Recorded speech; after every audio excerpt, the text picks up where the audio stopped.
Introducing Pubcoin. Pubcoin is the rewards program for pub sports contributors. Regular chat contributors share their play of the day, POD, in the YouTube chat, including the phrase POD in their message. At the end of the week, the amount of units earned are converted into Pubcoins. Pubcoin can be used as reward points for prizes, shop discounts, and contests.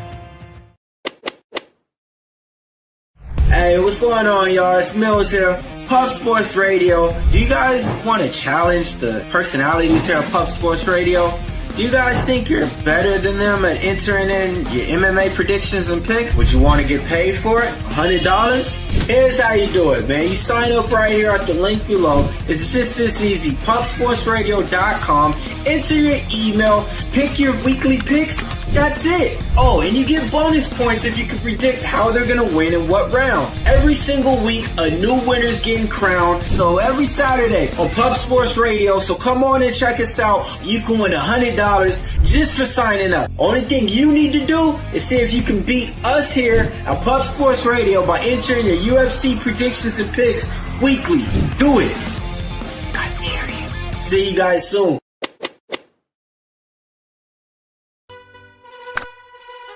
Your membership to Gold, you will be automatically entered in every horse race, every Wednesday and Friday. It is time to race horses.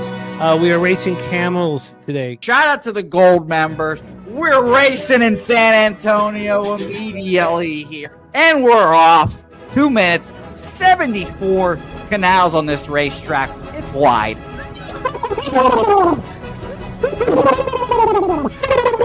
We're racing in San Antonio. Matt Wally moving forwardly. Jeff Slaughter in the mix as well. And as is Randall Sheffield, who's put that beautiful nose out front. But it's actually real grass here, Jimmy. Maybe Kentucky bluegrass. Oldie, no! There he goes. Oldie in the lead now. K. Wolf falls back. The horses love it. Sometimes they stop and eat it on the way to the finish line. That's why your horses start so far in the back. Here. Oh, look at Nussflush Allen bursting out here. J-Dub in the mix. Rude Boy up here as well. Jimmy, take it away. There's Oldie. Oldie is moving to the front. We are past the halfway mark in our 2 mile. And there's Ricky Levy.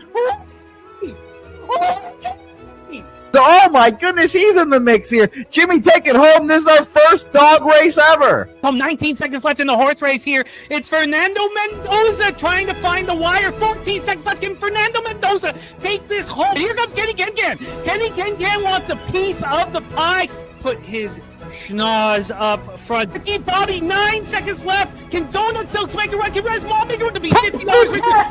Bouquett, you son of a bitch!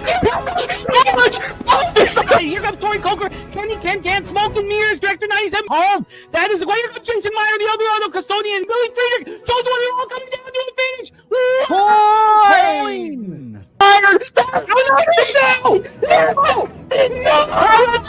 Nowhere! Oh no, Fanatical Jim. 1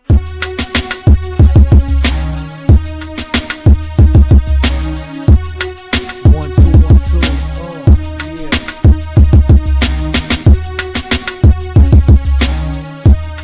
The Low Shack. Yeah. 1 2 Sports Radio. Sports Radio. Started from the corner, Peter Low Shack. Legendary sports handicapper, more dapper than a dawn. Father young phenom, known as Jimmy, who declared one day that the bag was here to stay. Information like a PSA, when we all PSR, Pub Sports Radio, bizarre. Is a man named Slaughter and he flipped the script. No competition in this but they quit the trip. But we say we be pubbing, betting with the bag and you love it. We want it top 10, we above it.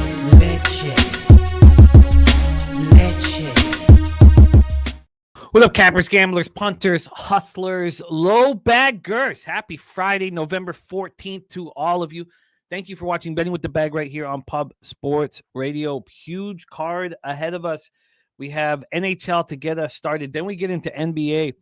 Lost ugly with the Pacers last night. I'm having a decent season. The two guests we're having on the show are having a spectacular season. Good God. Look at this. They're combined 53 and 34, combined 25.8 units. Ooh-wee. Wine Time Sports, 23 and 14, 62.2%. They're both over 60%. In Wine Time's records, excellent overall. This is just on our show. From these two guys on our show. Plus 10.9 units, ROI plus 29.46%, average line plus 104. To take things even to the next level, both these guys have an average line of plus money. Wine Time plus 104, Justin Mcelvy plus 107. Justin Mcelvy 30 and 20, 60% plus 14.85 units. ROI plus 29.70%, average line plus 107. Oh shit, camera blurry. Okay, thank you guys. Sorry, don't know why that is. Let me know if that is fixed because my eyes. Anyways, camera drunk. Okay, there we go. We're back. Camera fine. Tell me camera clear. Camera good. Keep moving. Good now. Okay, thank you. You're good. Okay, thank you, my man. So that's what our guys are doing in NBA. They're absolutely dominating. We're not quite doing that everywhere. Last night I had a losing night, 6-7 in NHL. I'm sitting there 6-5 with the Knights up 3-2 in third period and the Jets up 3-2 in third period. I lose both of those. Patrick Waugh gets his second too many men on the ice penalty.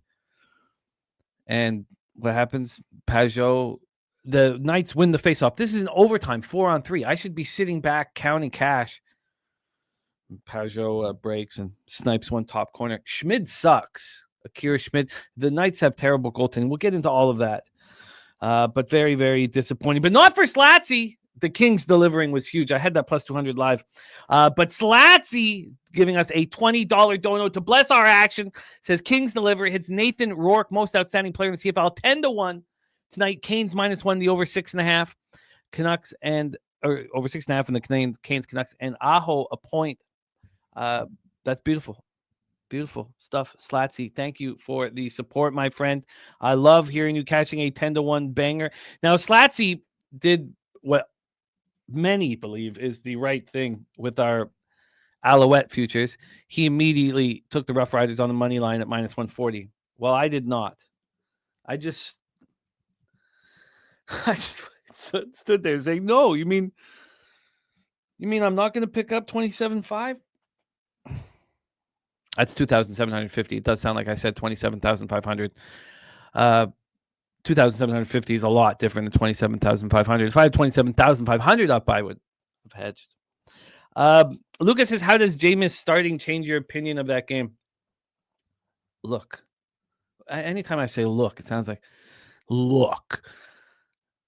Do you believe that Jameis Winston is going to go deliver against an extremely angry Packers defense? I would have taken Winston over Russell Wilson too. Who cares? You're taking one past his prime bum over another one. I don't like calling them bums. I mean, they're professional athletes who've had, real careers. Well, who am I calling them a bum? But no. What Jameis could throw for 400 yards with 5 interceptions.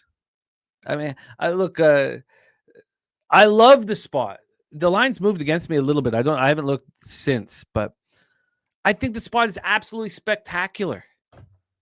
Packers -7, Packers double result. Like this guy who eats W's. It's one thing to say, oh, I eat W's. It's another thing to make a W with your hand and stick it in your own mouth.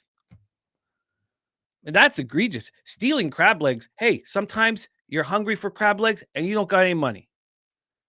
Putting your fingers in your mouth to inspire your teammates. Good God. Do I think Jameis is going to come in on his fucking horse and be the knight that takes them to glory? Absolutely not. I think he throws 3 interceptions. I think we bet over 1.5 interceptions. I think that's what we do. Over 1.5 interceptions. I don't even care about stealing crab legs. Finger banging your own mouth to cheer on your football, to pump up a bunch of 300-pound men. You finger bang your mouth, Jameis? All right. Well, you're not my starting quarterback. In fact, leave the facility. That's what I do. If I had some guy come up and go, we're going to win this game, and then he ties up, he tied up his, I can't even do it. He ties up his W, and then he starts banging his own mouth. I ask you to leave the facility. In fact, I get the security, and I get him forced out of the facility. We deal with everything later. Great to see all of you guys. Thank you guys for joining us. Latsy, thank you for blessing our action with the dono. We got Stacks play today, number 1 in basketball, and Justin is destroying. You guys were with Peter Loshak on Tuesday when he gave out Westbrook double-double at 6-1. Ooh-wee, Justin eating those records from our NBA cappers. Good God. We're going to make money today. Okay, over 1.5 interceptions. Got to see what that is. I guess, yeah, I got to figure out. That's got to enter. Stacks play today is in Giannis Antetokounmpo over 33.5 points and plus 100. Stacks play today, number 2, Texas A&M, Central Florida over 170.5. Let's get this all ready to go. Oh, a couple things, and if we have any, new, because we got some new cappers that have been running with us of late. Something, and I know you guys know this, but the reason why I have the schedule on our video description the way it is, it's not really so that people can kind of follow along with the show. The main thing is because everybody works differently. For me, I go to Pages. I have a MacBook, whatever. I go to Pages, and I have an empty empty page. And the idea for you guys, just to make things very easy for you guys to build your worksheet, because all of this, at least for me, and it's always been for 9 years, the worksheet is the most important thing for me in the day. And so what I've done, how I've set up the description is for you to go to the video description and just copy and paste the schedule. You copy and paste it, you put it on your Pages or whatever it is. And there's your entire, then you start filling in your notes, whatever notes you want to do. It gives you the whole entire worksheet set up. So and that's for every show I host. Every show I host will have the entire, in the video description. If you just copy and paste the schedule, you have your worksheet for us to start hammering away. So that's the first part. Second spot here, I want to shout out our guy, Matty Ice. Taint was a killer yesterday. Of course, Taint delivering nonstop. Of course.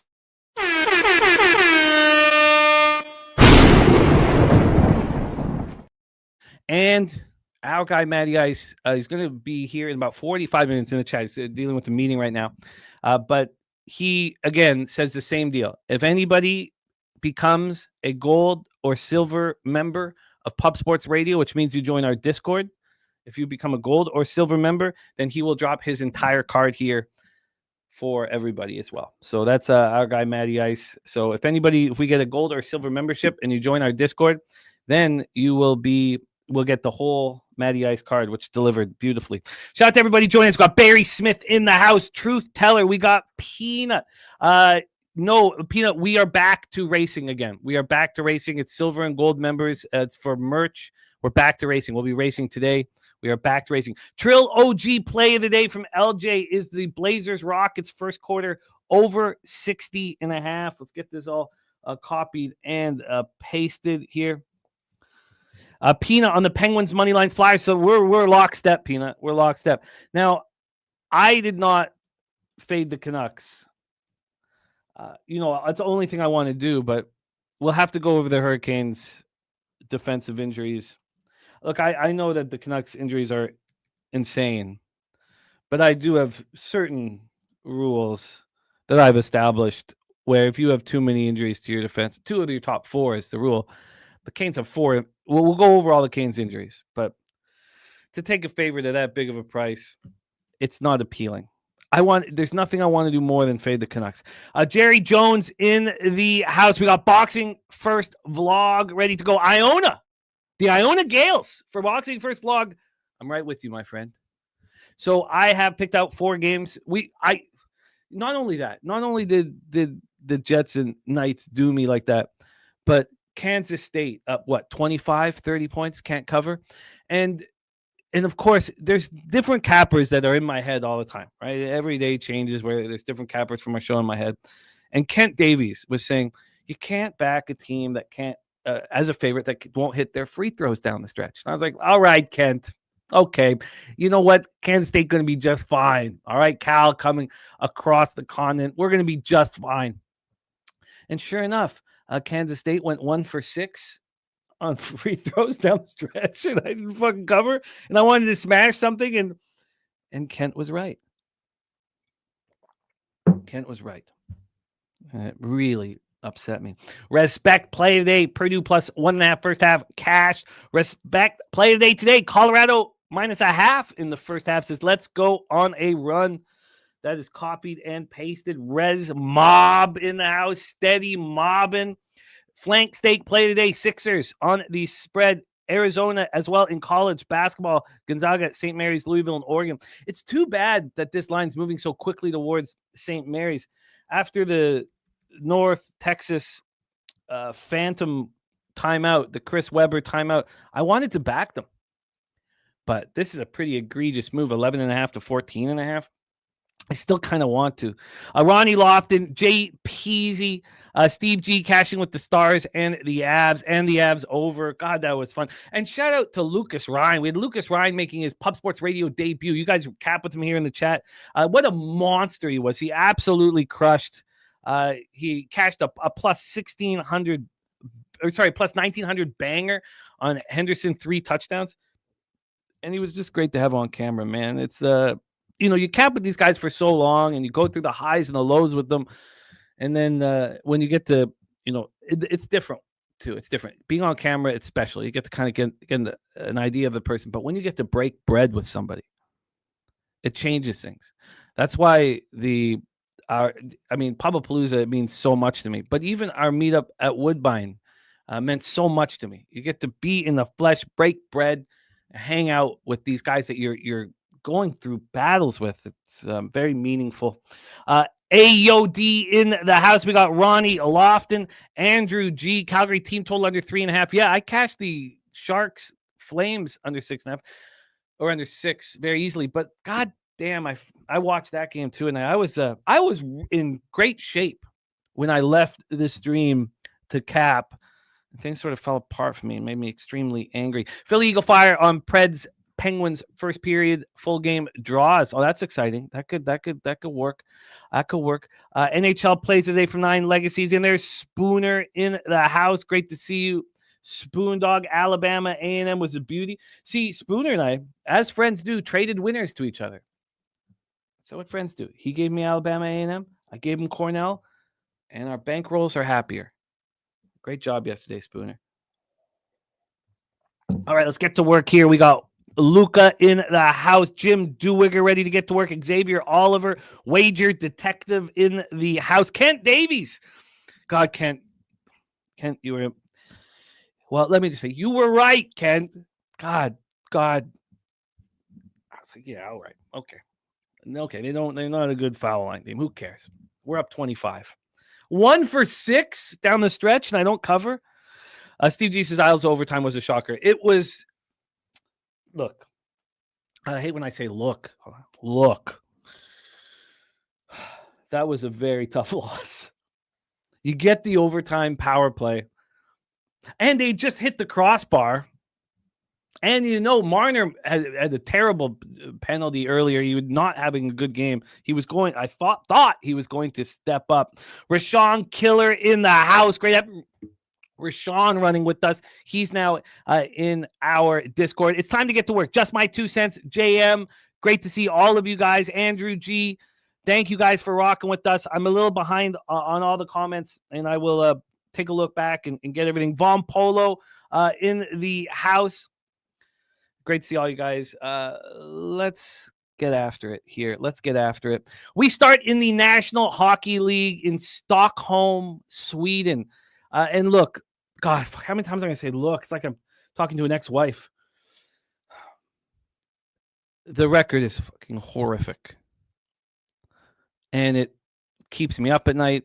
And it makes me wake up in the middle of the night. I guarantee you, I'm fixing this motherfucker.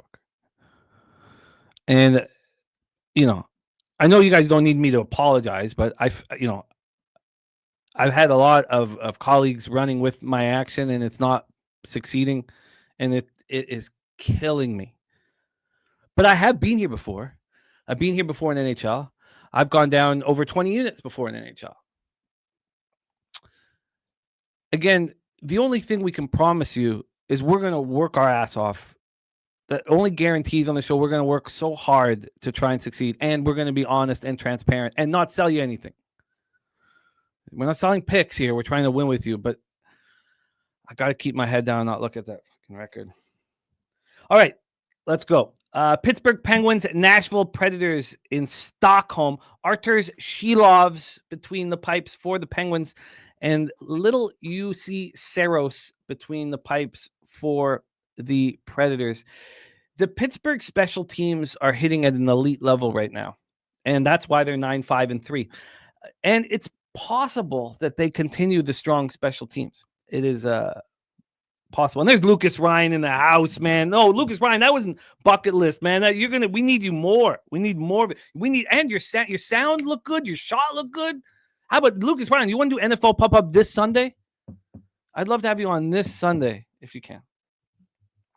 Steve G says Penguins weird line, though. It is a weird line. It's an uncomfortable line. There's so many of these in the NHL. I mean, I guess I should have been off the Sharks. Last night, I mean, why that line made no sense. I've always kind of believed that the market's slow to reacting in NHL, and this was such a fishy line. Now, at least the line moved towards the Penguins. Let's go over the line history here, because I have moved on the Pittsburgh Penguins because they're perfectly set up for the big ice rink. They're perfectly set up for playing, in Sweden. We have a total at 6.5. I think it's too high. The problem is I've tried to go under these, global series games, and it hasn't worked for me. But 6.5 on a big ice rink is too high. It's just, we've already talked about cappers moving on the tie. How many of these global series games have gone 3-3 and I've lost the under 6.5? I certainly feel like it's too high of a total. I don't trust the defense of either of these hockey teams either. So I'm looking at a minus 120 here. It got up to minus 127 a couple times. So it opens up at a pick'em. Should it be a pick'em? Probably not. But at least it immediately moved 20 cents towards the Penguins. Now there's been slight buyback on Nashville here, but if I go to a very sharp book, they're sitting at minus 126, and they opened this at minus 115. Another, what I would say, second to this book in sharpness is at minus 124. They opened it minus 115 to Pittsburgh and minus 101 to Nashville. So the fact that it opened up at a pick'em with limits, should it make us uncomfortable? That's basically up for you guys here. Yeah, Kent, I agree. I agree. AM said that wouldn't be shocked if the Predators win here. Yeah, there's no doubt. And AM, we've been watching you destroy NHL. I love to see it. There's no doubt that this is a pick'em type affair on a big rink. The thing for me that I kept coming back to was how much this means for Carlson and also for Crosby. If you guys remember, Crosby and McKinnon were just here in Europe, and we thought it was a sure thing that they were going to win the World Championships, and they fell apart in as egregious fashion as one could imagine. So, looking at this squad, I don't think the Penguins are a very good hockey team. I want to line up to fade them. But here with Crosby, after looking horrible in that final game it wasn't the finals, but quarterfinals of the World Championships. Malkin knows this might be his last hurrah, and you have Carlson with this opportunity to play in front of his home fans. I also think, and maybe I'm overvaluing Roman Josi, but I do think that this Nashville hockey team is not good. They're a weak group. I'm a big Evangelista fan. He's from Toronto. Philip Forsberg is going to, shine in this type of situation. Eric Halla, the second line centerman, he's also perfect for the big ice. But you take these D off, and I just think they're a vulnerable squad. No Yossi, no Cole Smith. They're just not very good. They're not very good. And so I am on the Penguins here. AM says Penguins meet scoring drought. Predators meet cold teams, matchup porous defense. Tariq says if the Preds score first, will you jump on the Penguins live or the under live? That's a great question. I want the Penguins live. I do not trust the defense from either of these squads. And look at this line. I mean, you have Halla for defense, but Marchessault and Stamkos on the second line. So yes, I would prefer. I wouldn't move on the under right away. Let's say if there's 2 early goals, I'd move on the under. But if the Predators score first, we move live on the Penguins immediately. I'm absolutely with that. So the special teams are strong too, and I look for strong penalty killing. The Penguins rank 7th, Predators rank 13th. But this Pittsburgh power play is 35.7%. I mean, if they keep that going, we're capable of beating the Oilers from 2 years ago for the best power play in the history of the sport. So I'm on the Pittsburgh Penguins money line. Let's roll on to our next spot on the board. Vancouver Canucks, Carolina Hurricanes, Lenovo Center in Raleigh, North Carolina. You know that all I want to do is fade the Canucks. And the injury report is horrific for the Canucks. This is also the first game of a road trip. Now, I know that the Hurricanes are coming off that 4-1 loss to the Capitals. And anytime they come off a loss, you want to back them. And their injury report's gotten better. Slavin, Chatfield out. And then they have Charles Alexis Legault, who was a depth piece just for injuries. So let's take a look at their actual defense right now. Because, look, there's nothing I want to do more than fade the Canucks, but the Hurricanes looked bad against the Capitals last out, and it wasn't a surprise why. They're beaten up on the back end, so they're not making the proper outlet passes. They're not. They're a mess. No Brady Shea, no Slavin, and then injuries. So looking at the Canucks here, Quinn Hughes, we're not sure how long he's going to be out for. Thatcher Demko, we're not sure how long he's going to be out for. But they're actually getting a little healthier. There's going to be no Bluger and Hedel for a little while, and Forbort and Brisebois have been gone for a while. So is Hoglander. So they're actually getting a little healthier. Both teams are actually getting a little healthier. Let's talk about this Carolina defense, and then we'll decide, is this too expensive? Because I looked at this line and I thought, good God, this is expensive. The Hurricanes right now are minus 270. So obviously you'd have to take them on the puck line. Look, we had no concern taking Colorado on the puck line yesterday, and maybe it's just a similar type situation. The one thing that you can say about the Canucks is they're playing with a ton of heart. This opened up at minus 230, and it moved 30 cents to minus 260 in the first hour is available. Before it was available to other books. We're talking 1 p.m. yesterday. And now it's just kind of stuck around there. It went to minus 262 into minus 270. From a total standpoint, and we have Lankinen in net. Lankinen's been better than Thatcher so far this year. We have a total of 6.5. This 6.5 is juiced heavily to the under, so you could pay for the over 6. It wouldn't cost anything. I guess, let's see what it would cost me here. I guess it makes sense to hit the puck line. It's just, if anything negative you want to say about the Canucks, and I'm ready to line up and say many negative things about them. One thing you can't call them out for is not playing with hustle and effort. And, Adam Foote is getting everything out of this weak lineup that Rutherford and Alvin have provided for him. And they're starting a road trip, and a team can get beaten down during a road trip. But I mean, that first game against the Blackhawks, we faded them heavily. They lost. Then they beat the Jackets 4-3. They were, full credit for that. Then it was a funny spot with the Avalanche. They just beaten the Oilers 9-1, and the Canucks took them to overtime. The Canucks played the Jets tough. I mean, the idea here is we're saying that the Hurricanes, off of a loss, are getting healthier and going to smash and grab. And looking at this defense, Ghost is back, so he's with Sean Walker, Condre Miller, and Joel Nystrom. Look, this is a weak defense. Nikishin and Riley. I can't back them at this. This.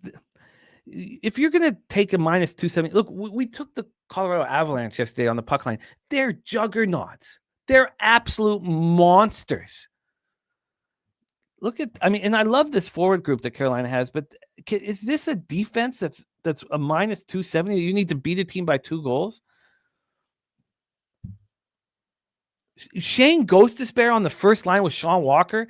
I mean, you could legitimately say that's the worst top defensive pairing in the NHL. You could also say that's not their top defensive pairing. It's K'Andre Miller and Joel Nystrom. If it's K'Andre Miller and Joel Nystrom, if they're their number one defense pairing, you could comfortably say, well, that's the worst number one defensive pairing in the NHL. Look, I can't do it. It's probably going to cash because Carolina is angry. There's a reason why the Capitals went in there and beat them 4-1. Now, it did stop their winning streak. I mean, they have been, look at these games too. They beat the Leafs 5-4 in Toronto. They beat Buffalo at home 6-3. I can't do it. I'll wait, unfortunately. Kochekov is lightly. Kochekov's looked great through 2 games, but we want to see it. Another thing about Carolina here, just to finish this point, I don't mean that because we want to get in the NBA. Our guys are just crushing it. Carolina's power play is the second worst in the National Hockey League at 12.5%. And that's how you attack Vancouver. They have the worst penalty kill in the NHL. But if your power play does nothing and it's not working, well, then the Canucks have a chance here. So I can't hit it anymore. I'm not gonna bet it. One of the rare times. There've been a couple times I didn't fade the Canucks when they played the Avalanche because the Avalanche just won 9-1. I need the conviction not to fade the Canucks. And I'm not gonna fade them here. Let's move on. 8 p.m. Eastern. I don't know how this isn't the single best bet on the entire board. Action Jackson. I think that Rutherford and Alvin should leave right now. They should resign. It's unbelievable what they've done to this hockey team that 2 years ago was in, game 7 of overtime against the Oilers. They should to make the conference final. Alvin and Rutherford have been absolute trash. And, I'm not in Vancouver. So I can't ski mask him. And it's hard you can't ski mask Rutherford. He's too old. And it's tricky to ski mask a Buddhist guy. Alvin's Buddhist. I mean, they're non-violent people. You have to be a real asshole to ski mask a Buddhist guy. And Rutherford, I mean, have you ever had, I've had like an 80-year-old 100-pound guy like say horrible shit to me and horrible things to my girlfriend outside of a bar. What do? You can't knock them over. You can't, if you just tap them over and they hit their back of their head, you're in jail for 5 years. So there's nothing anyone can do except just do what they did. Fire Nico. The fans got Nico Harrison fired, and the fans should get Rutherford and Alvin fired. That's the only power you have. They should chant fire Rutherford and fire Alvin. They should chant it nonstop. And if I was in Vancouver, I'd start all those chants. I would start all those chants until I was kicked out of the arena. 8 p.m. Eastern, Philadelphia Flyers 8-5-3, 2-2-1 on the road. St. Louis Blues 6-8-3, 3-4-3 at home. Enterprise Center in St. Louis, Missouri. Another thing, last point, but Alvin and Rutherford have screwed up so much that Quinn Hughes is gone. Quinn Hughes is going to leave right away. And then what do we do?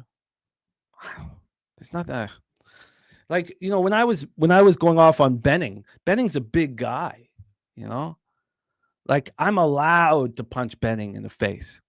I can't throw the first punch, But I'm allowed to bump into Benning, him push me, and then punch him in the face because he's a big guy. You can't do that to Rutherford or Alvin. Everybody knows the rules. If they're bigger than you, you can punch them. If they're smaller than you, you're not really supposed to. Everybody wants you to knock out a big guy, but Vladar Binnington, 6-3-1. Vladar's been excellent. 2.15 goals against average, 919 save percentage. Binnington, 4-5-2, 3.21 goals against average, 873 save percentage. How is this not the very best bet on the board? The Philadelphia Flyers. The Blues are trash. The Flyers have lost 2 straight games in overtime. This has to be a move. I did go to the parent-teacher conference, but not in jorts. Not in jorts. AM is on the Flyers money line at plus 120. The scoring drought. Bet on teams losing its past 2 games while scoring at most 3 goals in each of those defeats. Bet them tonight if they're on the road with the money line. The better than minus 125. And AM says best bet on the board and the only bet for me. I should add to this bet. I have 1 unit on it. It's not enough. The way the Blues can beat you is on their power play, and their power play is not that strong, but it will get stronger. Thomas is back. Kyrie's being called out. They're both power play specialists. It's 9th in the NHL right now. The Philadelphia Flyers have the 2nd best penalty kill in the NHL, and Rasmus Dahlin is gone, in love to what he's doing, being with his fiance. She's going through, life-threatening surgery, but the Sabres have the best penalty kill in the league. Without Dahlin, it's going to fall off. And the Flyers will have the best penalty killing in the National Hockey League. And Rick Tocchet gets that. He gets that out of, his teams. He's a hard-nosed guy. So if the St. Louis is not going to have an advantage with their power play, St. Louis has the 4th worst penalty killing in the National Hockey League, and the Philadelphia power play is 15th. Now you may say, well, that's just very mediocre. Last year, they had the worst power play in the National Hockey League. Their power play was around the same numbers that the Hurricanes power play is at right now. That's why I can't take the Hurricanes at minus 270. If you can't score a goal with a man advantage, I don't care if you're coming off of a loss, honestly. But here, this has to be a smash and grab. And this has got to be one of those spots, too, where we're like, I would like to be on the under as well. I mean, the Flyers are playing very accountable hockey, and they're not scoring easily. This is a 5.5. You think, though, with Zegras and Michkov, that this power play should be a top 10 by the end of the year. The Flyers are plus 117. They opened up at plus 116. They got up to plus 127. Look, I don't know why that is. I don't know why that is. I think this is the best spot on the board here. So I think I'm going to add to it. Kent Davies is adding to. He's going to add the -1. That's a great way of doing it, right? Wager Tech on the over 5.5. Interesting. Well, you know what? I think it's time with the amount of goals that are being scored in the NHL right now for me to stop betting 5.5s. Because I've been going over my records, and my 6s and 6.5s are crushing. My 5.5s have a terrible ROI right now. So, I think we add to the Flyers. I think this is just a great, great spot. Both teams are on the first of a back-to-back. The Flyers starting this road trip. I think this requires a bigger bet. And it's because I can't move on the next game. And let's talk about the next game, because maybe I can, honestly, but I'm very hesitant. Let's move. 9 p.m. Eastern. This is the final game in the NHL card. We get into NBA with Line Time Sports and Justin McKelvey after this one. Oh, it's Urson and Binnington. God, I'd rather have Vladar, but that's okay. Thank you for that coin, though. All right, and AM says he's comfortable with his one bet. Only way he would add to this bet, the Flyers got to plus 145-ish. See, it's funny, AM, again, and that there's, I know a lot of, and I respect that side of capping, but if it got to plus 145, I would be very uncomfortable. I would want to add more to it if it got down to plus 110, 105. But okay, let's rock here. 9 p.m. Eastern. The New York Islanders at the Utah Mammoth. Islanders 8-6-2, 4-3-1 on the road. Mammoth 10-7-0, 5-1-0 at home. We're at the Delta Center in Salt Lake City, Utah. It's clear now. It's clear that the Islanders are playing more than the sum of their parts.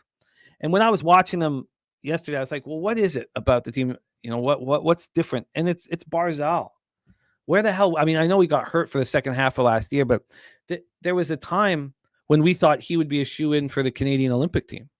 and he could possibly play his way on it. It's probably a long shot, but there was a time where this poor Coquitlam kid I thought was an absolute monster. A perennial 90-point scorer, and he's being called out by Waugh. Waugh's a very demanding coach, and he's stepping up in it. Oh God, that's good. Okay, we got Vladar expected per RotoWire. That's hopeful. That is hopeful. So AM says, gut reaction says this game goes over, but Mammoth have the ability to play lockdown defense, so not interested. I don't trust Mammoth's defense. It's just because, and I have my own issue. It's because they're soft. They're a soft hockey team. They're not tough at all. And the Islanders aren't that tough either. They're tougher than the Mammoth. The Islanders are playing good hockey right now, which is a shock to me. And this line is extreme. I mean, it's telling us the Mammoth are going to take care of business. Open up minus 195, now minus 202. Now, can we say what Riddick is a trash goaltender? I think so. So maybe that's the angle. Riddick is absolute trash. But Vejmelka has a worse save percentage than Riddick. I don't know how you can back Utah at this price. I mean, you have to take them on the -1 line. The Islanders have a kick in their step, man. They were up 2-0 on the Knights, and deservedly so. They were, they were outplaying the Knights for stretches. Then the Knights took over in the third period. The reason why I was extra upset was because I got them live, the Knights. But you guys know how I bet live. I bet them when they were down 1-0 at +125. I didn't have a huge number at down 2-0. But I was very angry, very angry. The Islanders have won all 3 games of this road trip. It's not the road trip actually started with the Vegas game because they played the Rangers and the Devils first, but beat them 5-0, 3-2 in overtime, beat Vegas 4-3 in overtime. The Mammoth looked terrible on this road trip. And then they come back and play Buffalo. Maybe this is the Islanders. Honestly. Maybe I bet, I should say. I mean, I don't need to push guys into anything, but maybe it's the Islanders at this price. They shouldn't be this price. Now, Mammoth have only lost 1 game out of 6 at home. So I don't know. I mean, maybe the plan should be, and I don't like doing this. It's not the house's money, but maybe if the Penguins take care of business, then we move on the Islanders. I don't know. The Islanders are playing good hockey. They believe in themselves. I guess it's better just to stay off. I guess it's better than just to stay off. And in the AM, looking at that over, that is a bit enticing. Let's just take one last look at the over, and then we'll move past this. Over sitting at 6.5 for the pick, and it's very expensive. Bookmaker just moved it to the over. They're flying. Maybe it is the over. I've always been uncomfortable betting 6.5 over 6.5s, always. And last night it saved me. We added late. We talked about it during the show, and then after the show, we added 2 totals that basically, saved the night. Anaheim, Detroit over 6.5, Buffalo, Colorado over 6.5. Maybe you guys are right. Maybe we know goals will be scored here. I think that's it, and that's sort of a bet on the Islanders.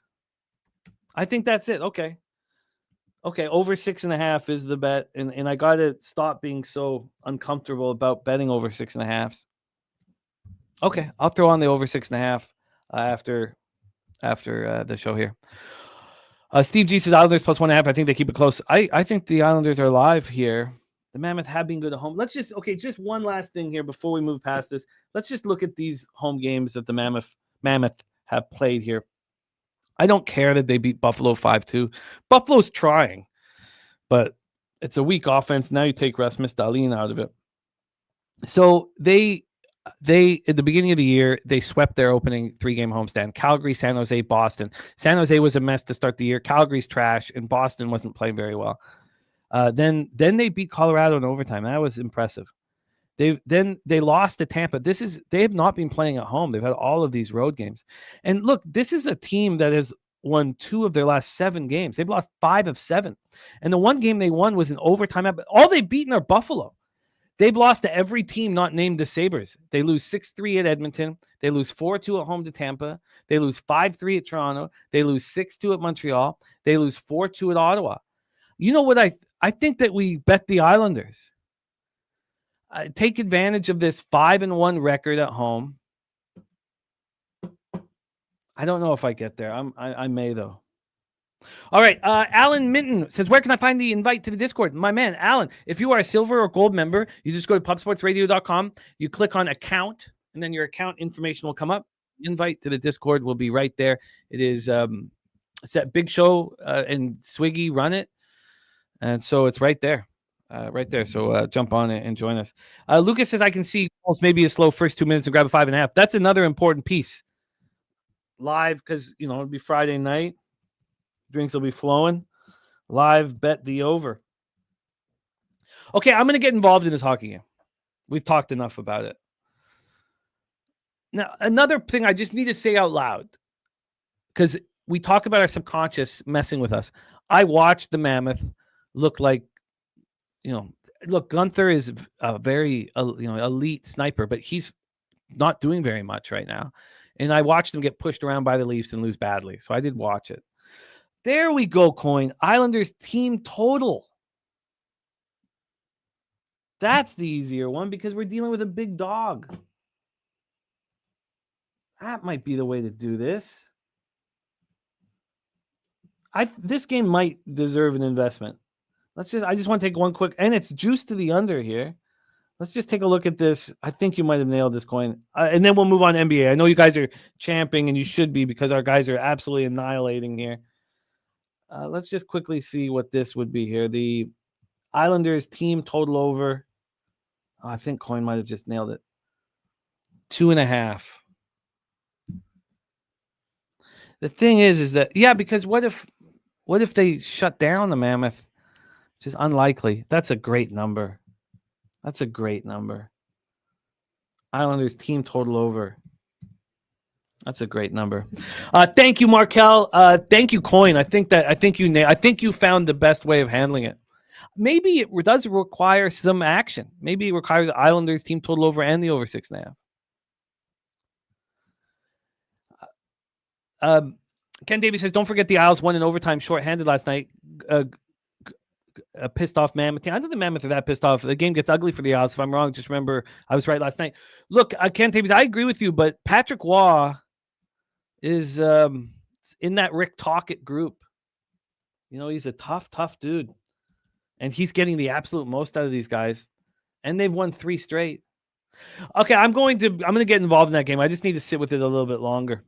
All right, Jay Peasy says Central Michigan up 21. Let's go. I love to see it, Jay Peasy. All right, let's get into the association. Look what our cappers are doing. I want to put it in the chat here as well, just so you can see it numbers-wise, what these guys are doing. This is Wine Time's record right there. And this is Justin McKelvey's record right there. They're both hitting over 60%. Their ROI is both over just under 30%, both over 29%. Good God. Those are incredible numbers. Let's get to work. We have a big, beautiful NBA card. Let's bring on the star of both of these guys are now the stars of our Friday show. As I told you guys earlier, the schedule is set now. For me, for Wednesday, Thursday, Friday for NBA. Durrell and Wine Time on Wednesday. Billy Brisbane on Thursday. And Justin McKelvey and Wine Time on Friday. Let's bring on our guy coming to us from Los Angeles, California. 62.2% on our show right now. And you guys are talking about how this man doesn't need spreads. 23-14, average line of plus 104. ROI plus 29.46%, up 10.9 units after 37 bets. Please welcome from Los Angeles, California, Wine Time Sports. Wine Time, what's good, man? Happy Friday, Jimmy the Bag. Good to see you, man, on a Friday. It's raining over here in Costa Mesa. It's raining the next 3 days, so I'm actually enjoying it. I'm going to be inside all day capping with you and then watching these games later on. No appointments or anything today, so we got a lot of action to get to today. I'm excited. Shout out to our guy Stacks, man, killing it in the NBA. We've been a nice duo, a nice trio to start this season, so I'm just looking forward to keep it going. Took an L yesterday on the Pacers. I don't know if anyone watched that game, but they cut it to 8 points with, I think, 2.5 minutes left in the third quarter. The Suns going a 16-0 run. It was absolutely wild. But it is what it is, guys. But we've got a loaded NBA card today. I'm excited. I'm excited too. I love seeing what you guys are doing. There's so many. The thing about us succeeding in this is that there's so many different spots that it improves our life. There's so many angles where it improves this, it improves that, and makes this better, Like it's across the board. Like it just, and I love seeing it. Let's bring on our next guest, fresh off cashing that plus 600 Westbrook double with Peter Loshak on Tuesday. Loshak's talking about it nonstop. He's like, that when you put a plus 600, you drop plus 600 and cash this with ease. It gets people's attention. But it's not just that one bet. We had a Friday here, I believe it was 2 weeks ago, where we got murked. We all got hit. If you take that Friday off of Justin's record, so he's had one terrible day, one terrible show with us. If you take that Friday off of Justin's record, Justin is on our show 29-14. Ooh. That's incredible. Here to rock with us right now, star of the Stacks play of the day. 30-20, hitting at 60%, plus 14.85 units, ROI plus 29.70%, average line plus 107. Please welcome Justin Mcelvy to the show. Stacks.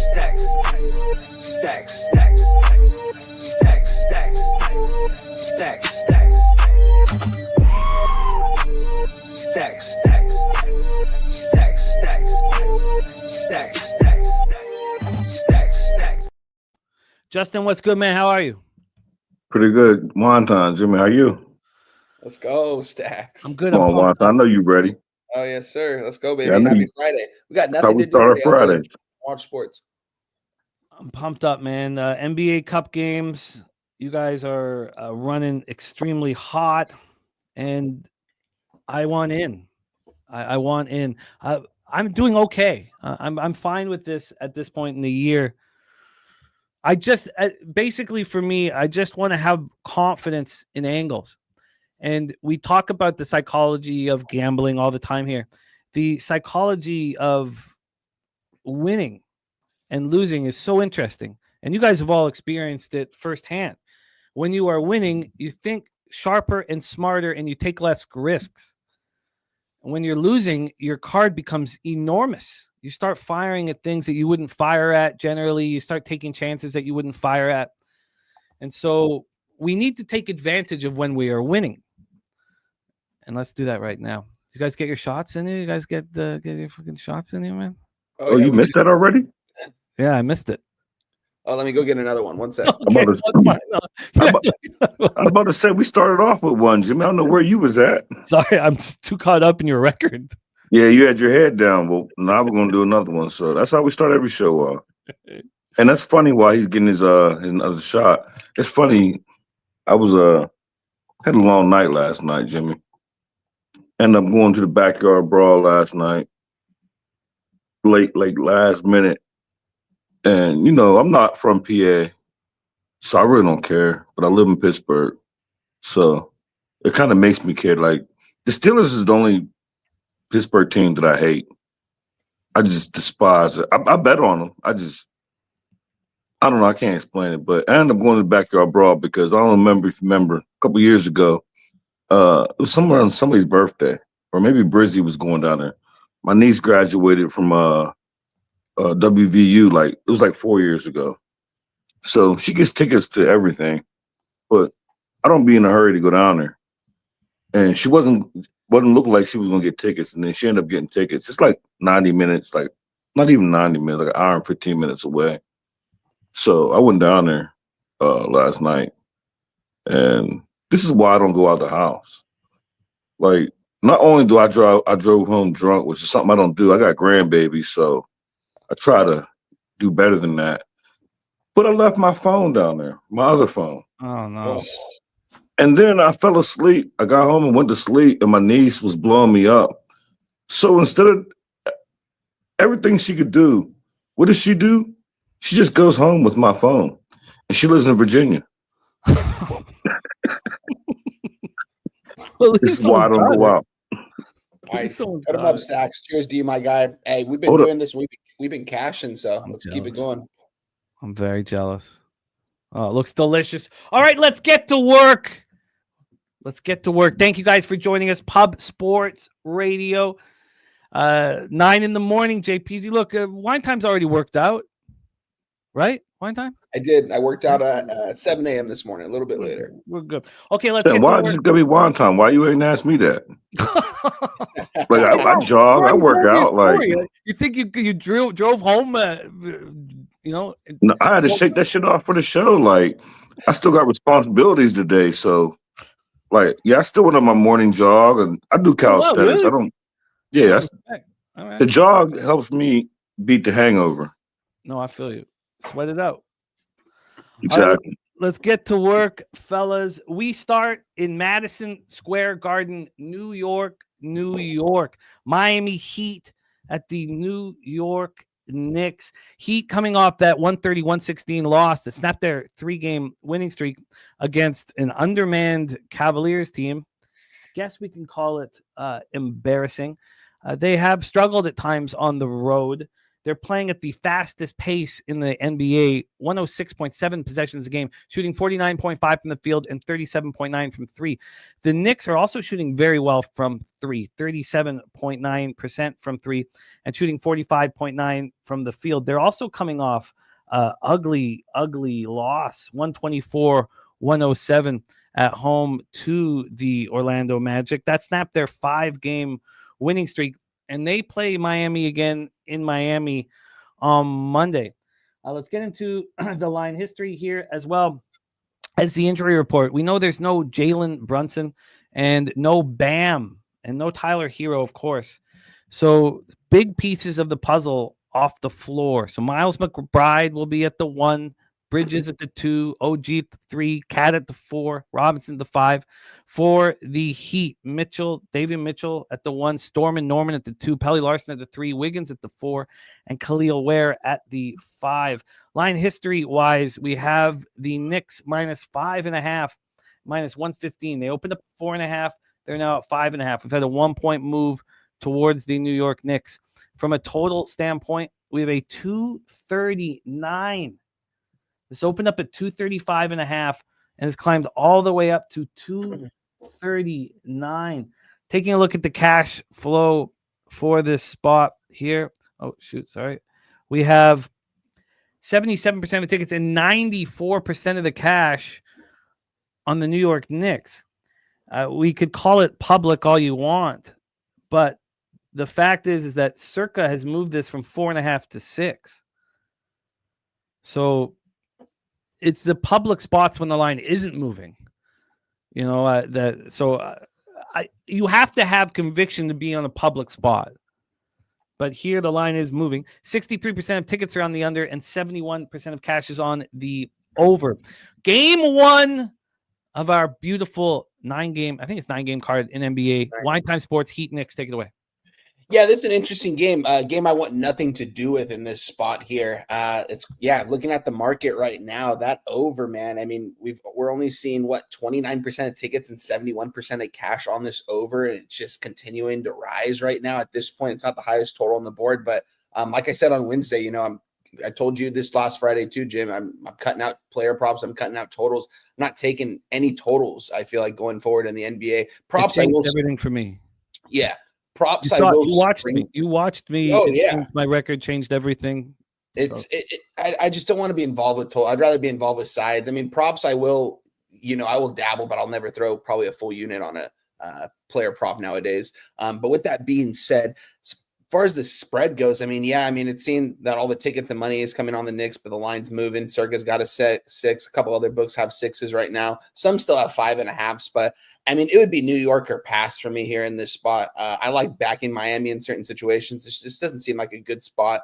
2 star players out for both teams, or one each, I should say. And I don't really think I have an edge in this game. And if I was going to move on anything, it would be the Knicks. I do think the Knicks take care of business here most likely, but not enough for me to actually put some money on and give it out to you guys as a play. So it's going to be a pass for me. I'd like to pull up action and see if they are also so public here on the New York Knicks. I got it for you right here. Let me pull this up. So currently on Action Network, 55% of the tickets and 56% of the cash on the Miami Heat.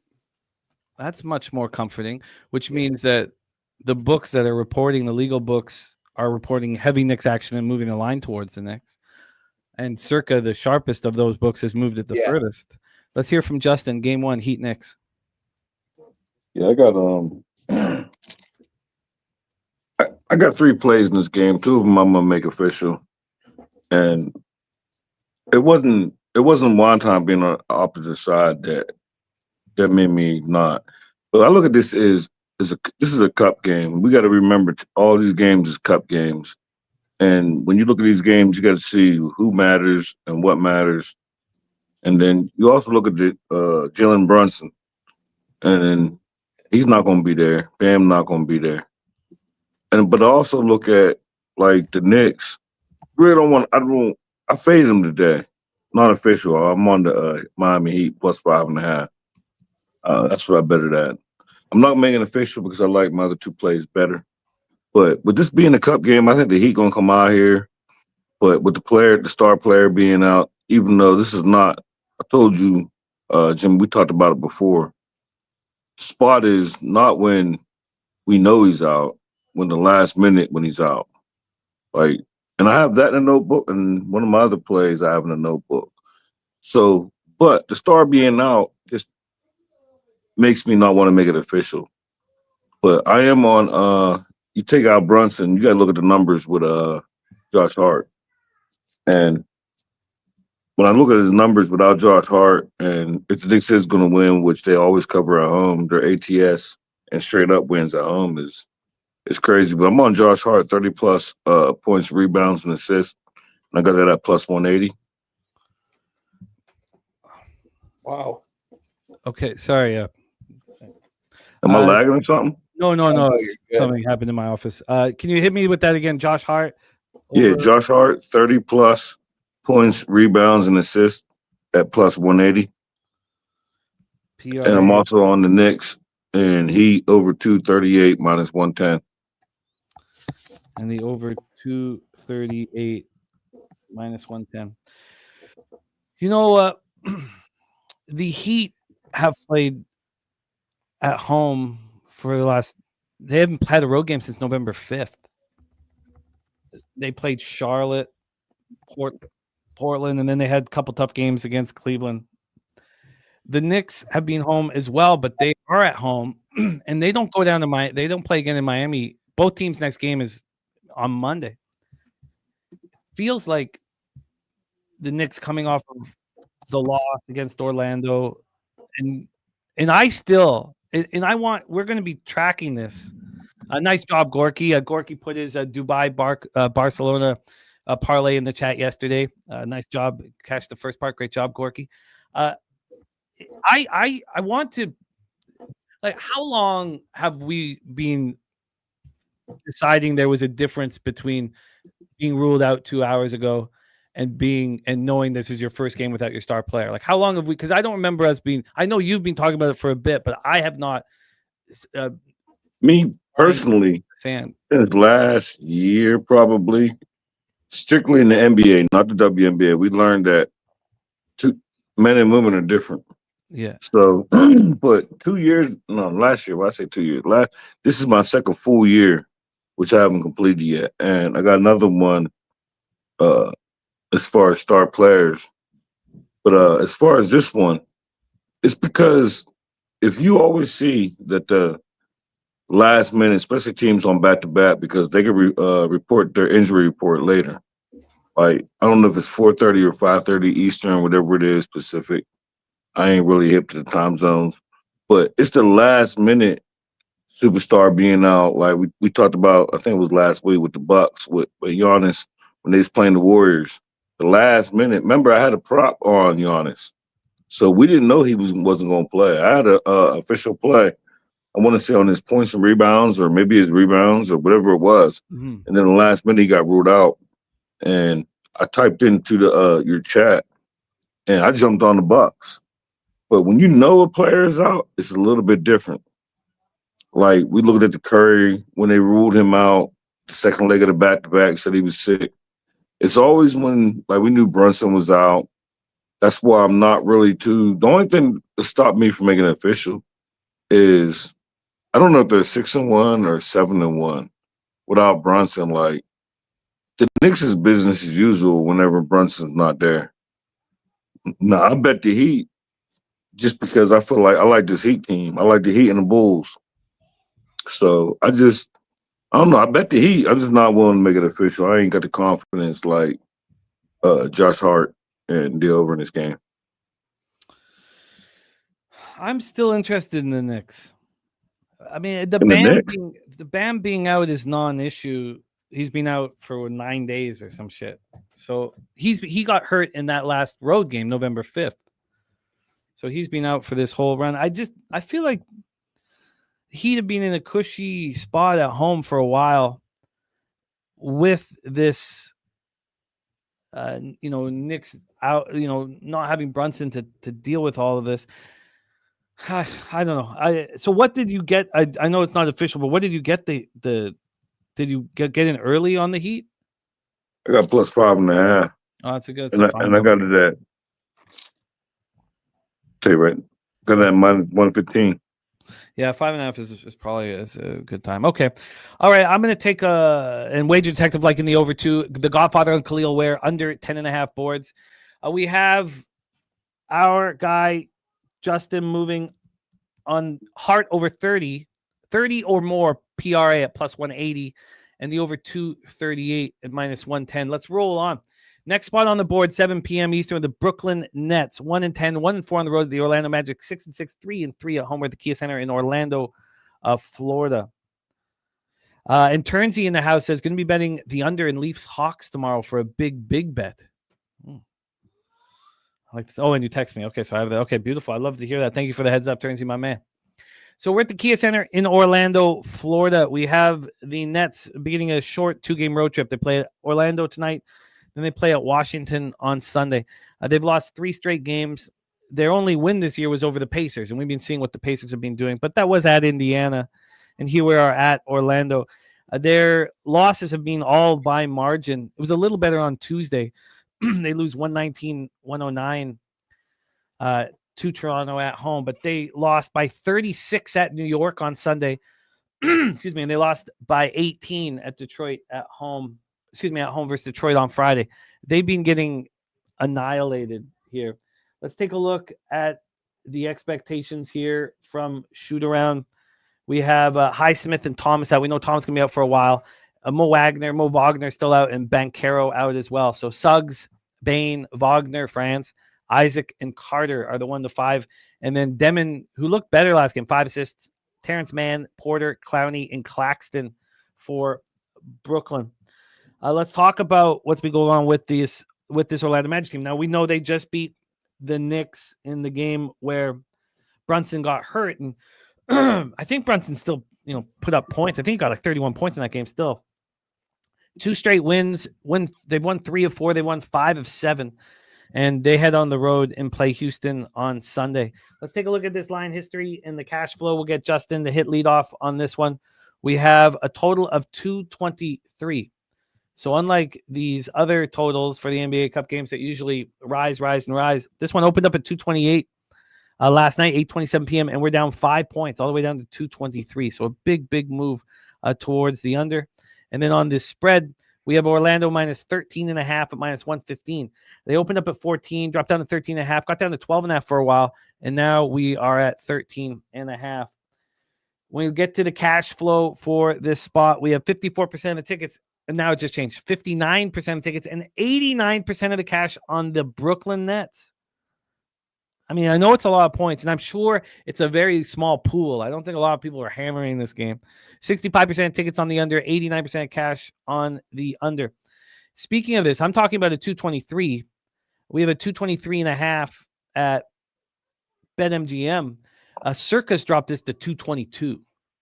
So this one is dropping fast. Justin McCelvy, take it away. I don't have no action in this game, so hopefully Wonton does. I do got some thoughts. Well, I wanted to bet Orlando, but it's a lot of points. I really don't want to get involved with when you start talking about 2 touchdowns. And I was also looking at the Brooklyn Nets team total under. And it seemed like ever since Cam been gone, like they're just not scoring. But it's a cup game, so I don't really want to really, not saying that the unders can't cash. I just don't want to be involved in the under. Because I like the under in the full game in this game. Not just the Nets team total. I like the full game under. But I just don't want to bet. I'm not an under better, first of all. But I don't want to bet a under in a cup game because, especially when you look at the favorite, like a double-digit favorite like Orlando. Like, in a cup game, only thing is they just had that win against the Knicks, like, on the road. And now they're back at home. So, like, I take that in consideration, but with the cup games, Orlando going to want to run it up. If they care. They might not care about that money. Yeah, this game is – I want nothing to do with this Brooklyn Nets team. I'll tell you that much. I mean, I think there's a reason why Orlando Magic is laying such a big number right here. It's crazy to see before our eyes here, guys, but there are 3 teams in the NBA right now, Brooklyn Nets, the Pacers, and the Washington Wizards, that it just almost seems like something is unfair. I don't know what it is, but these teams are some of the worst teams we will ever see in the NBA right now. And it's just kind of crazy to see. There might be a couple teams that don't win 20 games this year. Who knows? I mean, Brooklyn Nets, I mean, who are these guys going to ever beat? I mean, they're 14-point dogs to an Orlando Magic team that I don't think is very good. It would only be Orlando Magic here. And I think looking at the market right now, I mean, not everyone, but it's seeming like, I mean, who's betting this game really, realistically right now at this time? Probably only some sharp bettors. And it seems like it's a 59. Let me pull this up real quick. It is 59% of bits, 89% of cash, as you said, Jim. That's crazy that much cash is coming in on the Brooklyn Nets right now. Because it's probably some people thinking that it's just too many points. But honestly, I don't even think 14 is too many points. I think they probably blow these guys out by 20 plus points. I'm not going to get involved as the day goes on. I'm curious to see where this line goes right now. Circa's got a minus 14 right now. If this gets to like a 14.5, you guys might see me moving on the 14.5 with Orlando, because there's no way I'm going to get involved with Brooklyn. Even if it does seem like the sharp side, because there's a lot of sharps out there that just probably see this number and are probably like, it's just too many points with a Magic team that shouldn't be laying this many points. But at the same time, the books have this number, I feel like, set for a reason, because the Brooklyn Nets are just that bad. Their only win is against a Pacers team. That pretty much, I mean, I don't know how many fouls the Suns had, but how many free throws those Pacers took. That was the only reason why they didn't lose by 50 points in that game last night. So it's crazy. I'm off this game, but it would be Orlando Magic or pass. I'm not going to get involved with Brooklyn this year. And everything you're saying is like 1,000% right. And if the previous game wasn't the way it was, I would be on the Magic. And it'd be like on some Daryl shit. Like, I wouldn't care what the spread is. Yeah. Like, if they would have lost to the Knicks or won by like 3 or 4, I'd probably still be on Orlando. But to blow them out in the last game on the road, now you're back at home. But it's the Nets, so it's like, yeah, I feel like this game might be like 60-35 at halftime, and at that point, it's just the Nets. All the backups who are aren't going to be backups on any other NBA team are going to come in. They're going to get blown out by the backups from the Orlando Magic. That's exactly what it feels like. Yeah, it just like maybe I get involved in the first half here. While I have it up here while we're talking about this, because I haven't been really getting involved in these first halves, especially with, you guys know me, I take dogs on some of these small Might dogs. get like a 7, might get like an 8. Yeah, on short numbers, but right now it's an 8 minus 110. I mean, that is something I think I might end up moving on. I'm going to give it some time. I want to let the market marinate a little more, probably around while we're still talking NBA, probably see if anyone else has gotten involved and see if this line moves at here- all. But I want the Magic first half. Hear me out here. The angle that Justin's been talking about so much, when the team isn't expected, they're not expecting to be without their star player. You find out late. Market finds out late. It was sort of a similar thing that happened to the Magic at Madison Square Garden. Banchero went down early in the game, and then I've stopped doing this, because if you're a live better, you'd be like, "Oh God, Banchero's down. I'm a live bet the Knicks." It doesn't work like that. We know that because we've been in the game for so long. Yeah. But if you're new to the game, you're like, "Oh, their star players are gonna get hurt." I'm watching it right now. The books can't put this into their algorithm, and I'm gonna take advantage of it, and then you lose. But so they stepped up in that game, Madison Square Garden. They were more than their sum of their parts. Now they have to go play the worst team in the NBA at home, knowing that their star player's out, understanding that, well, we handled it so well against a good Knicks team. I think that Fernando Mendoza and others who are looking at the Nets early, I think it makes sense. Why wouldn't the Nets be live in the first quarter? It's tough because the starting five that Brooklyn's throwing out there, it's difficult to think that. I don't know. I could see it because it is a big number, you know what I mean? But I don't know. I just feel like it's a big number for a reason here. I mean, even without Paulo, I mean, -4, that's crazy. I don't know. I couldn't. I Probably couldn't be will on get the net. involved in this one. I couldn't be on the Nets. Nothing. Not first quarter. I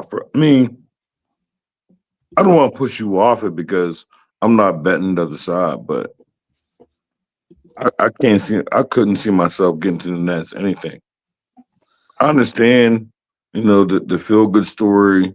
We beat the Knicks when Paulo went down, and now we're back at home, and we know Paulo's going to be out, but we're still talking about the Brooklyn Nets here. Yeah, I'm interested in it. I'm interested in it. I'm not sure. I mean, and Brooklyn could get blown out right off the hop. Big shout out to our guy Ron Crawford. Penguins are the spreadsheet play today.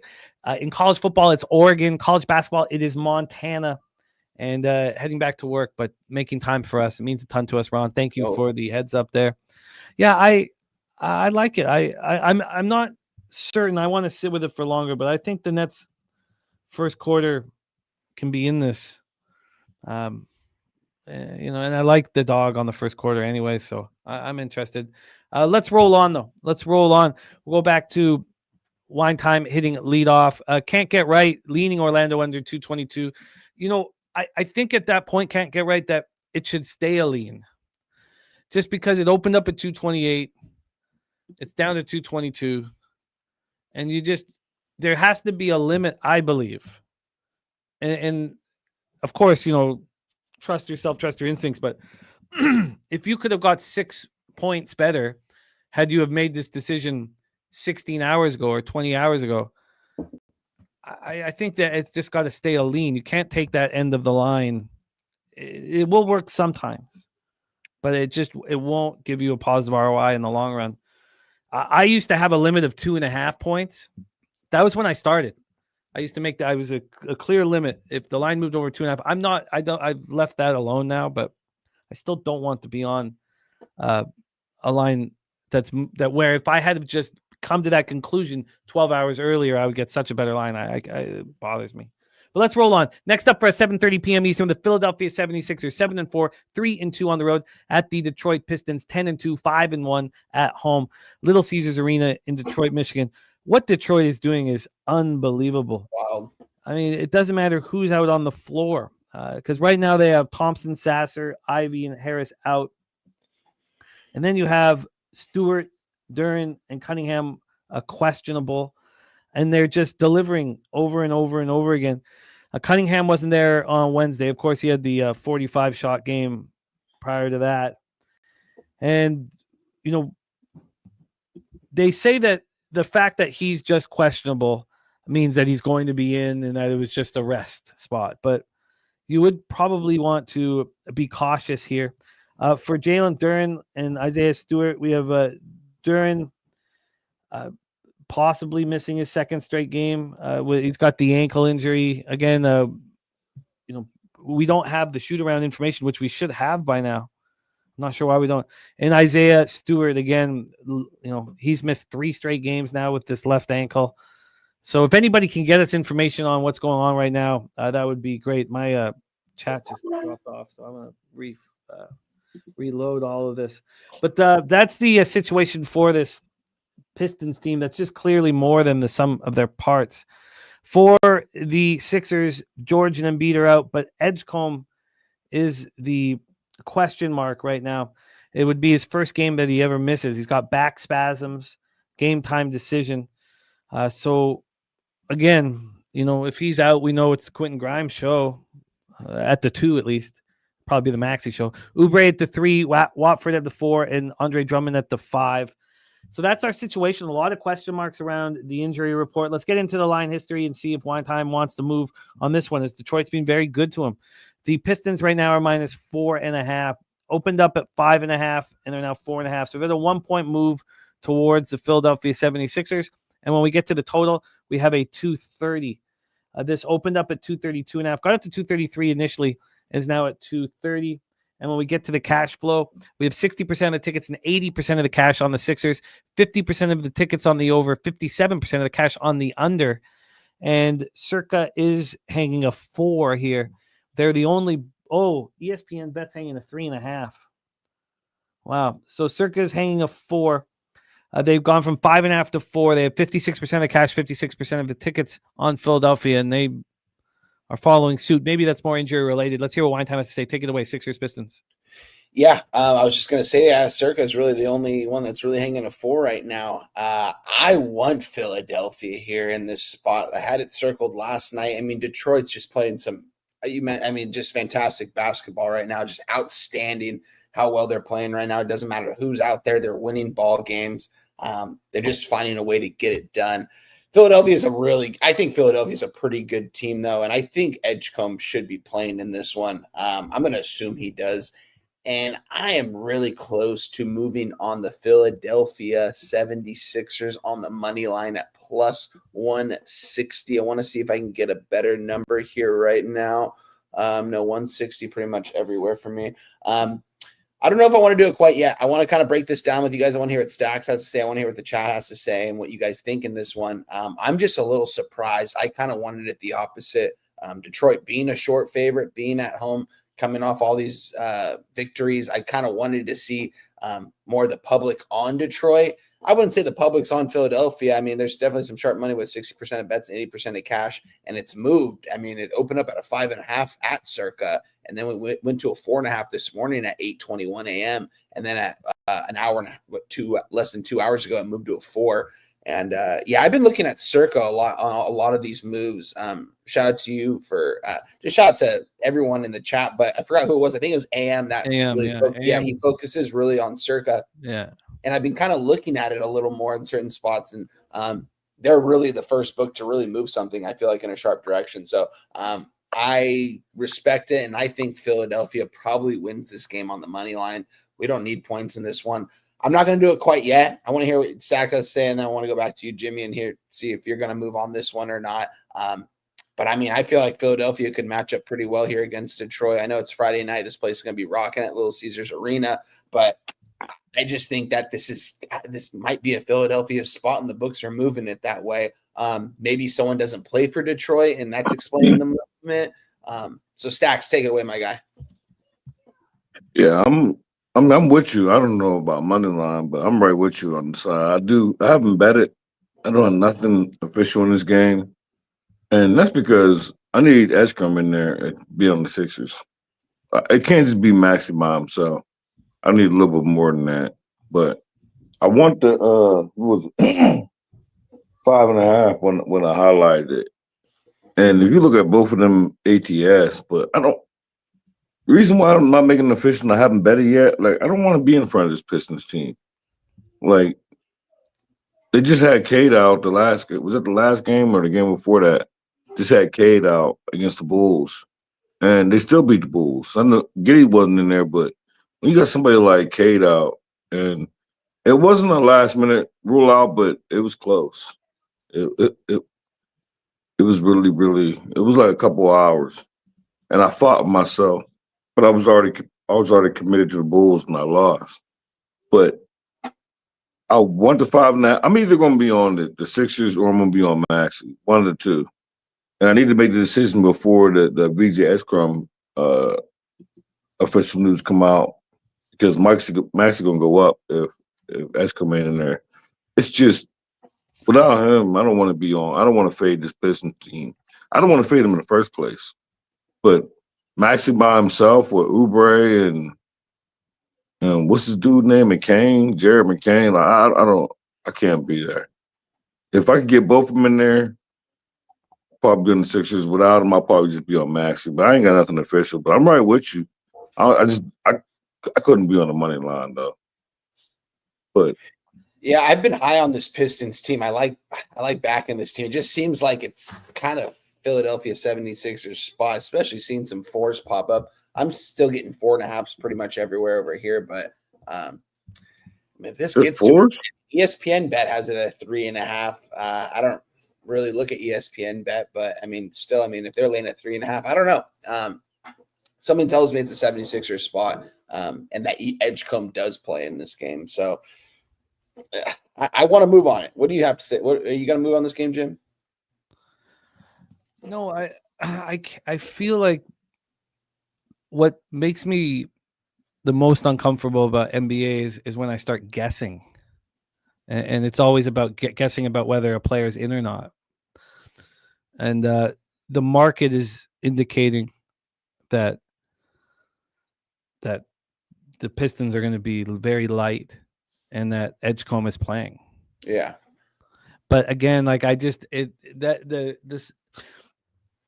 when you make a bet and you have an angle, you believe in the angle, and it's wrong. That's part of what we're doing. But when you have an angle that you have that's predicated on a player being in or out, and they're not, and it's they're not in, so the angle that you had didn't make sense. That's when I'm the most angry, because that I wasn't in control at that point, and so this is where the NBA will screw you. And so I'm hesitant here but the market is telling us, if we're to trust it, that Cade's going to be out again and that Edgecombe is in. That's literally how I'm looking at this as well, Jim. I think that Edgecombe plays and that Detroit is going to be out a couple guys here in this one. Either that or that's because the 60% of bets and 80% of cash coming in on them, but I do believe it's probably player related as well. So I'm pretty close to moving on Philadelphia. I most likely will move on the plus 160. I'm going to look at it a little bit more, and we'll go back over it. Yeah. This is what makes me the most nervous with basketball. Troy Torrance in the house shouting out Justin McKelvey's 30% ROI. And unbelievably, Troy, Justin's not alone with the 30% ROI. Wine Time has one too. And this is not a tiny amount of action here from these guys. It's not a small sample size. It's pretty impressive, man. I'm very pumped up. Okay, let's roll on here. But I do understand all of the love that the Pistons are getting right now. They're being showered with compliment after compliment after compliment. So I do understand why you would have interest in getting in the way of this, especially if it's the exact same roster that just was spectacular, a couple nights ago. And Jim, too, I want to mention, because, we don't always mention the Action Network, but I wanted to take a look at this. This feels like, to me, in this game, feels a little bit more right. 58% of bets, 54% of cash on Detroit. That's what I was assuming it would be around.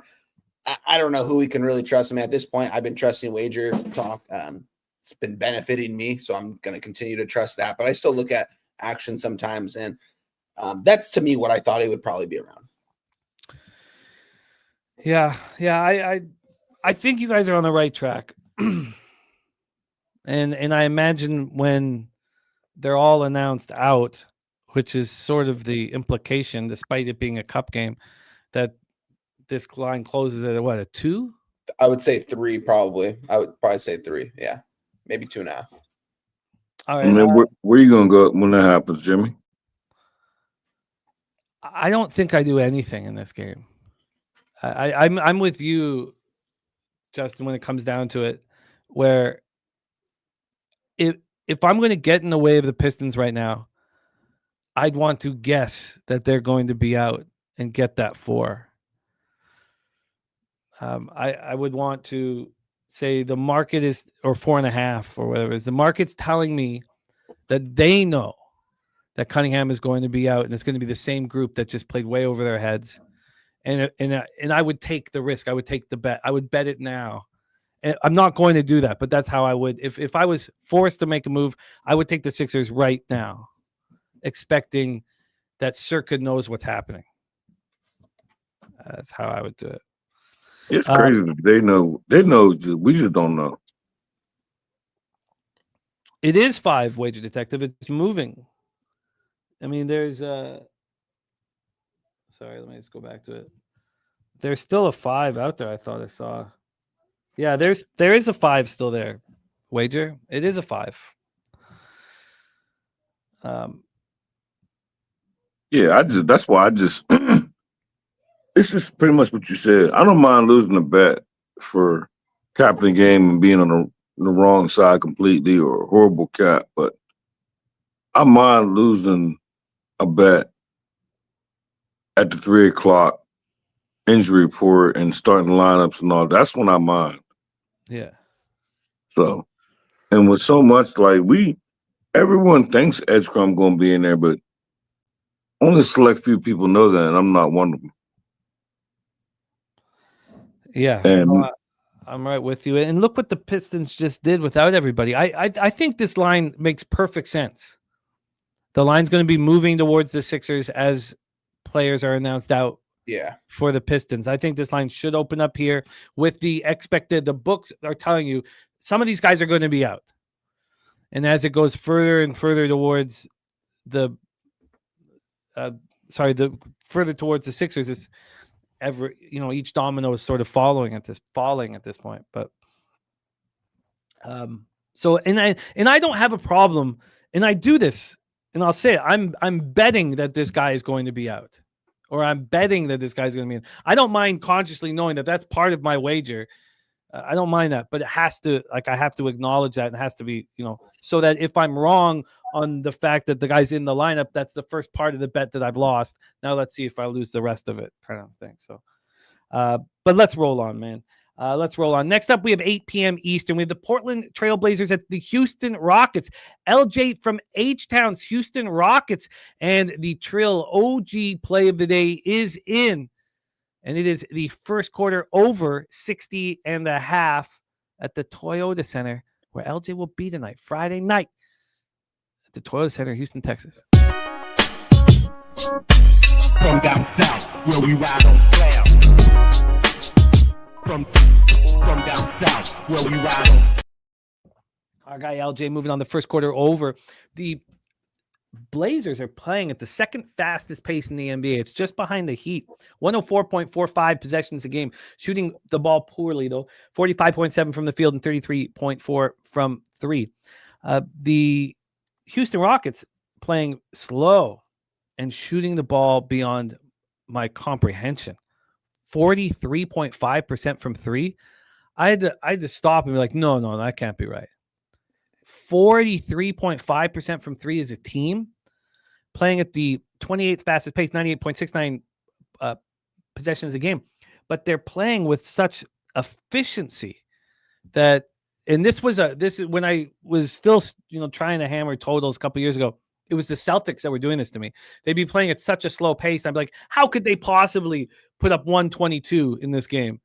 And they would, put up 125 playing at, 96 possessions a game because their efficiency was spectacular. Black Thor King in the house. He's on Drew over 6.5 assists. 49.8 from the field is good. 43.5 from 3 through 10 games is insane. They've only had 4 games at home, this Rockets team as well. Let's get into the line history and set this one up. The injury report is pretty simple. Van Fleet, Finney Smith out. Thibault and Scoot out. So everything is there's no surprises here. We know exactly what this lineup's going to be. And we've also seen this lineup now with Okogie at the 2 just be more accountable defensively. And that's what Okogie always brings to the table. We have this is the 4th game of a road trip here for the Blazers. I apologize. It's a professional day. If you hear Carter crying, I apologize about that. But this is the 4th game of a 5-game road trip. They play at Dallas on Sunday. They're coming off beating New Orleans. They played Orlando tough. Shaden went for 31. They played Miami tough. And Adia went for 33. This is another team that's probably more than the sum of their parts. But this is a very, very tough spot because the Rockets haven't got in that rhythm at home yet. They just destroyed Washington, but you're going to see this team. I mean, this is a team, of course, they start out with 2 straight losses. And then other than that game at San Antonio, they have run the table. And they get Portland tonight. They have Orlando on Sunday. They don't get a stretch of home games really until January. They have a very tough first half of their schedule. It's unclear how good the Rockets are going to be because they could be very good. We have an 8 right now. It opened up at 7.5, got up to 8.5 within 11 minutes. The line comes out, and the Rockets get hammered by cappers. The books respect. Now it's come back a half point from a total side of things here. And we know that LJ's on the first quarter over. We have a 236. This opened up at 234. And again, 11 minutes later, they moved it 3 points to 237. Since then, it's dropped to 236. And we get to the cash flow for this one. We have 68% of the tickets and 94% of the cash on the Houston Rockets. 94%. So obviously, we should take a look at a different book here. And let's just see what Action's saying. If we want to sit here and think that 94% of the cash on the Houston Rockets.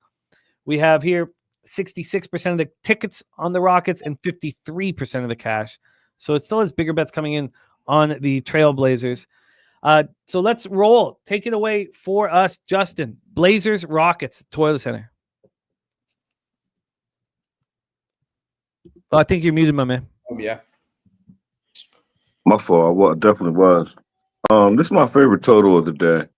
And by far, my favorite tool. I got another one I'm giving out. I think I got 2 more, but this is my favorite one. And if you look at the trends, if you care about them, 5 of the last 7 for the Trailblazers when they've been on the road, it's gone over. But this is a cup game. 7 of the last 8 games for the Rockets total. Overall, they didn't gone over. I feel like the Rockets care about this cup game. We've talked about it. Like, it's about teams who cares. It's about win margin. And when you look at these 2 teams, now, if you look at the history matchup, Portland really ain't been playing their part as far as scoring in this, but I think this is 2 different teams. I think this Portland team, especially on the road, like, I feel like I want their overs on the road and I want them at home as a dog. Like, that's my Portland, my trend. Like, when they're on the road, I want their overs. And when they're at home, I want them only as a dog, not as a favorite. And with the Houston at home, I think it's 2 teams that possibly care. It's a lot of points. I'm on over 236.5. Minus 112. 236.5 at minus 112 for Justin. Wine time, Blazers, Rockets. What's your plan? Yeah, this is an interesting game here, guys. You guys know me. I've been doing, whenever I bet these Blazers games, I've been pretty successful doing it. Houston Rockets haven't really been getting involved in a lot of their games. They're playing some good basketball right now. Listen, I mean, I'm looking at some of these. I mean, Circa opened this up at an 8. It's not really moving. All these tickets, I wouldn't say all. I mean, yeah, 68% of tickets and 94% of cash coming in on the Houston Rockets. And this line just won't move. It won't move anywhere. Wherever it opened up, I mean, ESPN bet, I guess, 8.5 right now. Some places have this as a 7.5. I think if you can get an 8.5 at any point, you should move on it right now, because I don't think if anyone out there can see an 8.5 at an affordable price that they can personally take it, I would take it right now, because I'm going to move on Portland Trailblazers +8 minus 110 here. I think this is too many points with a team that's going to probably stay within 1 or 2 possessions of this game. I think Portland could maybe even get these guys outright. I'm not going to take the money line in this because it's just too many points not to take the points. the books aren't reacting to this. I mean, 68% of bets, 94% of cash. That's a lot of cash in the NBA coming in on a specific team with some specific superstars that a lot of people like. Look at this Portland Trail Blazers team. I mean, shout out to Drew Holiday. This guy's averaging nearly 18 points a game right now. This guy can still go out there and ball and play defense. We know what Denny Advia can do out there. This team has been playing with some heart this last couple weeks since they've lost their head coach. And I like them in certain spots. And this is another spot where I like the Portland Trail Blazers, 8 points. I wish I could get an 8.5, but I'm going to take the 8 because I don't think we're going to see 8s for too much longer. And if we see 7.5s pop up everywhere, I mean, if Circa moves this to a 7.5, I think we know which side this should be because this is just too much cash in an NBA game on a team. Give me Portland +8 -110. The Blazers haven't lost by 8 points on the road all season. Wow. Now they haven't played a team as good as the Rockets on the road. They played at the Clippers and lost by 7, at the Lakers and won by 14, at the Jazz won by 2, at the Heat lost by 5, at the Magic lost by 3, and at New Orleans they won by 8. The most they've lost by is the 7 at the Clippers. That was their 3rd game of the year. And that's a strong look. I wrote that down. It makes Actually, sense. I wrote it down and circled it. It makes sense. I think this is another spot here, where we know the injury report. Everything is clear. There's nobody questionable. We can set the plan up. That's where I want to be. Where give me a fair chance. Yeah. And this game is a fair chance. Yeah. And then we see all of this money on the Rockets. And sorry, Jerry said, can you ask a question for me in some detail? What benefit does the books get sharing legit splits with the betting public? They legally have to. That's what the legalization was all about. They're just, it's now the concern is, are they being audited? And yes, that's a concern, Jerry. But Jerry, they don't care what the public knows.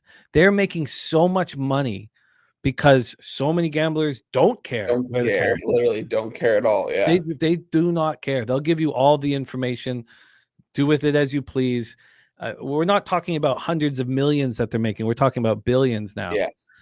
They don't care less. They don't care less. They don't need to promo. They don't need advertise. They don't need now. I know that still like 365 and DraftKings and FanDuel, they're still spending a ton of money on advertising to be the number one book that everybody acknowledges in the world. So I mean, I get that, but they don't need to do anything. They'll give you all the information and watch the public lose their shirt. I mean, even when I started, I would talk to professional gamblers who would say, why would I bet NFL? I know intimately that the books make 90% of their money every year on NFL. Why would I bet the one sport that they make the most amount of money on? Why wouldn't I pick a sport where they don't, destroy? But so they don't care. That's the answer. Is they couldn't. They're making money hand over fist. I think this makes sense. I also think here with this Blazer spot that I get why Wine Time's moving on to now at +8. But for me, if I wait, I'm only going to get more information. If this moves to 7.5, then yes, bet it immediately. If this moves to 9, then maybe sit back and maybe you don't need to move on it. And then we'll also get more information from the market. But I think this is whenever we talk about a game that Justin or Wine Time or one of my colleagues moves on, that I'm like, I think this is right. I just put asterisks beside it, and this is the first one for sure that Blazers +8. I think this makes sense. Now again, this is the best team that they played, and we don't really know who the Rockets are at home. They only played 4 games there. This is game 2 of a 3-game homestand. Jerry, it's right to be suspicious about it, though. It's right. You're absolutely right to be suspicious, not to trust it fully, and never to trust these numbers fully. But they are legally obliged to be honest with these numbers, and that was, part of the legalization thing. So Justin's on the over 236.5 -112. LJ Trill OG play of the day is on the first quarter over 60.5. Wine Time is on the Blazers +8, and that does appeal to me here. Let's roll. Also, another angle just before we move on is I do like fading a team after they beat the worst team in the league badly, and that's the same in all sports and college, NFL, NHL, NBA, whatever. Let's roll on. So Next up for us. Oh, what's up? Under that theory, is the Wizards the worst team? I mean, they're in there's 3 of the worst teams in the league. Oh, okay, I'm about to say that. Yeah, I Yeah, don't I'm know which about to say, ain't the Nets in the same company as them? That they like neighbors. Definitely. We talked one time mentioned the 3 teams with 1 win this year. I think they all qualify. But I do get that angle. Hornets Bucks here. Xavier Oliver shouting out Matty Ice for the no sweat taint play of the day on Wichita State yesterday. It was spectacular. And he will deliver his full card if we get a new silver or gold member in our chat. He's sitting here with the full card ready to rock. Hornets Bucks. We're at Pfizer Forum in Milwaukee, Wisconsin. Hornets 1-4 on the road. The Bucks 7-5, 4-2 at home. And we have reached our stacks play of the day. At this point, we have Prince and Porter out, but we have Giannis Antetokounmpo as probable. He missed the Wednesday game against the Hornets, and he is back here for this one. Stacks play of the day is Antetokounmpo over 33.5 points at plus 100. Stacks.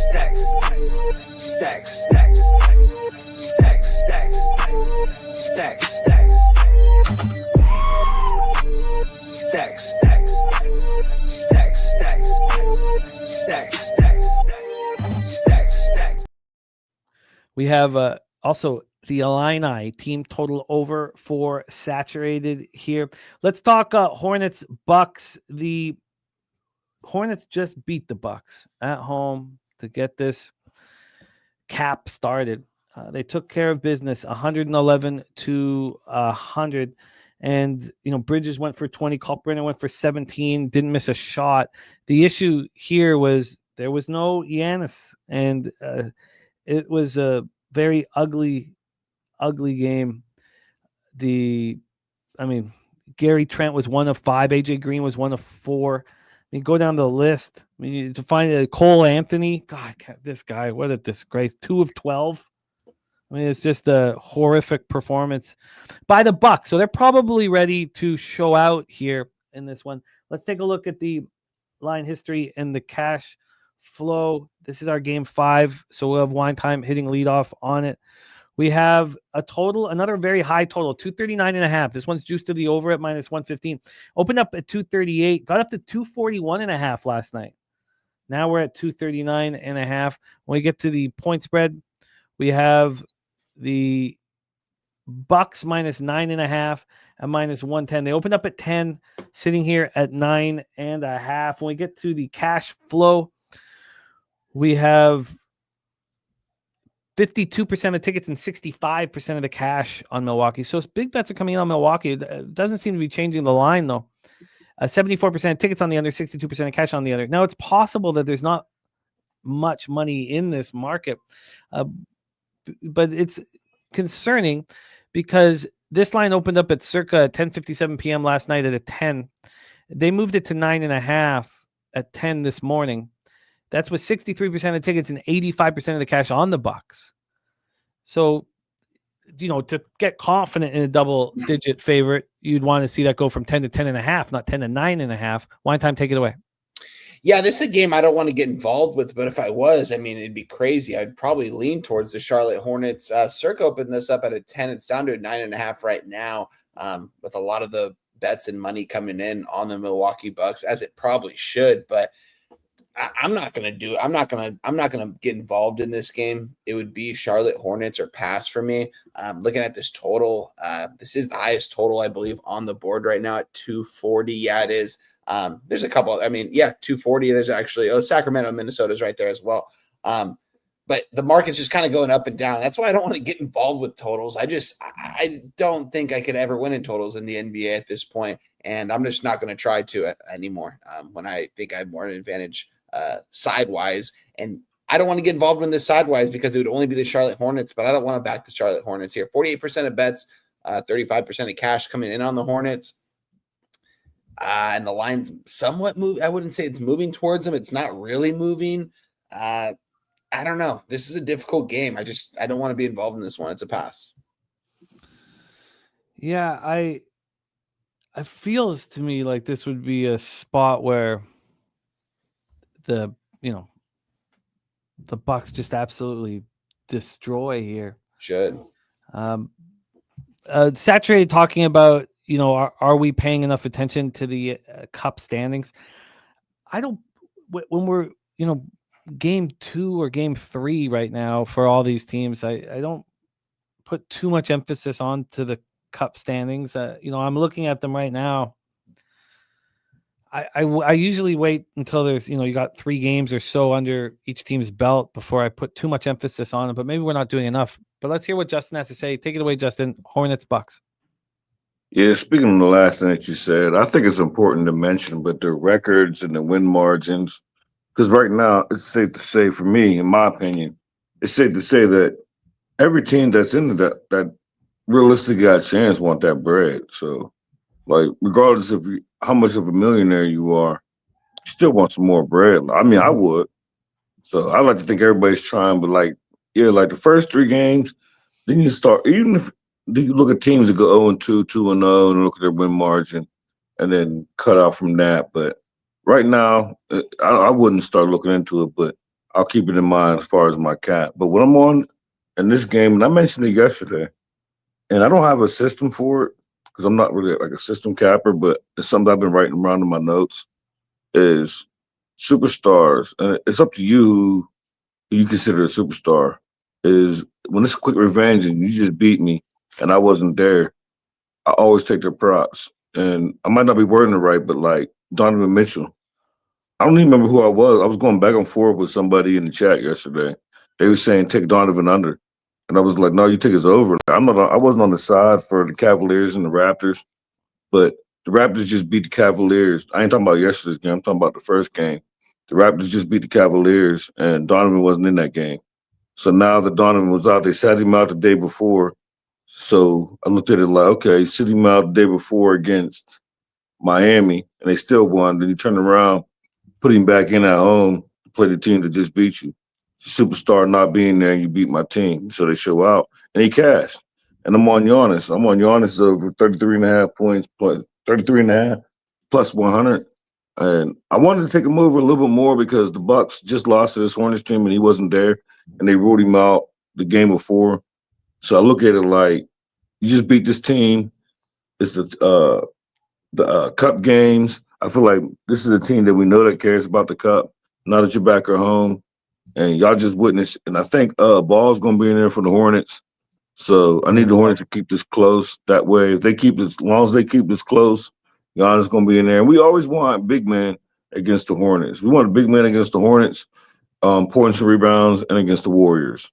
Those are just 2 teams we like to pick on, like guards against Magic, just certain plops. And I love this Giannis play, and that's why I bet Giannis over 33.5 points, plus 100. It's interesting because this is the NBA Cup game. Giannis going to play, and then tomorrow night, Lakers come to town, and we expect him not to play. Yeah, right? He'll duck the Lakers. Yeah.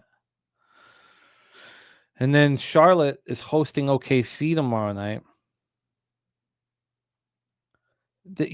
Honestly, it's interesting. Robert Cherry, he's on Hornets first quarter and the first quarter over, but I tend to think that the Bucks are just going to smash and grab these guys. And Kong thinking the same way. We have Kong's NBA play of the day is on the -9.5 for Milwaukee from our guy Kong's Clips. NBA play today in.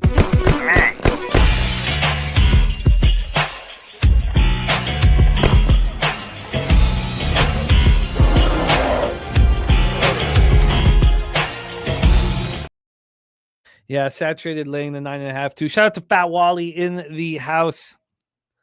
It does. It feels like now again, I do find that this benefits me when we do NBA second as we do on these Fridays, which we're going to keep the same schedule throughout the year. That I make a plan and then 2 hours go by and I put the action in. You get a little bit more market time. You get a little bit more, injury report time. Not that it affects anything here. I'm And interested. it might be selfish, but Fridays is like, I don't know. Outside of that one day where I don't know Wine Time was here, he might have been on there. You mentioned it in the intro. Like, I got fucking bodied that Friday. Like, I think it was like 1-6 that day. But outside of that, every time I'm on here with y'all, like, I don't know, it's just different. Like, I expect to win, and especially with us going second, I get more time to look over my highlights and look over my circles and start screenshotting, and I don't know, it just works for me. It's working. I'm watching it work for both of Like, you. it really is. Yeah. All right. So official here, we have Stacks play of the day on Antetokounmpo. Anything for you, Wine Time, at this point? Nothing. I'm going to take a back seat in this one, guys. It would be Hornets or pass for me just from it's going to be a pass. So I won't get involved in this game. I can't put my money on the Charlotte Hornets here. So, yeah, it's a pass. Coin saying the Penguins up to -125 or -130 in some spots. That's good. It's a good sign. It's a good sign. Let's roll on. We head to the Target Center in Minneapolis, Minnesota. There are certain teams that dominated their first NBA Cup game, and Timberwolves were one of them, +40 here for them. But they're in Group A with the Thunder, so they probably know they need to keep the foot down on the gas pedal, facing the sad sack Sacramento Kings, man. Every time, every 8 or 9 years, you think, oh, maybe they're getting it together. And then they fall apart again. Sacramento playing at the 6th fastest pace in the NBA, 103.04 possessions a game, shooting 46.9 from the field and 37.3 from three. Minnesota, not to the extent the Rockets are, but shooting 40.6 from three. Milwaukee also shooting 40% from three. Minnesota, Milwaukee shooting the ball beautifully. Minnesota playing at 100.73 possessions a game. Kent Davis says, I think the Timberwolves roll and the Kings don't let up. So he's on the over 239 and a half here. Let's pull up the line history and set this up a little bit more here and make sure we got the latest injury report news. It's a pretty simple situation for the Timberwolves. They're healthy. Shannon's out, but everything else is good. It's more confusing here for the Sacramento Kings because Sabonis is questionable, and as is Monk. So let's see if we can get Sabonis was at shoot-around. So we went through shoot-around.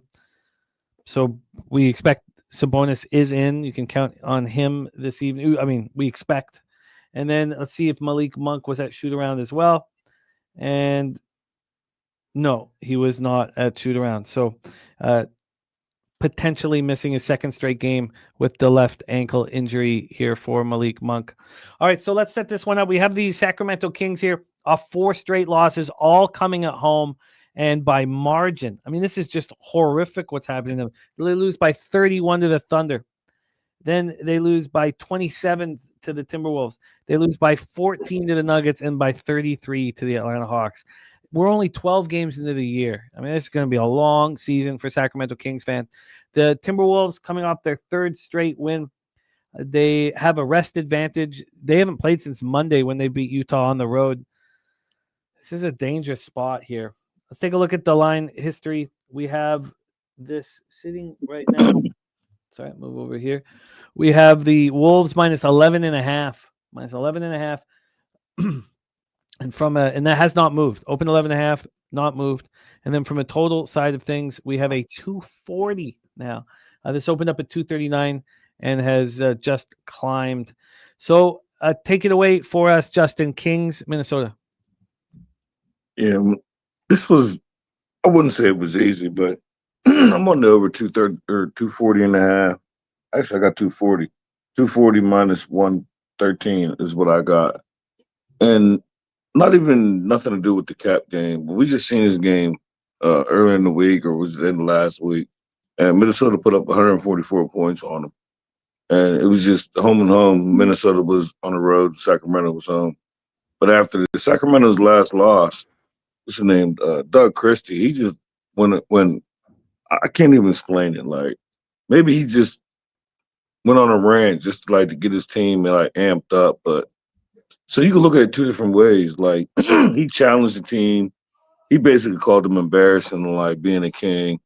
And y'all gotta look it up. I don't want to call everything he said, but it was heavy. And if you don't get up after that, so it's either like he mentioned, like you're not getting back. Like mentioned his age, like 55, whatever, 56, whatever he said he was.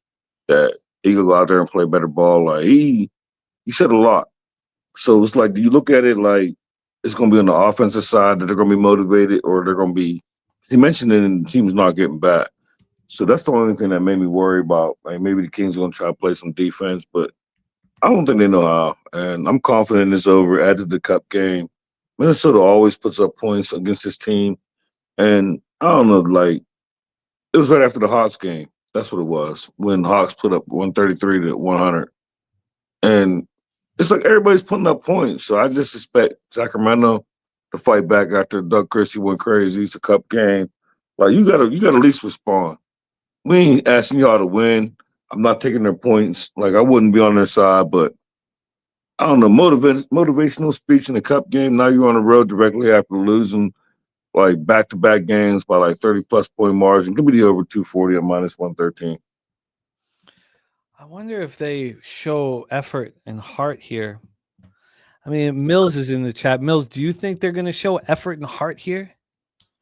Like, do you think that this is a spot where, we can, back them first quarter? But I would want to back them first half, because it is an important point, that was made in the chat, that they host the Nuggets tomorrow night. So will they be cautious of how much they play their stars or their best players in the first half at all? And MMA says, hell no. Okay. Saturated expects points too. Oh, but he says they won't lose by 12, though. Interesting. All right, so we have Justin on the over 240. Wine time, take it away. I don't think they lose by 12. They probably lose by 20 in this game, guys. Shout out to my guy Millsy. But no, this is guys, we talked about the three worst teams in the NBA. This is number 4, and this roster is absolutely loaded. Starting 5. I mean, going into this season, we thought this team, we had high expectations. Talked about it all year long, though. There are a lot of guys that play one-on-one basketball, not really team basketball. And I want to see more from this group, because I like this Kings team. Going into this season, I was kind of a fan of them. I like the players that they got, but it's just a lot of guys that are playing one-on-one. And eventually, if they're going to play team basketball, this team could go on a run and they could figure it out. But I mean, if we're watching these games, guys, I mean, I was on here on Wednesday and I said the Hawks were going to smash them, and they absolutely smashed them. And this Kings team, it's not the right time to take them. I don't think that I think they lose by a lot in this game. I'm very close to moving on the minus 12 here. The market's telling us that too, guys. I mean, looking at this right now, who wouldn't want to take this starting 5 with 12 points in their back pocket, 11.5 points, I guess you could say at some spots, against a Minnesota team? 69% of bets, 60% of cash coming in on Sacramento, and the line's not moving. 31% of bets, 40% of cash on the Minnesota Timberwolves. I'm not going to wait. I'm going to move on it right now. I can get 11.5 at minus 110. Lock me in. Minnesota Timberwolves minus 11.5, minus 110. Shout out to my guy Mills. This isn't any, I know this Kings team pretty well, and I've been in good spots against them. And I think this is a good spot for the Timberwolves to blow these guys out. So give me Timberwolves minus 11.5, minus 110. Timberwolves minus 11.5 and minus 110 for wine time. It's crazy because, you have one site telling us that the Kings are a public dog, the public road dog. Remember, we said that yesterday when we were talking about the Troy game. That, the worst thing we know, that's the one thing that we've known in gambling for years that has not changed, is that the worst bet that there is the public dog. And Troy went out and laid a fucking egg. But it says that they're the public dog, and then when we go over to action, it says that 28% of tickets and 20% of cash is on Sacramento. Now, I'm with you that we should, lean towards the odds logic page for sure. All right, let's roll on. So Markel as well is on the Sacramento Kings. God, it's very tricky to trust the heart and character of the Kings. I don't know. That's the one thing from a talent perspective. I think they match up well. Like if they actually learn how to play basketball together, this team could put it together. I really do believe that. I like the roster, at least going into this year, but I thought by now they would at least kind of be a little bit more cohesive. But I mean, getting double digits against a Minnesota Timberwolves team that, is good, but I don't know. I think that this number is high for a reason, that they probably beat these guys by, they can name their number and do it.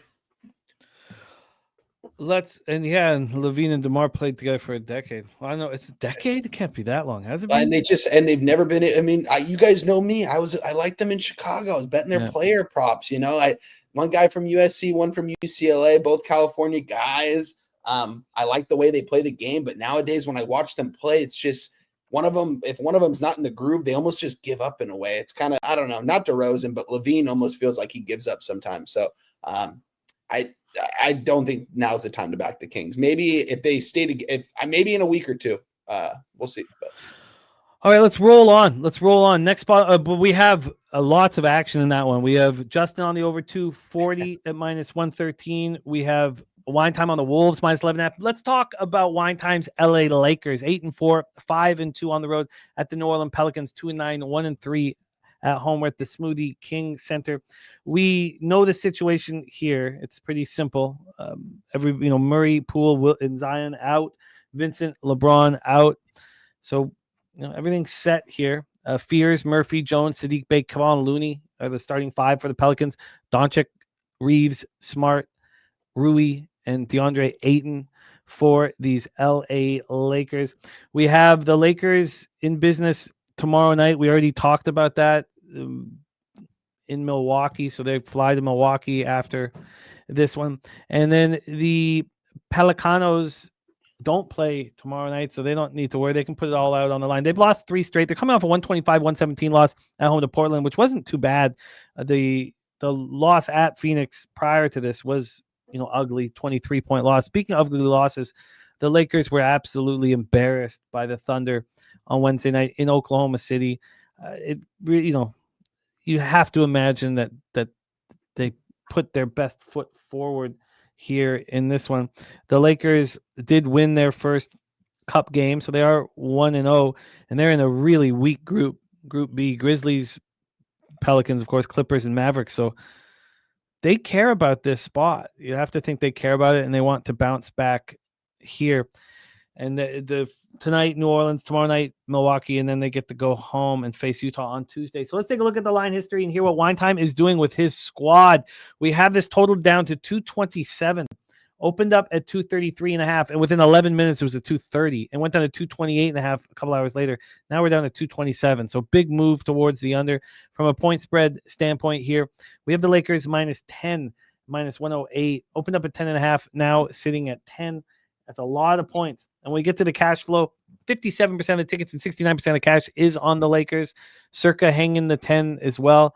They haven't given us their numbers yet. It's gone from 10.5 to 10. And from a total perspective, 74% of tickets on the under and 59% cash on the under. Wine Time, your Showtime Lakers. Take it away. Yeah, we talked about on Wednesday the OKC Lakers game.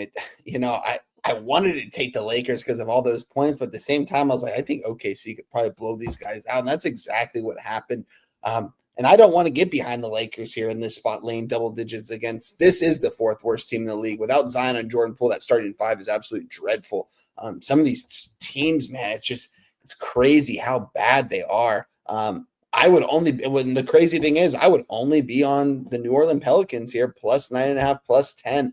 Can get +10 at some spots here. I know they don't. It's like, who's going to really score for him? But at the same time, I mean, the Lakers should be double-digit favorites against this team right here. I mean, yeah, they're out LeBron, but LeBron's been out all season long, and they honestly probably look better without him so far. Be interested to see when he comes back healthy to see how this group is. But if LeBron was in this lineup and this spread was 10, I would be on the Pelicans, as crazy it is, just because I kind of know the story here with the Lakers. Whenever they're laying like a high number with some of these horrible teams, it doesn't really seem like they come through on them. I think the back door will be open for the New Orleans Pelicans today, despite not having a lot of scores out there. 57% of bets, 69% of cash on the Lakers right now. I mean, the line's not really moving. We saw some. I mean, Circa opened this up at 10.5 last night, I guess you can say, and now it's down to a 10. So it's moved, if anything, towards the Pelicans. And right now we are seeing the Pelicans. Do we have 9.5s anywhere? 9.5 fit. Yeah, we have 9.5s at a couple spots right now. I think that's kind of telling. I think the Pelicans stay within a couple possessions in this game. I'm not going to move on it, guys. My record would be a lot better this season. It'd be a crazy record if I hadn't been fading the Lakers in some spots. And I'm not going to do it here. At the same time, I'm not going to back them here. They got to show me that they can beat this team by more than 10 points, which they should. They should. But do they really care to? I don't know. They got embarrassed. Absolutely annihilated. I question the heart in this team, and it's my team. You know what I mean? It's the Lakers. It's the LA. You know, I don't know. I trust Luka and I trust Reeves, and I like JJ. And Ayton's been nice. You know, they've gotten some really good points out of their role players. I can't lay the number here with the Lakers here. I've seen it too many times where they don't cover these spreads in the past. Even after getting completely embarrassed? Yeah, I think this is it would be Pelicans. If I did move on this, it will be a pass because my ROI on Lakers games is just dreadful this year. I'm probably going to follow the stacks lead where I just don't bet my games almost at this point. I'm off it. Nothing for me in this game. It'd be Pelicans or pass, and I'm a Lakers guy. So, wow. Let's hear from Stacks. Take it away.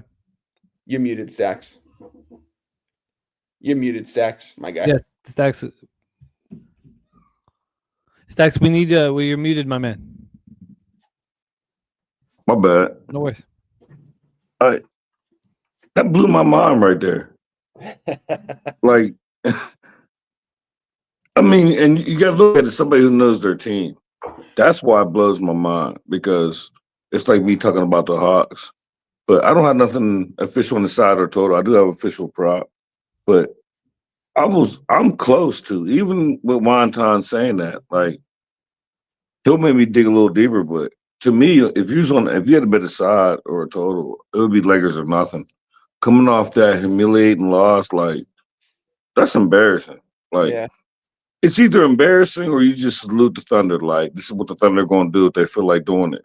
Because they did it to the Warriors and Lakers back-to-back games. So maybe it's not embarrassing. But to me, it would be embarrassing. It would be Lakers or nothing. But I was on Luka on that game, and he didn't get me right. So I'm back on him, and I'm on him more than what I was that day. Today I'm back on Luka 35-plus points at minus 106.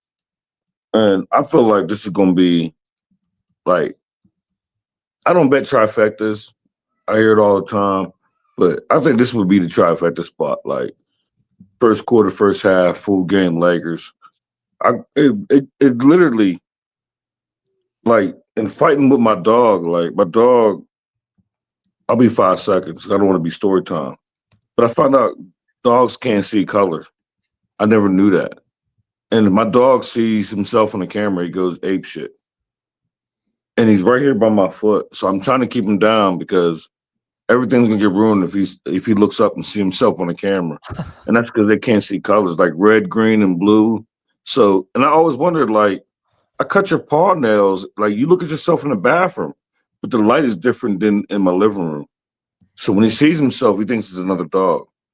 So I keep muting myself because he's bothering me. But anyway, it just blew my mind that he's so heavy on, like, so leaning towards the Pelicans. Like, I think that, and that'll make me look deep. I would not be on the Pelicans, but it makes me dig deeper. Like, I just think this is a smash spot. Like, I wanted to give up. I was mad I missed the opening line, and then that's what made me look at Luka. And then I was like, damn, Luka didn't cash for me against the Thunder, but they also got blown out by 30. Like, I don't know. The Pelicans, I feel like they should be on your list. Your Wizards and your Nets, and they should be on that list. Like, and it's a cup game. Like, I just feel like this is like a smack city spot. Like, Laker win by like 27. You know, I feel like I'm trying. So I'm going back to this situation because this would be a guaranteed bet for me. Anytime a team loses by 30 plus, you back them the next game, always. And what has been hurting me is actually expecting them to fire in the first quarter. I've been in the situation. I've lost the first quarter and cashed the first half. I don't see how they don't take out their anger in a cup game on the Pelicans here. And respect, Leonard, my man. Great to see you, buddy. So I think I have to bet them. It just fits the protocol, and to bet them, then I won't bet them first quarter. Oh, that's dope, man. MMA Logram saying, well, Maker shouted this out on Media Day. Oh, man. Respect. That was a great interview. So I think that it has that it's Lakers first half, full game. I have to trust the system here. We're not trusting Christie calling out the Kings. And we're not, and I don't know why I'm not. It's just because they're so clearly less than some of their parts. I mean, I don't know why I wouldn't be on the Kings first quarter here. You know, Minnesota knowing they got Denver on deck, or Kings. I think it's funny you say that, because I wrote that down, because it wasn't the last game, because the last game they played was against the Hawks, but they just played this game, and it was home and home. And the Timberwolves put up 144 points. Going back to your Timberwolves and Kings, It was like 144 to something, and the Kings was home and the Timberwolves was on the road. It was like, I don't know, 5 days ago. We just seen it, and my whole thing is, if you add that King spot to Christie making that coach, how's it not a first quarter spot? Y'all just lost by 30 to these boys. You just lost by 30 to the Hawks. Christie just went crazy. I'm only going back because you mentioned that. When you mentioned first quarter, I wrote that first quarter down. I'm on the over, but I wrote the first quarter down. Like, how is it not? And you're getting some help. Probably get some points with the Kings first quarter. Oh yeah. If I was alone and we weren't doing the show, I would be on both the Kings and the Lakers. But sitting here with you guys as we cap it, you start looking at the Kings have been in this situation and shown no heart. Now, we haven't seen the Kings in a situation after getting called out by Christie. Here, the Lakers have to be bet. They have to be bet. And when I told you guys, I've gone back over, the 30-point, when I lose on the 30 points, it's because they don't, when I think they're going to come out angry in the first quarter, they don't. They cover the first half, they cover the full game, they end up getting there, but not right away. I think the Kings and the Lakers have to be on my card, and I just have to deal with the consequences. So, and then with the Kings, that would mean, how you going about it though? Well, certainly with the Lakers, it's first half full game. The question is, I don't know exactly the right way to bet it with the Kings, because I mean, the team is so much less than the sum of their parts. I would imagine as the game goes on. So if Minnesota has Denver on deck, wouldn't that in the first half they be more cautious about maybe not playing their, stars that much? For the Kings, I would say first quarter, first half. That's what I've written down. Yeah, not worry about the back end of it.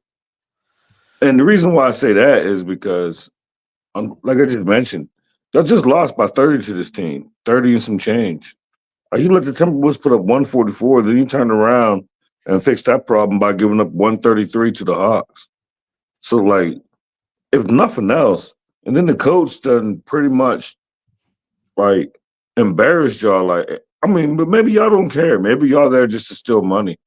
But my thing is, it has to be first quarter, first half. I wouldn't be on the full game. Because even though Minnesota got Denver next, but it's like they could turn it up the second half and still win by 13 and be losing at halftime. I hate this feeling when you have to bet something, but you don't want to bet it, but you have to. I have to. A shout to True Love, 4-1 Entertainment. Reeves, PRA, Westbrook, double. Our guy Stacks cashing that plus 600 on Tuesday. Okay, so I have to. I just have to deal with that shit. So I'm going to. We have a Lakers and Bucks minus 2.5 parlay at minus 119. That's a spot that Don played liking a lot. Let's roll on to our next spot on the board. We got 2 games left in NBA before we get into college football. 4 games in college football. Now, I am doing a college basketball with you guys here, and I know it's not. And we're going to have guests on these Friday shows, but I had the choice here to talk about the spotlight games that are out or talk about the games that I'm betting. And so I always go that, look, I'm betting this. I'm investing in these games. So those are the games that we are breaking down here on the show. I will have guests here with these spotlight games. So, because I know everybody wants to talk about them, but I'm about making money. And so that's how college basketball is being rocked here on the show, unfortunately. I got a college basketball bet when we're done with NBA before we leave. It's actually stacked, so I could give you a quick couple minutes on it. Oh, that'd be great. That'd be great. Okay, let's roll here to our next spot on the board. We have Stack sitting lead off here. 2 games left. Let's roll. We have Clippers Mavericks is the next spot here on the board here. Clippers are in a free fall right now. That was just an ugly homestand, but they weren't really losing by margin. I mean, the Phoenix Suns loss was bad, but they were in that Hawks game. The Nuggets game was pretty ugly. It's hard to believe this team is where it's at right now. The horrible roster management, the mistakes, and now you see them 3-8, 0-3 on the road, and the Thunder are the defending NBA champions. I mean, it's just the Paul George effect here. We have them as 6 straight losses, and the question at this point is, do you trust the character of this team to pull themselves out of it? Now we're going to see who they really are. This is a 7-game road trip that they're about to start, and it could be horrific. But they do have the Mavericks first. It's going to get more difficult when they got Boston, Philly, Orlando coming up. The Mavericks here are struggling as well, but Nico's being fired, so they hope that there's a different feeling here at home, because they have stated in the press that it doesn't feel like we're at home with everybody screaming fire Nico. Well, now Nico's gone. They've lost 6 of their last 7. Their only win came barely. They barely beat the Washington Wizards. They've beaten the Pacers and the Wizards. Now they beat the Raptors early in the year by 10 at home, but this is just absolutely horrific. And the question is, of course, when is AD, and is he going to be available, and all of that? He's listed as questionable here. He's missed 7 straight games. He's been questionable for 4 straight games. God, what a mess. Can you believe you trade for a broken 32-year-old when you could? It's just astonishing. Absolutely astonishing. And then we have a PJ Washington questionable. So, if AD might not be there, you want PJ in there. He's listed as questionable again. He has a left shoulder strain, and he left during that last game. So those are the issues, of course, following Dallas everywhere they go. We know what the Clippers situation is. Kawhi is not playing. Let's get to the line history and see if Stacks is moving on this one. The Clippers are -3. They opened up at -3.5. Now they're -3. It's hard to believe that a team losing the way they are would head out on the road and become, favorites right away. Now this line has moved slightly, away from them. This total is at 219.5. It is by far, well, not by far because Brooklyn, Orlando, but by far the lowest total on the board, opening up at 218.5 and now 219.5. And when we get to the cash flow here, we have the 70% of the tickets, 79% of the cash on Dallas, 55% tickets on the over, 67% cash on the under. Stacks, take it away. Yeah, I don't have nothing official as of yet. It probably won't come during the show, but I'm real close. The only thing stopping me from betting the Mavericks is, why are the Clippers favored? I don't believe in or overthink line traps and line manipulation and head fakes.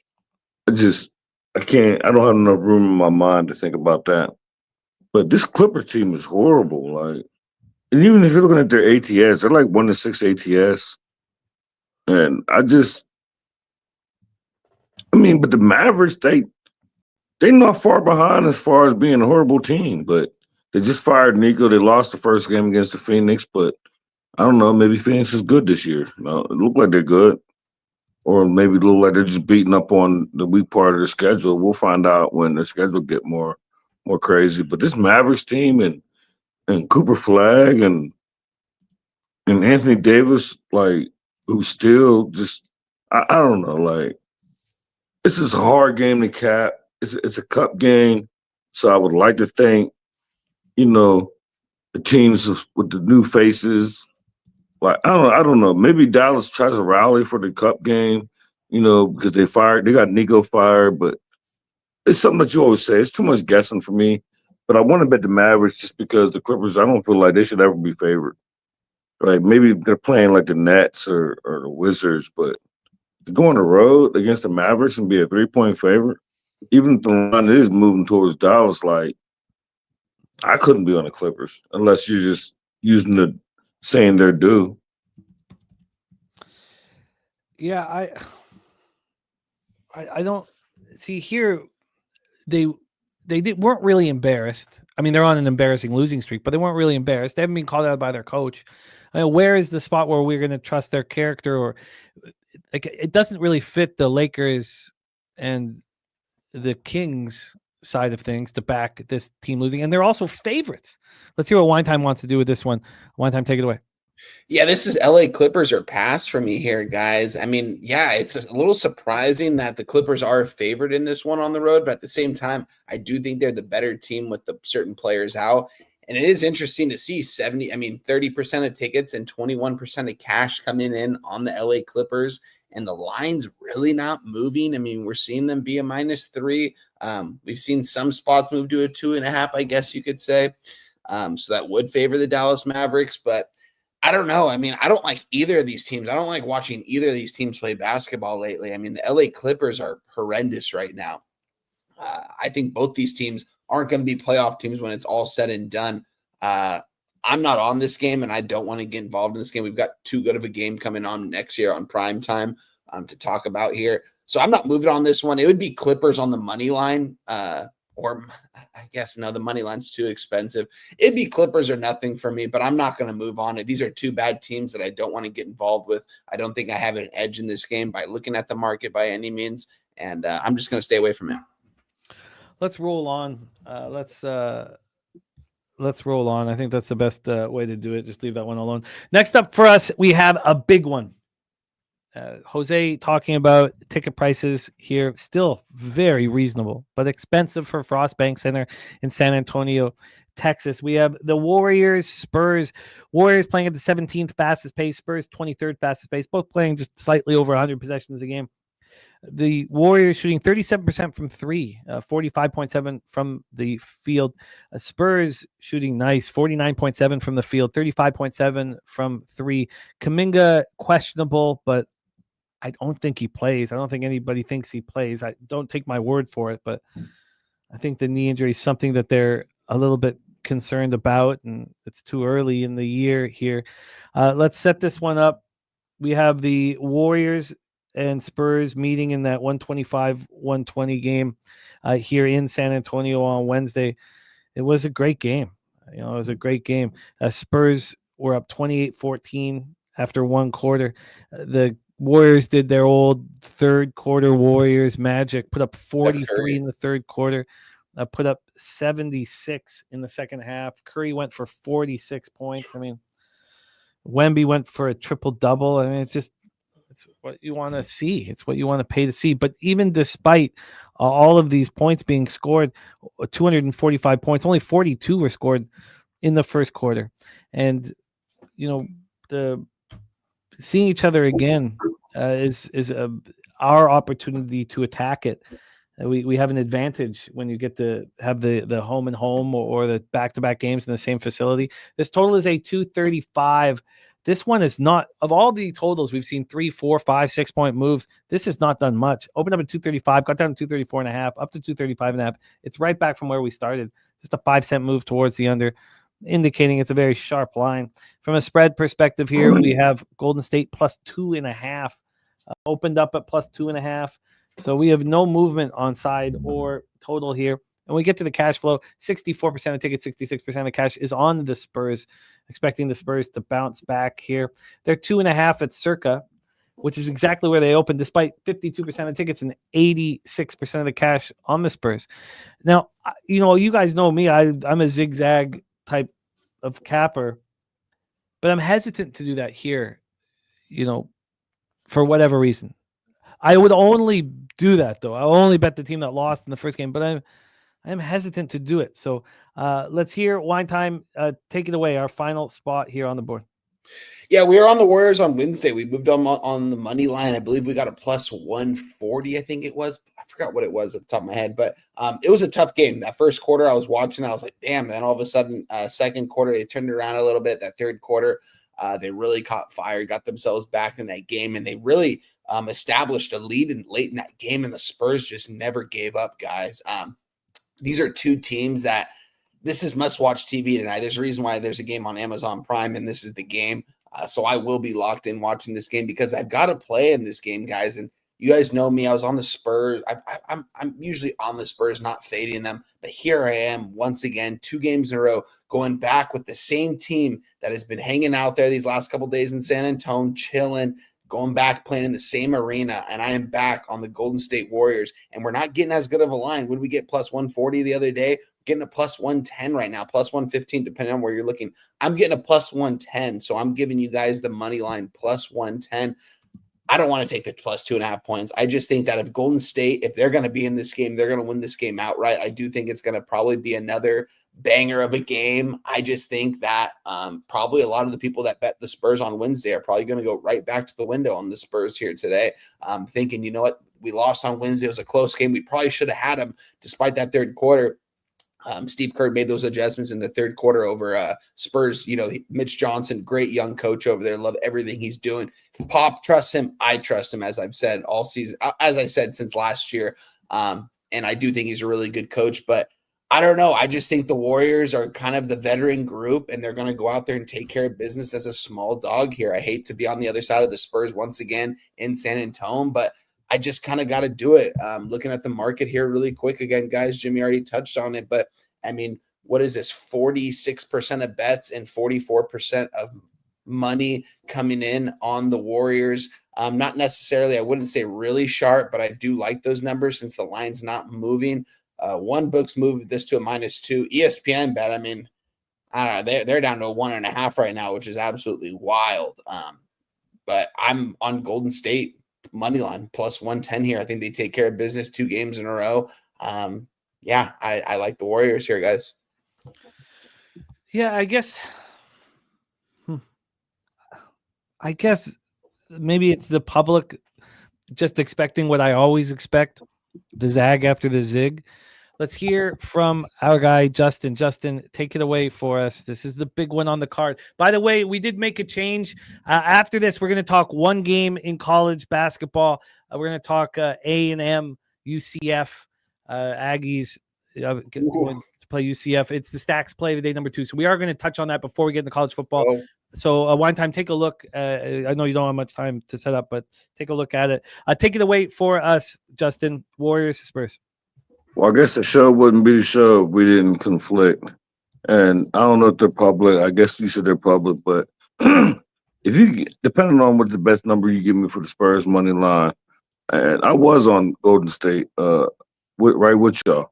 I was on Golden State 3 different ways the previous meeting, but for me it was the spot. It was Golden State coming off getting hammered by OKC, and then pulling in starters early in the third quarter. Steph only had 11, and I was on the Warriors team total over. I was on Steph 25 plus, and I was on the Warriors +4. But now, like the way they lost this game, and I feel like they're going to have to make adjustments. And I guess it depends on how you look at the coaches. I'm a Kerr backer. I like Kerr.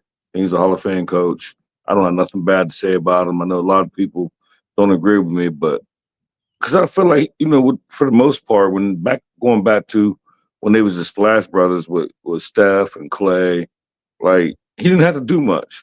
Now he got to do a little bit more, like because he got a little bit older people. But I just think the Spurs are gonna make the adjustments. Like truth be told, the only thing that happened, the only reason why they lost that game was because of Steph in the third quarter. Like Steph in the third quarter went crazy. So slow him down, and he historically kills the Spurs for some reason, probably going back to not literally, but David Robinson days, like not literally because they didn't play together, but you know what I'm saying? Like for years and years and years, he kills the Spurs. But I'm on the Spurs money line. I think they're gonna make adjustments. It's a quick turnaround. I do like the zig and zag, and I was on the Warriors. Maybe the public is looking at that. I try not to get into that, but I like the Spurs. If the money line is too expensive, I'm willing to lay the short spread. So let me ask this here. The Warriors are 2-6 on the road.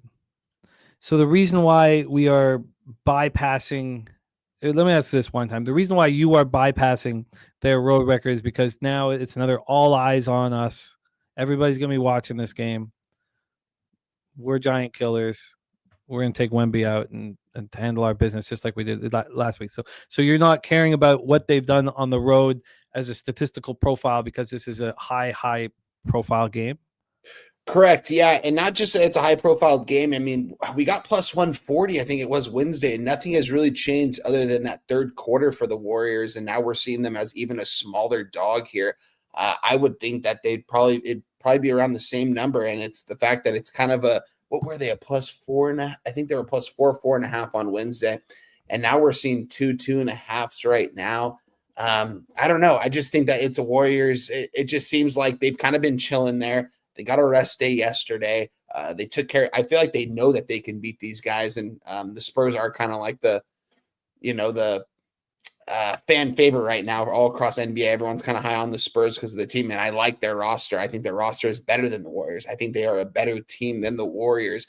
I just think the Warriors, primetime matchup. I think Curry kind of knows he can probably name his number against any of these defenders. A lot of these guys that are going to be guarding him are a little bit younger, and I think that he could. I mean, it was funny when Wemby tried to guard him from three, and he just did a move on him and got to the bucket quite easily.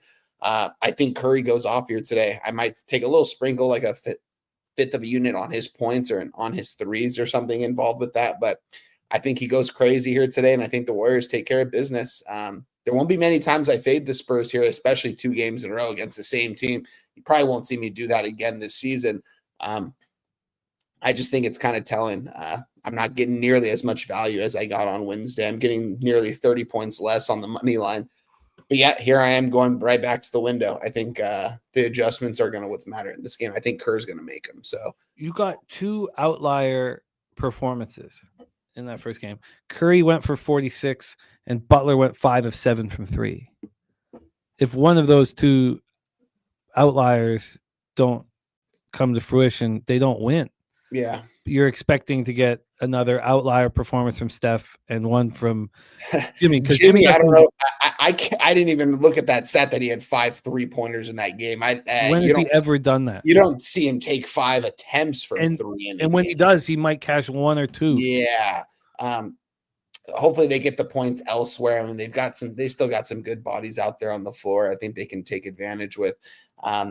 But I think it's all going to be about Curry. I think if it's a close game at half, I think that third quarter is really going to be a big difference here. We'll see. I'm not playing with house money because it's my money. I already won it, but I had that nice plus money on the Warriors, and I took them second half in that game too. Didn't tweet it out or anything, but I moved on them second half in that game. And it's just, I just think that they can kind of, that they're going to control this game, and it's probably going to be a close game. I don't think they're going to blow them out by any means, but I think I'm getting a good value with an underdog here that could probably win this game outright. So, and Saturated has an interesting point. He says 2 triple doubles is an outlier too. I don't count rebounds and assists personally as those are the hustle spots. Like the outlier to me is when you're shooting above the norm. But you're absolutely right. It's a completely fair thing to say, Saturated. So, Justin, I can get you a minus 137 on the money line.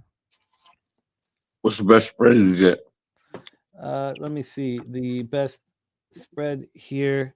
You can get a 2 at minus what? What is that? Lots of 2.5s available. Yeah. 2.5s at minus 110. And if you wanted to go for a 3, I can get it for plus 3. Yeah, sorry. A minus 2. I can get. Sorry, you're right. There, I'm saying 2.5s. Tripping out there. The 2, I can get a 2 at minus 110. Yeah, I'll take that. Minus 2. Yeah, minus 2, right? Yeah, minus 2. Yeah, I'll take that. Okay, well, I am going to, I'm going to back the Spurs here. I think the 46 points and Butler hitting 5 threes is the outlier, not the triple doubles, but it is a completely legitimate statement or, fair comment from Saturated. I'm going to move on the Spurs.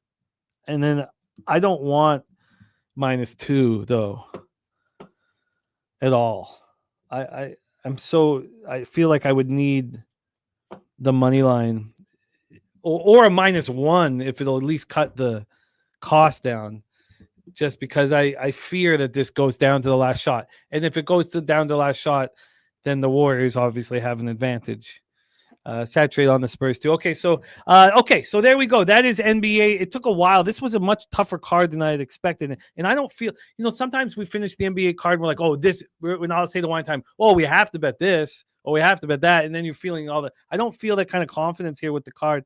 But you guys have been delivering the goods, man. What a spectacular year so far from our guys. We are going to talk about one college basketball game before we go into college football. But let's review action here, starting with you, Wine Time. Take it away. Your action for NBA Friday, November 14th. Yeah, we've got 3 plays locked in, guys, and I've got a question mark next to another game we talked about. Portland Trailblazers +8, -110 is official from us. The Minnesota Timberwolves -11.5, -110 is official. Warriors money line +110 is official. Very close to moving on the 76ers money line at +160. It's a spot I'm going to look at here throughout as the day goes on and see if I do move on this spot.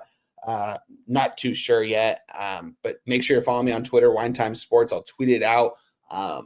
Apologies. Sometimes I tweet out my action a little bit too late. I need to make sure I tweet it out a good hour ahead of time, guys. So make sure you follow me on Twitter, put the notifications on. I'll tweet out my action if I do add the 76ers. But 3 official plays for today's card. You are locked in. Justin Mcelvy, take it away. Yeah, I got 7, and when we do college altogether, I'll have 8. But my 7 NBA is I'm on the Knicks over 238 -110. I'm on Josh Hart 30+ points, rebounds, and assists +180. I'm on the Rockets over 235.5 -112. I'm on Giannis. That's stats play today, number 1. Giannis over 33.5 points at +100. I'm on the Timberwolves Kings over 240 -113. I'm on Luka 35+ points at -106. And the Spurs -2 -110. You are in business, my friend. I may end up on the Knicks. I need to study it a little more. But God, this card is ugly. Fucking ugly card. But that doesn't liking my card does not equate to a positive ROI. Nets first quarter. Blazers +8. Bucks -9.5. And then the double up spots are the Kings and the Lakers, which I don't have to do. I shouldn't. I should not double up on these bets with the Kings and Lakers. It's not like I like them so much more. I just feel like I have to. I'm not going to. I'm going to pick. And it's always dangerous when you pick either first quarter or first half. Sometimes out of laziness, I take both. But I'm going to be on the Kings first quarter, first half, both or one. I don't see why I would be on 2. It doesn't make sense. And then the Lakers though, I think I smashed the Lakers. So that's a first half forward. So maybe that is worth the double up. And then I'm joining Justin on the Spurs tonight. That is our NBA here for Friday, November 14th. All right, this is not on the schedule, but we are going to, because I've got 4 games that we are going to be capping in full with Jose here that I've bet them all. But I did feel like I was hoping to have someone come on to talk about these marquee games that everybody wants to talk about. And with Justin having a stacks play today on a monster spot with A&M, it gave us the perfect opportunity to dive into college basketball here to get started. And then we're going to move into college football at Wine Time and then roll forward here. So let's talk about this spot. This is stacks play of the day, and it is a fun one. Texas A&M, these Aggies, hosting UCF. So let's set this one up and then hand it over to Stacks and see what Wine Time's interest is here. And I did look into this just because anytime a team hasn't played on the road yet, I'm interested in fading them. That's why I faded Cal. And if I had have done that right, I would have just faded Cal in the first half. But I did really want to fade Cal full game too, and I didn't want to double up on the spot. What have we seen from UCF so far? They're a high-scoring basketball team. They took out Hofstra 82-78 to open up their season at home.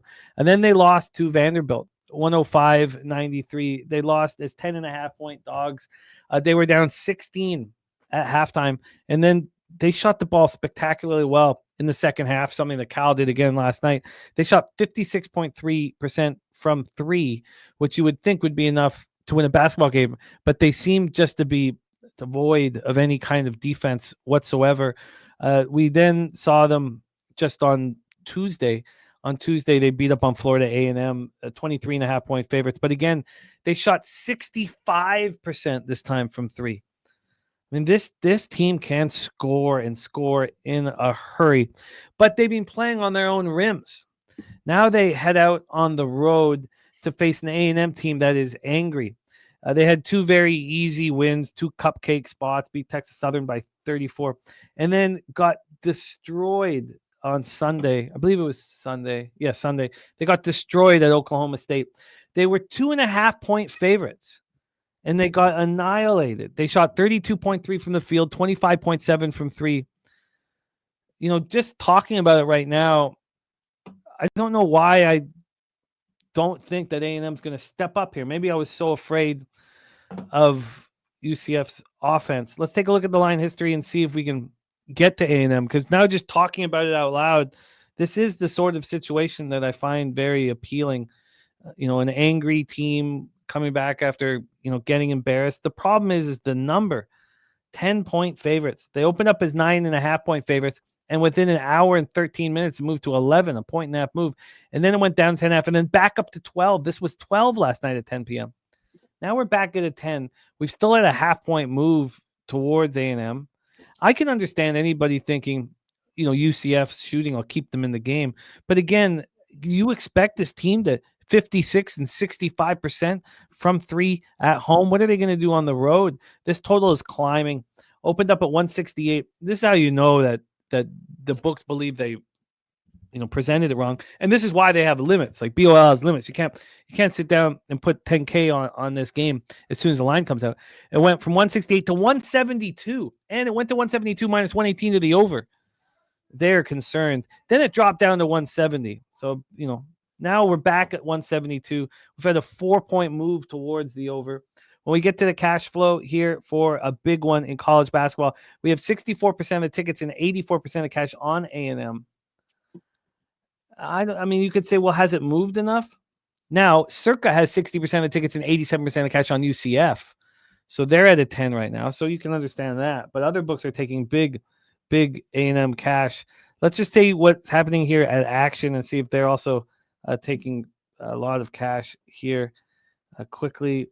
They've got 62% of tickets, 68% cash on Texas A&M. So we have the U-shaped movement, which is concerning. Justin McKelvey, take it away. Stacks play of the day. Yeah, you took a lot of my cap from me, but I'm gonna emphasize it. The main part of this is we're gonna take away from UCF the way they score because they've been at home. But I feel like this team is talented enough. They're gonna score wherever. Maybe not to points that they did, but they're gonna score. Like, they're going to sniff 70. Like, I feel like they're going to go over 70. And this Texas A&M team, like, they scored 90-something and 100 and something. Like, this team, like, really, really, really scores. And now they just lost to Oklahoma State on the road as a favorite. And I just feel like this team's going to put up 100 points. I feel like UCF going to contribute to it.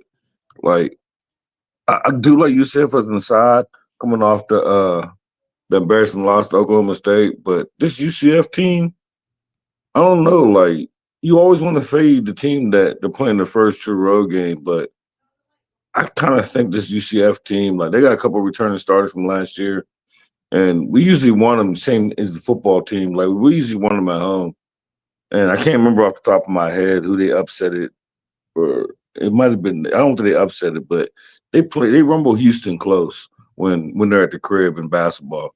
It's something that I remember. But this UCF team is good, and I think they're going to help me out with this total. Then they're going to get 70, 75 points. I think A&M going to have 100. So I like this stats play today. Number 2 is over 170.5 at minus 110. I love this play. Yeah, no, I get it. I really get it. Over 170.5 for stacks, minus 109. I know we didn't give you much time to look at it one time. Did you take a peek at the spot? Yeah, guys, I haven't made any college basketball plays official quite yet. I've been looking at the cards every single day, kind of looking at the market and all that stuff. I haven't done the proper research on personnel on some of these teams yet. So I'm not going to come up here and give you guys a lot of players. I know Ryan Kugel's really talented from UCF. They're going to need him to go up. Both these teams are scoring a lot of points from what it looks like right now. This is a tough spot because we saw this line get up to a 12 at some point, and then it moved all the way back down to a 10 right now where we're currently seeing. I'm going to make this official, guys. This isn't going to be a full unit play. It's going to be a half unit play. It's going to be my first play I give out officially on Twitter and to you guys in that I've made this college basketball season. And it is going to be on the UCF Knights plus 10, minus 110 here. So again, half unit on this play, guys. 64% of bits, 84% of cash on A&M.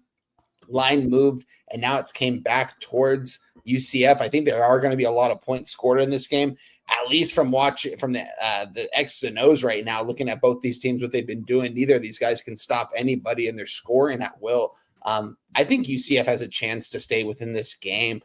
Give me the plus 10, minus 110. We're going to go ahead and I'll tweet that out and make that official for the first game of college basketball. Again, it's a half unit play, not as much as I would normally throw on some of these other games, but I'm going to go ahead and make that official. There's a couple other spots I was looking at too that I might end up tweeting out later. I really like Iowa later here in this game against Xavier, minus the 15.5, and also DePaul on the money line against Northwestern. Those are other spots I'm looking at. Haven't moved on them quite yet. I'm going to I've got all day. Don't have any plans today after the show other than continuously capping. So I'm going to look at some of these spots, but those are the spots I've been looking at so far today, guys. But I'm going to go ahead and make it official because we're on the air with you guys. Give me UCF plus 10, minus 110. Plus 10, minus 110. I want to fade teams on their first road game, especially teams that have been shooting the way they have. But it bit me with Cal getting their shot together. They started hitting all their threes in the second half, which makes me think that I should just be on A&M first half. A&M first half, angry group coming off of an embarrassing performance. UCF, hopefully the rims are a little uncomfortable in their first road game. So that's what I'm going to move on A&M first half here. Hopefully it doesn't burn me. Not taking the full game and focusing on the first half. But what I'll watch it so then I can decide whether or not, it warrants a live bet if I lose the first half, because that's usually how I run.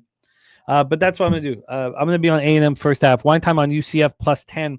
And we have our guy, Justin Mcelvy. Stacks play today, number 2, Texas A&M, Central Florida over 170.5 and minus 109. Justin, excellent work, my man. Thank you so much for rocking with us. I'm going to pop your X handle here in the chat. Get that cash, my man. And thank you for all your time and hard work. I'm going to pop it here in the chat. Any last words for the Cappers supporting the show? No, appreciate you having me and have a type of day. Respect, man. Shout out to my guy Stacks. Sorry, I was muted. Love my guy Stacks, man. He's been making us better, being on screen with us on a lot of these games. Appreciate his hard work. I know he puts in the time. I'll be going to bed some nights and he's waking up. You know what I mean? And he'll be texting me his plays. It'll be like 1 a.m. out here, 4 a.m. his time, and he's up and at it, capping this card. So shout out to our guy Stacks. Justin Mcelvy. Can't wait to meet him in San Antonio. Hopefully he's able to meet us there this year. Yeah, man. No, I he's money in the bank. Money in the bank. Yeah, I hear, Wage Detective talking about the returning talent here for A&M. Ken Palm does have them, ranked 47th. For me, and then UCF's not a joke. They're ranked 78th right now. For me, it's the situation. You're coming off getting destroyed. It's just the situation here. If UCF's shooting is able to get them to climb out of the hole, I can understand it.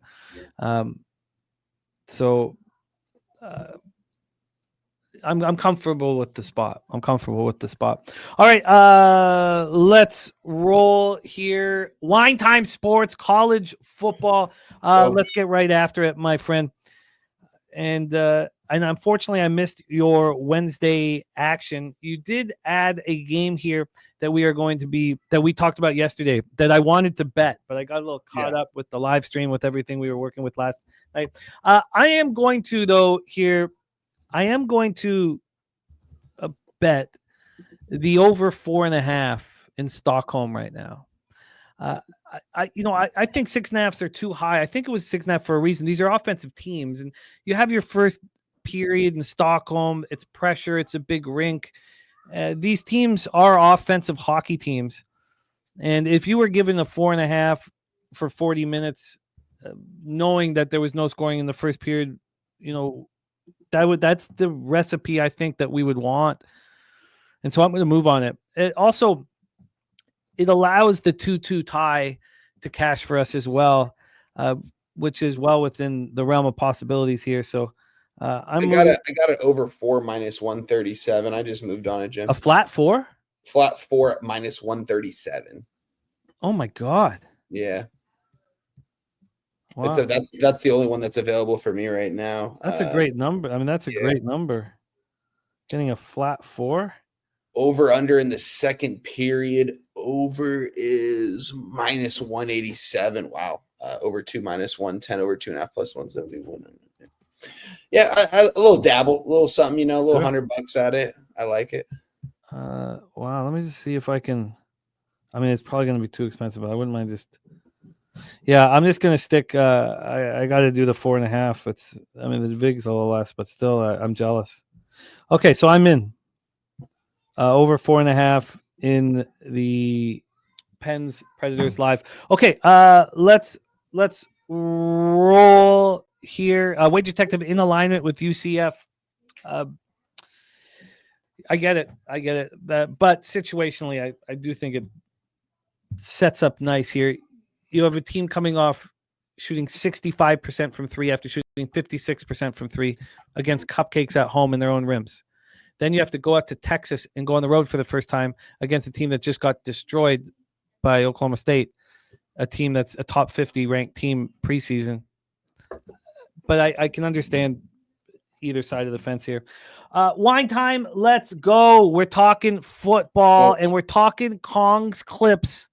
Louisville Cardinal, the very dangerous Louisville Cardinal. I have a vividness bias with Clemson, and it gets me in trouble because this is an under 500 football team. This is not Clemson of yesteryear. They are coming off a win, though, snapping their 2-game losing streak, but all 3 games came at home. They haven't been on the road since the 11th of October. Going up against an angry Cardinal group that just lost at home, shockingly in double overtime, to the Cal Golden Bears. A shocking result as 18.5-point favorites. You have to think this is an extremely angry Louisville Cardinal group. Let's get into the line history here in the cash flow and hand it over to our college football expert, Wine Time Sports.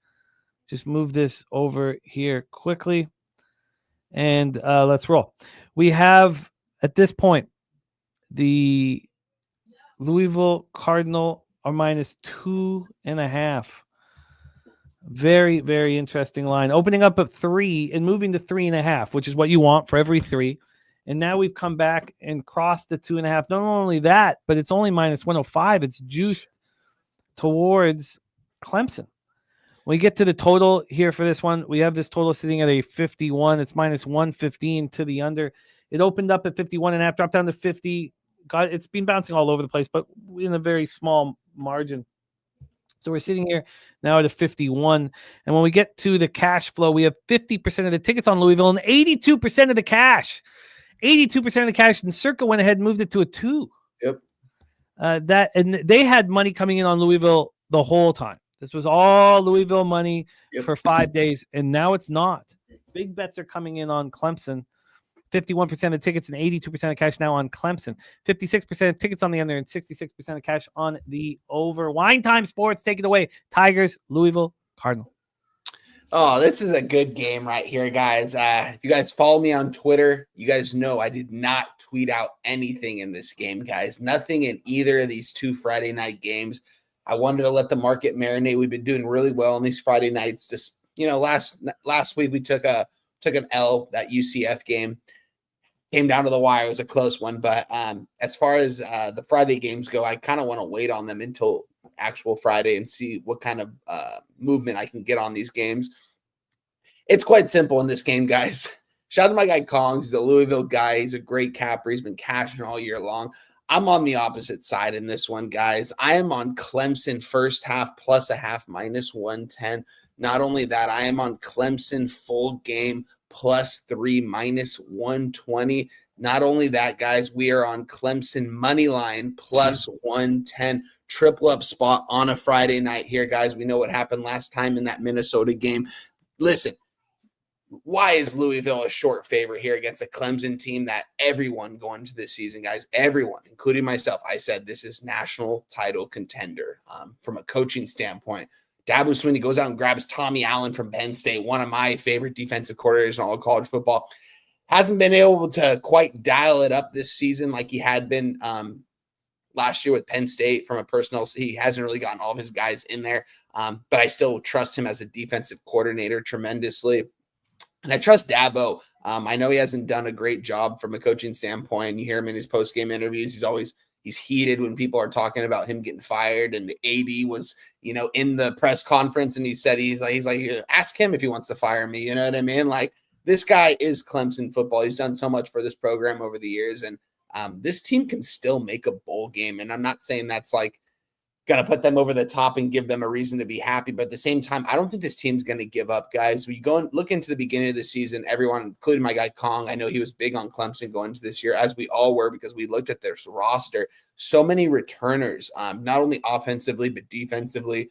Dabo doesn't really like to get involved in the portal, and I thought that was going to benefit him this year just because of all the returning talent that he brought back, guys that have been there for multiple years, that have been producing for multiple years. They had some hiccups in the beginning of the season, and they're sitting here at 4-5. You know what I mean? Like, it's kind of crazy here at this point. 3-4 in the conference. This is a road game in Louisville, Kentucky. This place is going to be about 60,000 strong here. Shout out to Jeff Brom. You guys know he was headlining a lot of things these last couple of weeks about getting maybe the Penn State job, the Florida job, all these openings because of what he's done with Kentucky or with Louisville these last couple of years. This guy's definitely a good head coach, but they locked him up. They extended him. He's going to be here for quite some time. He's got a good redshirt senior in Miller Moss. This guy has not been that good this year, guys. I mean, if you look at Miller Moss in the pocket, I mean, this guy is, when the NFL draft comes around, day one's going to go by. Day 2, day 3, he's going to sign an undrafted free agent deal and probably get cut after a season because this guy just doesn't really have it in the pocket. He works really well in play action. Not only that, guys, Isaac Brown. Beginning of the season, guys, I told you guys, he was the best running back in the ACC. First couple games goes by, and I'm like, well, I don't know what's going on with this guy. Sure enough, he becomes the best running back in the ACC. He's out for the year.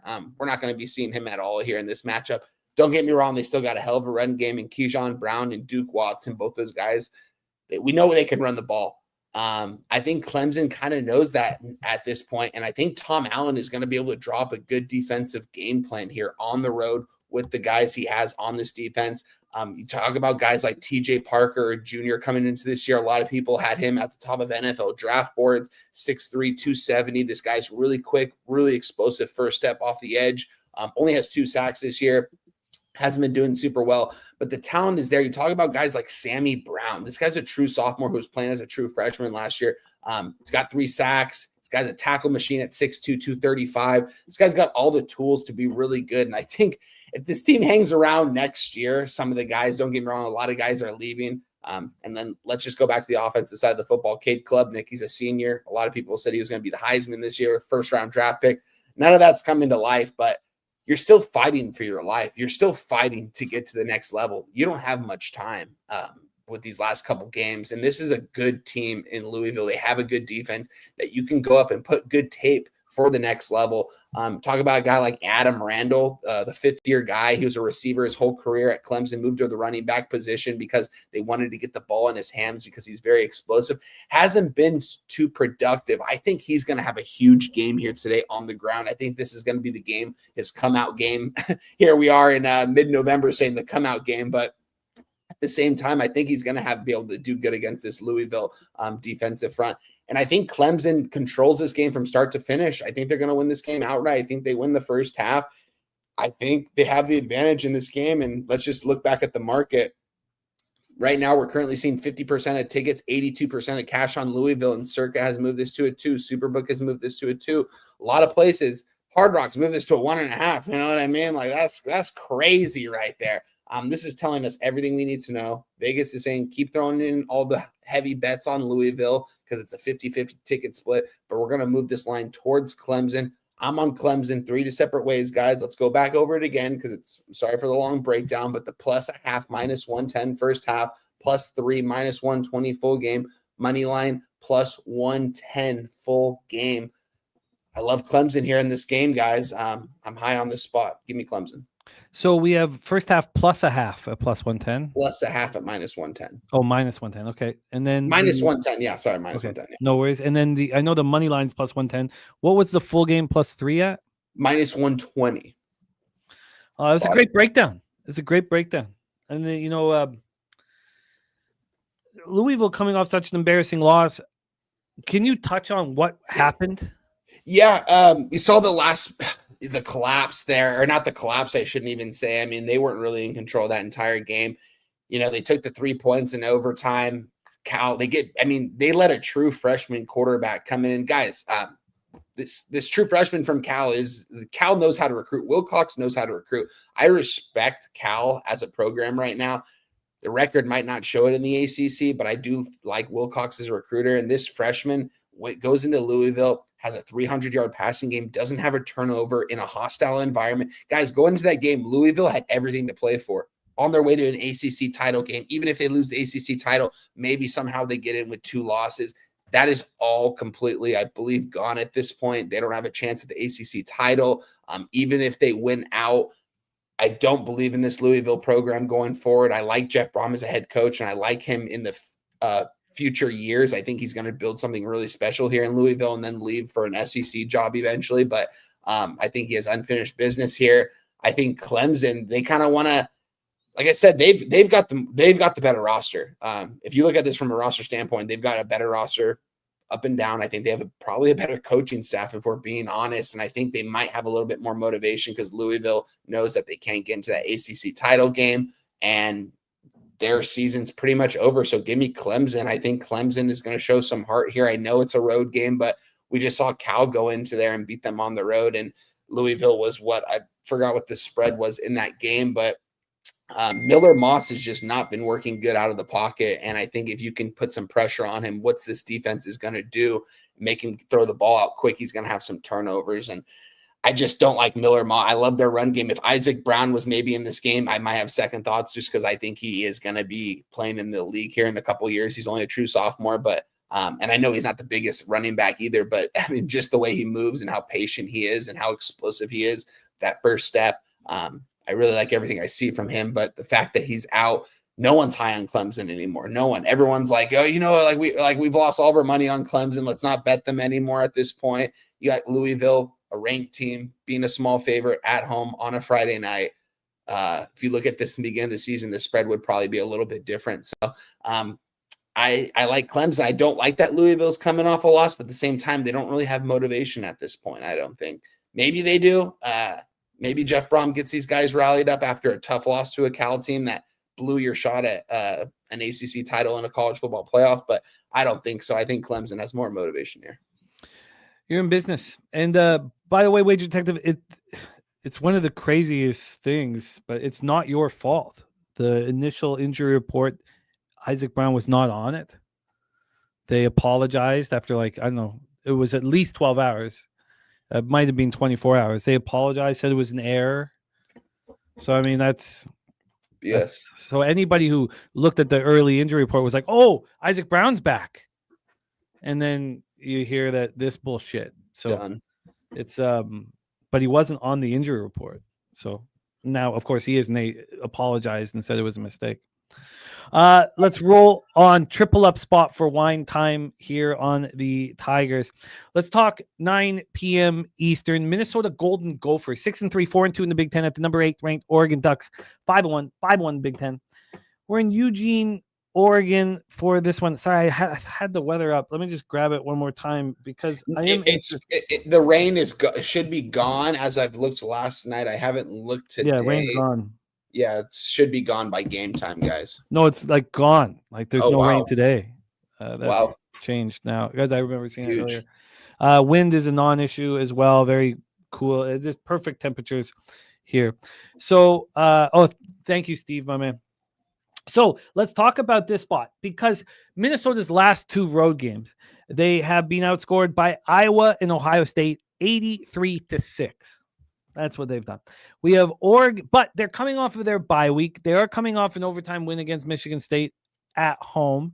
They've won 3 of their last 4. The debacle against Iowa is probably not the freshest thing in their minds. Now, when they did beat Michigan State, they got outgained 467-301. So, now a lot of that came in the second half. They got up 10-0 early, and Michigan State dominated time of possession. Obviously, I like unders in Oregon football, and they have been paying us. And it all started when I cashed the first half against Penn State and lost because of the full game, because of the double overtime bullshit. But these games have been going under. Now, the Rutgers game didn't go under, but the Wisconsin wine time messaged me. He's like, I like that under. You're on Oregon, Wisconsin. It was a double up. It was smash spot. And then again against Iowa. And then I've been asking wine time. I've been like, can we keep going back to the well? When should we stop going back to the well? And we kept going back with all whiskey games. We just keep going back to the well and we keep getting paid. Here, do we want to move on and under here? Minnesota coming off their bye week. Can they put together a plan to slow down Oregon? That is the $1 million question here that hopefully Wine Time will answer for us. This total is a 45. It opened up at 46.5, went to 46, and then went to 44.5. This was all by Monday. Sits at 44 all week, and then this very morning it climbs a point to 45. And it climbed a point at all the sharp books. In fact, this one got down to 43.5 at a very sharp offshore this morning, early. And now it's at 45. So maybe that's because the weather is saying no rain, as Wine Time is talking about. So that's the total. And the totals that have U-shaped movement in college football have not been hurting me. In other sports, they hurt me, but not here. Then we have Oregon as 25-point favorites. Now, I was looking at a 25.5, and I was saying, this is insane. It's absolutely insane. And then I thought, no, they're putting this number out so that I'll be like, oh, that's too many points. I stopped myself because I would already bet. I was like, this number's insane. And I was like, no, they want it to be insane. They're trying to stab me in the throat. I know what they're trying to do. This opened up at 23.5 and it's climbed. It did go to 24.5 for a cup of coffee, but this was 26 at 7 this morning. Now it's at 25. The number is insane. When you get to the cash flow, 68% of the tickets and 84% of the cash is on the Ducks. 60% of tickets on the over, 84% cash on the over. So if we do like this under, which is possible after we hear from Wine Time, we should wait.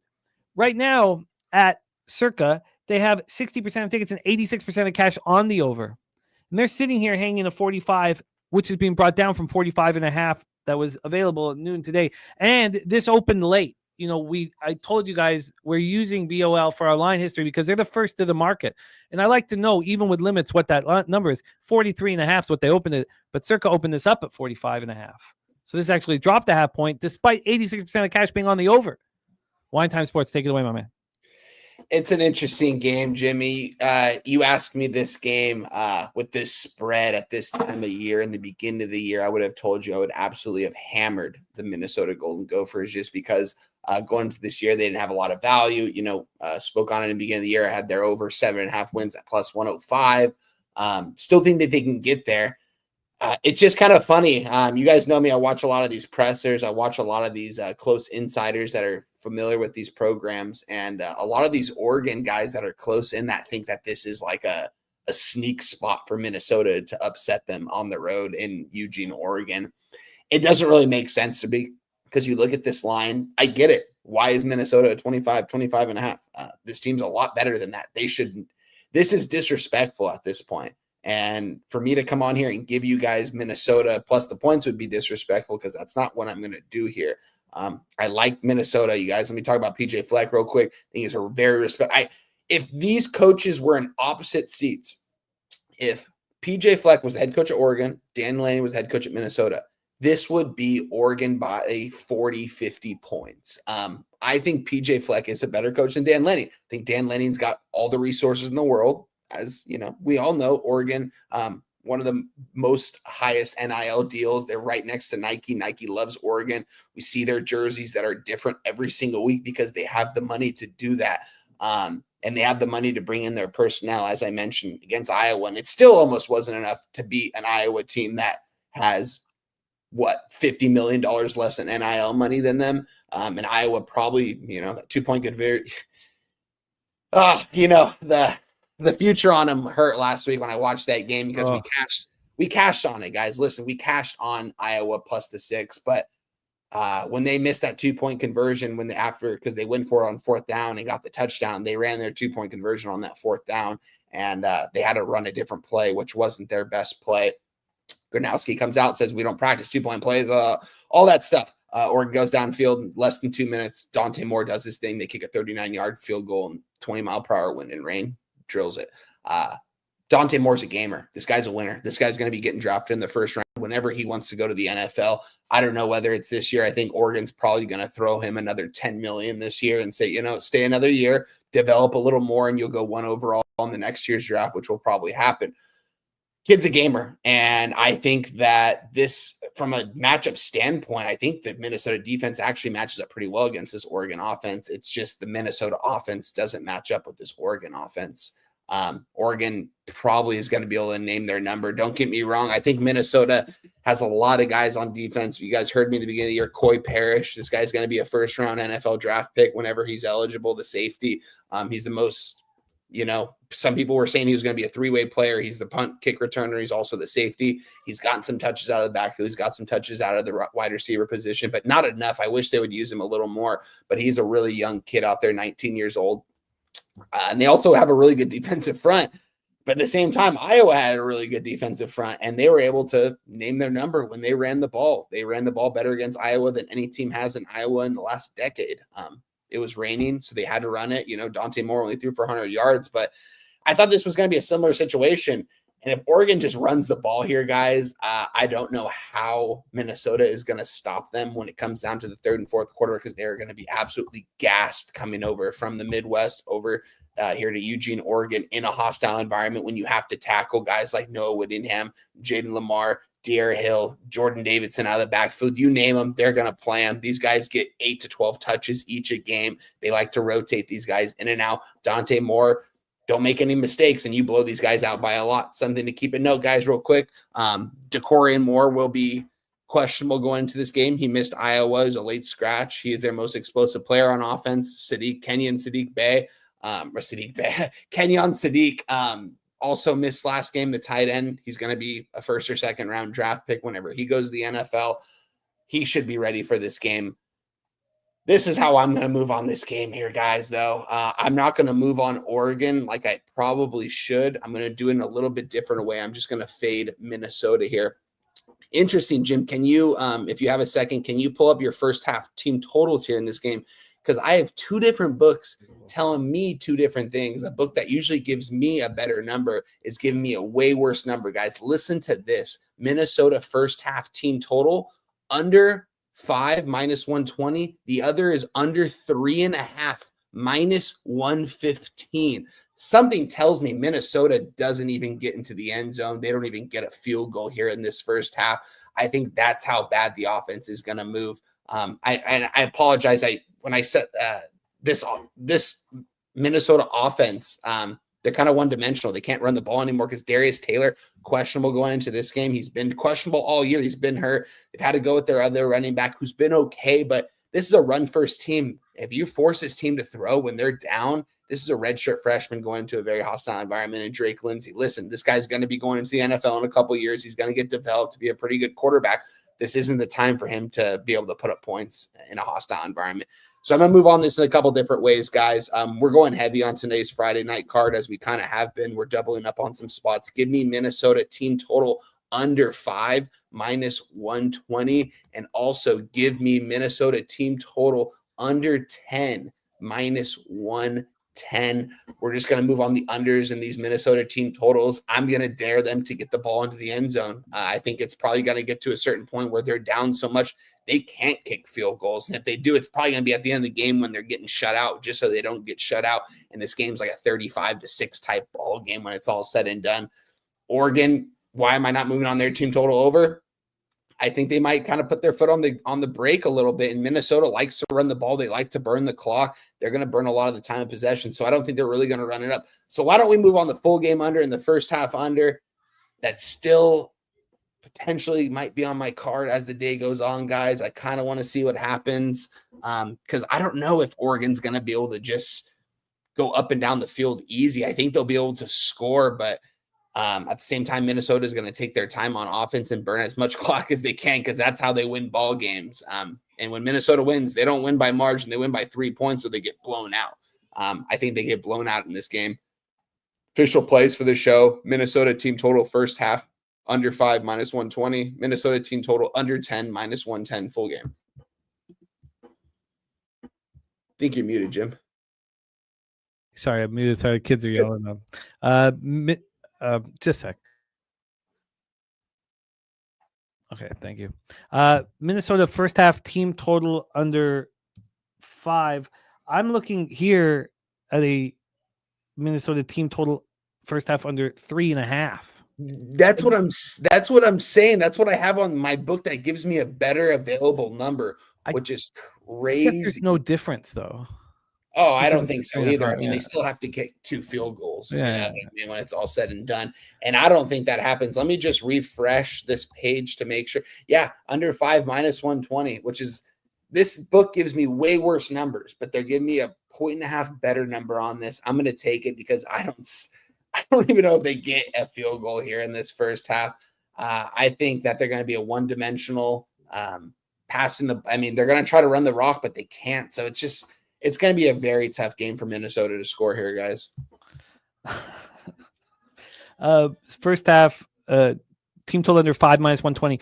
So the every book is doing something different to whether they're going to offer you a 9.5, a 10, or a 10.5 in the full game. And every book offering different things. And the 10 is key. So you're taking the team total under 10. And what's the VIG there? -110 at that same book that I'm getting the under 5 at -120. Makes sense here. So at this offshore, which I consider the sharpest of the offshores, they're hanging a 10.5, but it's -161 to the under. And then, interestingly enough, for those of you looking at the full game total, their Oregon team total is 34.5, heavily juiced to the over. Over, yeah. And it's like, I maybe they do hit that, and this game still goes under because Minnesota doesn't score. Like I really don't know if they couldn't score against Iowa. I don't know how they're going to score against Oregon. We've seen them against better competition. This isn't a matchup like. It's just from a personnel standpoint, you know what I mean? Like, there's so much better athletes on the field from Oregon. I know we got to move on to your best bets for Saturday. Actually, we got 2 games we're going to talk about. But can Fleck put together a defense off of a bye? Listen, PJ Fleck. His last couple defensive coordinators have left him for, bigger time jobs. His last D coordinators over at Miami right now. All these bigger schools grab his coaching staff because they can offer him more money and offer him more opportunity to recruit and give them NIL money to offer these kids. I think what PJ Fleck is doing at Minnesota is I think this guy will be the coach here in a decade from now, unless he wants to leave to another school. This team's never going to get rid of this guy because this guy's a lot of guys don't like him. I don't really get it. Every time I watch his interviews and pressers, yeah, I mean, he's a little bit different of a dude, but like he's a good coach, and he really like understands these kids, and these kids want to go out there and play for a guy like him. And I think he can come up with a good defensive scheme. Not only him, but his DC can as well, to maybe stop this Oregon team from scoring 35. Like, I don't know though. That's because I don't know if Minnesota is going to be going for it in their own territory early in this, like second quarter, they're down 20, or maybe not second quarter, maybe third quarter when they're down by 3 or more touchdowns. Do they go for on 4th and 1 on their own 40? Maybe not. I don't, because PJ Fleck is very conservative. He might not even go for it ever on 4th down, but you might get desperate at some point in this game. And that's how Oregon goes over their team total, not by Minnesota punting in those situations and pinning them back, because it's going to be hard to go 80, 90 yards on this Minnesota defense. I mentioned it from a personal standpoint, but they still have a pretty good defensive front. And I mentioned Coy Parrish. That kid's a playmaker at any time on the field. When he's on the field, he can make a play at any time. We're going to see him playing on Sundays at not just a regular level, at a very high level. This is, in my opinion, one of the better defensive backs in all of college football. Only so much he can do back there, though. Only so much he can do as a safety. So, Coin saying the station says Minnesota team total under 8.5 minus 115. 365 has under 9.5 at plus 130. Oh, that's a great number, actually. Plus 130 for the under. Because especially if they get, like, let's say if Minnesota does get a field goal in the first half, and let's say in that second half they somehow get a touchdown and they go for 2 and don't get it, which they probably won't, because again, Minnesota, Iowa, Wisconsin, these kind of teams don't do well in those 4th down and short, or like 2-point conversion standpoints. So it might come down to a 2-point conversion when it's all said and done. So I'll take the 10, but that 9.5 is a good number at plus money. Let's roll through here right now. Yeah, and no goals in that game as well, Wager Detective. Let's move on to a game we talked about yesterday. I had expected, and I wanted to, I just too caught up to move on this game already. We talked about it. Troy was in our chat. It was like this had gone through the number 6. And I'm looking at a very sharp book here that has a 4.5. Wow. But this got all the way down to a flat 4 here. And it's come back to 4.5, which is extremely interesting because other books are sitting here at a 5.5 or the pick 'em, widely available. So a very sharp book, moving it to 4, back to 4.5. I should have already bet this. I'm upset that I haven't moved on this already. I got Nick Arkansas plus 6.5 at minus 110. That was available at ESPN Bet. Let's go over to the legal books here and see what's available for Arkansas, as that's what our squad was on. We have Nick on Arkansas and the under 57.5, and Dabby Cab is on Taylor Green over 55.5 rushing yards. So let's see what we are dealing with here quickly at these. So we have at this point 52% of tickets, 83% of the cash on LSU. And ESPN Bet has gone from 6.5 to 4.5. So that's changed drastically. I'm still looking at a bunch of 5.5. Circus still hanging at 5.5. DraftKings hanging at 4.5, but the 6s are gone. So we set this one up yesterday. So really, we just want to hear Wine Time's breakdown. But basically, both teams are in this, in the throes of it right now. Arkansas, hasn't won in the SEC, but they've been playing tough games. If you put a line through that home loss to Notre Dame, they lose at Tennessee by 3. They lose at home to the mighty Aggies by 3. They lose at home to Auburn by 9. They lose at home to Mississippi State by 3.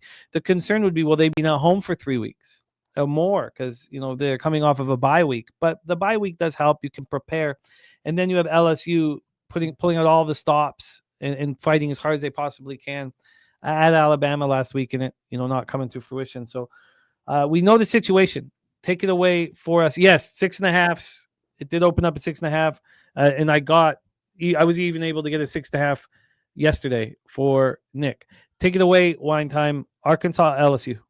Yeah, I'll keep it short because I know you guys broke this game down yesterday, but I'm on Arkansas here in this game. I moved on it yesterday. I wanted to move on it earlier in the week. I got a +6, had to pay a little juice at -120. Number is still available pretty much everywhere at the -120 right now at all my books. So I'm assuming that they should be available at everyone else's books. We're seeing 5.5s at -110 pretty much everywhere right now. Arkansas, you mentioned it. I mean, guys, from an X-0 standpoint, Arkansas has been in a lot of these games. They blew a lot of the games. They should have been Mississippi State. They lost, by 3 points to Texas A&M, a team that is potentially could maybe even be the #1 team in the nation right now. They're number 3, and they, don't get me wrong, it was garbage time when they came back, but they still made that game close. And they've been in every single game. They were in that game against Memphis. They should have beaten Memphis. You know, they were going down the field on that drive, couldn't convert on fourth and goal. They've just been coming up short, but you got a guy like Taylor Green. Talked about this guy a lot. This guy's 6'6", 245, very explosive and very hard to get taken down. I mean, he's like 24, 25. He's got grown man strength. He's got grown man height. Does this guy play at the next level? No. Does he make a roster as an undrafted free agent? Probably for a year or two, maybe makes a practice squad, but this guy's a gamer, and he's only got so much time left, and they fired their coach at the beginning of the year. They made some changes. They've been in a lot of these games. LSU, I was on them. I moved on them like an hour before the game last week against Alabama. Didn't get the cover. They played pretty horrific on offense. A lot of people said Garrett Nessmeyer got benched. He was actually hurt. People can argue what it actually was. They're probably not going to say he got benched just because coming in this year, he's a future first-round pick, and they don't want to hurt his draft stock. That's already been hurt as it is over this year. I mean, this guy probably shouldn't be getting taken in the NFL draft. Just from what we've seen this year, maybe he can come back for one more year somewhere. You never know in college football, but I don't think this LSU team has much motivation. There's a reason why they're playing at 12:45 Eastern Standard Time and not 12. That's pretty crazy. A pretty crazy start time here to be at Baton Rouge, Louisiana. At 9:45 West Coast over here. Like, it's a weird start time for a reason, because no one cares about this game.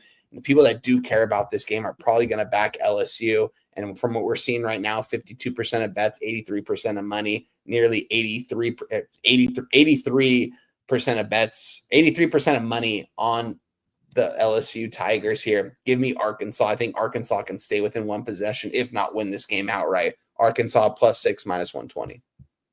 Oh, I love it. I'm right there. I should have already moved on it. You are in business. Arkansas +6 at -120. Let's get into our last spot of college football before we get into college basketball. Jose will be joining me, setting up the 4 bets that I placed, although I am very interested in adding A&M first half in basketball. Let's talk about the final spot. The TCU Horned Frogs 6-3, 3-3 in the Big 12. The BYU Cougars 8-1, 5-1 in the Big 12. We're at Lavelle Edwards Stadium in Provo here. And Nuke says Arkansas has 2 wins this season over Alabama, A&M, and Arkansas State. What am I missing? Well, I think we went over that. Do you think that Texas A&M is a good football team, Nuke? Because they only beat Arkansas by 3 points. I mean, it's just their losses have been tough losses. And we don't need them. When you're on a +6, you don't need them to win. Yes, Coin. Thank you. Of course it's of Jenny Malkin. Let's go. Thanks, Goracle. Of course it's Malkin. Let's go. Let's go. Stay off to a winning goddamn start. I was sitting here thinking, should I double down on this over 3.5 now? Should I double down? But it's fine. But no, Nuke, your statement's fair as well. Your statement's there as well. Let's go. Okay. Here we are in Provo, Utah, where we talk a little bit quieter, and we have many wives. Let's look at the weather here in Provo for action tomorrow night. And this is late action. This game's 10:15 Eastern, so it's 8:15 local. And we have the weather. Oh, it's gorgeous. So 50 Fahrenheit, basically, no wind. Chang, my man, says, what's our best bet in college basketball? I think that the best bet, Chang, is college football. I think it's Arkansas. I really do. I think it's Arkansas plus the points here. I think it's, but I also think if you can get Ole Miss at 14, Kong gave it out 13.5 Medicaid Monday. I've got to go over that. But now we also have, if you ask Wine Time, you would say it's Clemson, right? I would say Clemson. I would say on the first half. Shout out to my guy Chang Kim. It's his birthday 6 times out of the year. We always got to bless him with a birthday pick here. Shout out to my guy. Always wants the birthday picks. And yeah, my birthday pick to you, my guy, is Clemson first half plus a half -110 available right now. I love it. And then when we go over college basketball, because now the market's really marinated. These bets are from small schools where we don't have the cash flow information. Yeah. So maybe we'll have a better idea here in a bit. So the weather's beautiful here at the Provo, 50 Fahrenheit, fine. No concerns there. Let's talk about the situation. We have both teams coming off losses. BYU losing at Texas Tech 29-7. I mean, there's no shame in that. Their first loss of the year. Will they be extremely angry? TCU a little different, losing 2017 at home to Iowa State. Was not good, man. It wasn't a situation where, the expectation was they were going to lose. They opened up at 6.5 and closed at 7.5. They outgained Iowa State 432 to 272, but 3 turnovers proved very costly.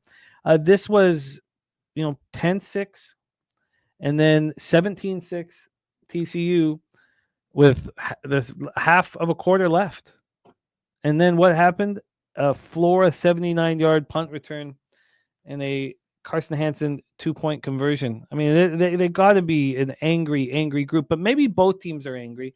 Let's take a look at the line history and hand it over to Wine Time, who's done yeoman type work here for us. As always, he just fights the good fight, and I love seeing him succeed because you get out of life what you put into it. We have a big move towards TCU. This opened up at +6. It's now +3.5. Huge move towards TCU. So we have another team where it's blown right through the 6. And we know what Troy Torrance does in these situations. Let's see what Wine Time Sports does in this one. We have the total here at 51. It opened up at 53. It was 52.5. And then yesterday morning, it dropped a 1.5 points down to 51. And when we get to the cash flow here, we have 71% of the tickets and 58% of the cash on BYU, public on BYU, sharps clearly on TCU. To take it even further, this is a 3 now at Circa. Wow. This one's moving. Crazy. And then I brought up Action just because we didn't have that much information here. According to Action, 51% of tickets, 63% of cash are on TCU. And when we get to the total here, we have no information, so it's not going to help. Take it away, Wine Time, my man. TCU, BYU. Shout out to our guy Gorky. Said BYU SDSU money line parlayed. I wanted to ask him who he liked in this game because these are two. Gorky's been spot on with BYU this year. Oh, he's nailed him. Made a ton of cash back in him, and I know he was high on TCU in the beginning of the year, like my guys Dabby Cap, like Kong's clip.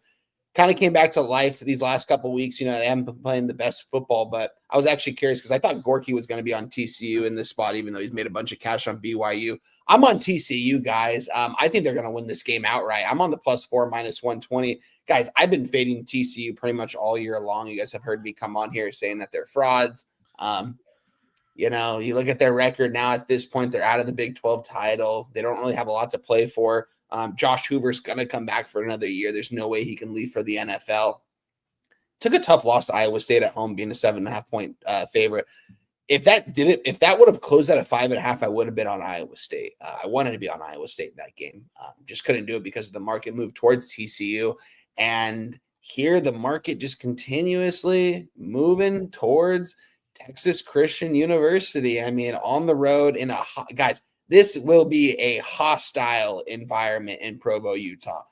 We saw Utah go to town there and get their asses whooped from start to finish. That score doesn't even indicate how that game was. But you look at BYU from the outside in, guys, they have to win out to make the college football playoff. At this point, a lot of people they're not even in the college football play. Like they're at 12 right now. I mean, barely in there. Utah is ahead of BYU, I believe, right now when we're looking at college football rankings, and Utah lost to BYU, which is crazy, but just shows you because BYU is just sliding by a lot of these games, winning by 3 to 6 points. This team has to win out to get to the college football playoff. I don't know if they win this game here, though. I think TCU got an angry group coming into town. Heard my guy, Dabby Cab loved McAllister this year, and this guy is freaking electric, man. A really good wide receiver, not only in the Big 12, but in the nation. This guy's going to be catching passes on Sunday here. Probably in this year's NFL draft, he will be catching passes in the NFL. This guy will be probably a second or third round draft choice at 6'3", 205. Guy's really fast down the field. If you can get the ball to him vertically down the field, man, he's going to catch every pass when he's in one-on-one coverage and heavy traffic. This kid does everything right, it seems like. And you got guys like I talked about, the manliest wide receiver in all of college football, Joseph Manjack. I mean, the only guy out there that's going to catch passes without gloves and not drop a single pass. This guy's a stud out there. He's been kind of put into place here these last couple weeks. Hasn't got a lot going, but I expect Hoover to get the ball in his hands and McAllister's hands in this game. This is the thing about TCU guys that I've learned this year. They're boom or bust. They're going to hit on the explosive plays, 80 yards to McAllister downfield, or they're going to go 3 and out. They're going to have a run play on first down, 2nd and 8, and then Josh Hoover's going to throw 2 incompletions, and they're going to have to punt the ball. Can they play a little bit defense here against a BYU freshman quarterback and Bachmeier that, got to give all the credit to this kid, a true freshman, leading his team to only 1 loss this year, and it was last week to Texas Tech, where they looked absolutely awful. I think this is going to be a close game. I think TCU is going to probably sneak one out here. A lot of people are low on TCU now ever since that loss to Iowa State. I think this is a buy high spot for them. I hate that BYU got embarrassed last week to Texas Tech, but we're fading them again because I don't think that this team was that good coming into this year. I was surprised that they beat Utah at home. I was surprised that they beat a couple teams this season long. Don't believe in this team as a group. I'm on TCU. I bought up yesterday. There was 3.5. I bought up to the +4 at -120, tweeted it out. You guys might see me on the money line at some point in this game for TCU. I don't know if I'll actually get there. Looking at the market, though, guys, I know Jimmy touched on it, 71% let's just look at it from this way. 29% of bets and 42% of money on TCU. To me, that is money in the bank when I see that kind of split right here and seeing the line move towards them. Give me TCU +4 -120. They're probably going to win this game outright, blow BYU's chances of getting to the college football playoff and the Big 12 title game. It's going to probably come down to Texas Tech and Utah. Give me TCU in this game. I love it, and I'm going to join you here. But let's hear a rebuttal from the Goracle in the house. Gorky, my man. I would like to stay invisible. This is cool. Let's go. Hey, you guys know, man, BYU have been my cash cow for the entire season, and I truly believe in this team to be able to bounce back off that heart-wrenching loss. But I do believe that Kalani Sitake, in the back of his mind, sort of knew that was going to come because, like I say every week, there are levels to this thing. It's even more pronounced in college. Like, BYU is a good team, but are they going to win a natty? Probably not in the era of the 2020s. You know what I mean? Because this is all about money now. This is not. They got money, though. They got money, though, Gorky, now. Yeah, but what I'm saying is you're not going to get top recruits to go to a Mormon school and play by the rules. Yeah, that is true. No, I hear you. But BYU does got, they got some good, BYU has a lot of money. They've got a lot of NIL money, what a lot of people I don't think realize. It's difficult to get kids down there. Yeah, to abide by the rules. We saw what happened. It's not about only the football field. It's about obeying the rules of the actual school. Yep. So here in this spot, I think they're playing for their season. And at Lavelle Edwards Stadium, at night, at 9:15, that place is going to be jumping as if it's the national championship. I believe that, Gorky. That play, like, if anyone in the chat is going to that game, man, please, like, send me a vid. Like, that's got to be magical. So listen, if they lose, I'm going to take it on the chin and say it is week 12, 11, whatever the fuck it is, and say that the season is over, meaning that we are not going to need to play any more BYU for the rest of the season. But I don't see them losing 2 in a row here. Malkin just scored again, Jimmy. I thought the period was over. No, I think you're just looking at a replay. No, I am. Oh, no, I don't think so, Jim. They are. He's passing the benches. It's 2-0. What? 2:11 left in the period. Isn't 365 is wrong here? Is that a replay? Yeah, that's a replay. That's a replay. Oh, okay. It's okay. You're cheering us on, and that's all that matters. I'm on the other side, but I'm watching the game. Oh, okay. Sorry. Oh, I forgot you are on the Predators. Sorry. It's okay. No, I get it. And you are on the money line as a money line parlay. So the fact that the lines moved from 6 to 3.5 is not of your greatest concern. I mean, I don't love it. No, because the books. Listen, we are never gonna outsmart the books, but our job is to still get paid. Okay? Absolutely. I love it. I love it, Gorky, and I love it, Wine Time. Gorky, we're going to see you here. I'm going to pull you out, Gorky. We're going to see you here in a little bit. We have the Grey Cup coming up with the Goracle just after a little bit of college basketball. I got views on this game. Do we still got like 45 minutes or so, Jim? Oh, no. We'll be for the breakdown, I mean. Yeah, we'll be talking CFL within 20 minutes. Right. Yeah. Okay, see you soon, my man. Thank you for that, Gorky. That was great. What's up, Gorky? Good luck. That was great. Nice little rebuttal there from the Goracle. Wine Time, spectacular work, my man. Wine Time is on TCU +4 at -120. Wine Time is on Arkansas +6 at -120. He's on the first half team total under for the Minnesota Golden Gophers, under 5. Have you ever bet a team total under that low? No. Under 5 at -120.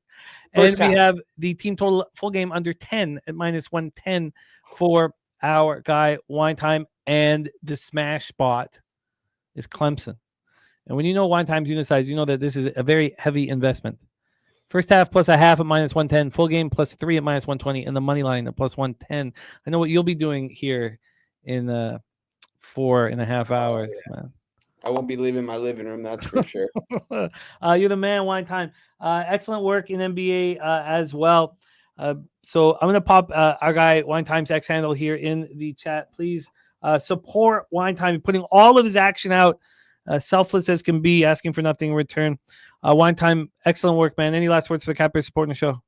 Oh, shout out to you, Jimmy, for having me. Let me just go over my plays really quick, guys, that I went over with Jose as well on Wednesday. We're off to a nice 3-0 start in college football this week. Haven't been having a lot of action on some of these games, but we've been right in some of it, which is always encouraging, guys. It's been a down college football season for me, guys. If you follow me, down double-digit units this year so far. Well, after this, I'll be down 9 units after the last 2 games. But still, not my best work, but we're looking to put the foot forward and continue to just grind and get at this, guys. We've got a ton of action for this weekend, so let's just go over it really quick here. What I went over with Jose: Iowa +7 -120, Oklahoma +6 -110, Oklahoma, Alabama under 46.5 -110, Baylor +8 -110. Line moved away. It's 8.5. Baylor, Utah over 60.5 -110. You can get 60. So that moved a half point away for me as well. Then we also gave out Arkansas +6 -120, TCU +4 -120. And you guys heard my action for tonight. Got 5 plays locked and loaded for today, guys. You guys might see me at some point on the first half under 23 -110. I don't know if I'm going to get there or the full game under. I'm not sure yet. Still a couple things to look over. NBA, we've got Blazers +8 -110, Wolves -11 -110, Warriors moneyline +110. Appreciate you guys as always, guys. Shout out to my guy Spoon Bets in there as well. Appreciate you, Spoons, for tuning in. Good luck to you on your action. I might be there with you on Arizona tonight against UCLA as well. It's a very interesting game. Just don't like the line's actually gone towards UCLA. So it's actually a 1 now, which is very surprisingly, because I feel like I've been watching this UCLA basketball team and their heads ain't in the right spots. And Donovan Dent is a little bit injured. He was back at practice yesterday. So keep that in mind, guys. Anyone betting on UCLA, Donovan Dent did have an injury. We'll see how he does today. Make sure to tune into the tailgate tomorrow morning, 7 a.m. over here on the West Coast, 10 a.m. Eastern Standard Time with my guy Dabby Cab, Moose Money Bets, Guns Picks, the Goracle, Kong's Clips, everyone in there, guys. Our whole guy Jose Bouquett will probably be joining us at some point as well during that show. So shout out to all you guys. Good luck to everyone's action today. Love you guys. Let's go. There is our guy, Wine Time Sports, doing a great job. Wage Detective, it is, in hoops. Yeah, in hoops, TCU might be public, but in football, BYU, 71% of the tickets, 58% of the cash here. Let's get to work in college basketball. Should have swept the board yesterday. Watching Kansas State not take care of that 30-point lead was very tough to watch. But we went 2-1, and a winning day is a winning day. But good God, if Kansas State holds that up, I come up in here, I'm in the black on the season, feeling good about myself. Still feeling hopeful. And let's bring on our producer, the backbone of Pub Sports Radio, to lead us through these games that I've bet. I've moved on 4 games here, and we're going to go through them. They aren't the marquee spots, but they're bets that I've invested in. If you want content for content's sake, we can talk about the bigger games, or you can know what I'm betting. In these games I've bet, and I want to get paid on them. Please welcome from San Antonio, Texas, our friend Jose Bouquett to the show. Jose, how are you? We're doing all right. Excited to talk about these games. I pre-apologize for throwing all my games at you late, but I'm excited to get all these games in. Yeah, I'm excited too. I'm excited to hammer these games. Then we're going to talk Grey Cup, and then we're going to come back and hammer Jose's games to close out the show. And then we are racing. We have a merch race for our silver and gold members as well here today. Jose, take it away, because we start in Jacksonville, Alabama, home of the Jacksonville State Gamecocks. Lead us through this, my friend. Yeah, I'm sure all of you out there said Jacksonville State. This is definitely in Florida, right? Wrong. Incorrect. We're in Alabama, coastal Carolina, traveling down there. And as always, let's start with that sweet market here. We have 82% of the bets, 88% of the money on those aforementioned Jacksonville, Alabama State Cougars. Tigers? What were they again? They're the Gamecocks. Yep, exactly. Jacksonville State, 82% of the bets, 88% of the money on them in this game here. 7 opener here at our friends at BOL. Right now you can get 7.5 for Jacksonville State. Went down to 6.5 at one point, I will mention, but got up Recently? to 7. How recent? Got up there at yesterday at 4 o'clock. But went up from 7 at 5 o'clock to 7.5 here around 11 a.m. and other places showing an 8 where the anonymous gambler applies his trade. Moved this to an 8 very recently, Jimmy. So 8s might be coming on the board here for the Cocks. Definitely not the Cougars, Cocks. What do you think about this game? I like this game. I like this game a lot. I am on the coastal Carolina Chanticleers here. I could have waited. Again, one of the bets we're making is also, are you going to beat the line move? Which hopefully will show out here. Unfortunately, it's not unfortunate. I'm fine with the number I got on coastal Carolina. I got a 7.5 at -111. I'm curious to see what I could get right now at the book I got it at, but I'll check it in a second. So Jacksonville State has opened their first 2 games against the Oakwood Ambassadors and the Reinhardt Eagles.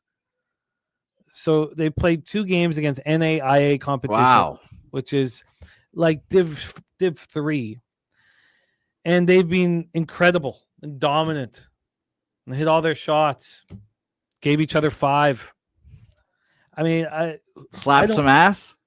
I hope not. You know, I'm not a big believer in the ass slap personally. Amongst men. How many times have I slapped your ass? 0. I'll answer not yet. Yeah, 0. And we've hung out with each other. We've had 4 separate occasions of weeks where I've been drinking heavily and 0 ass slaps. I've smelled you though many a times. Well, that when I'm drinking that heavily, I do tell my closest friends just to give me a whiff. Some people would question that. Some people would ask questions about that. Why, man? If you're on a bender, you want your best friends to make sure you don't reek at one point. That's sure. That's a totally. What would you do at one point if I said yes?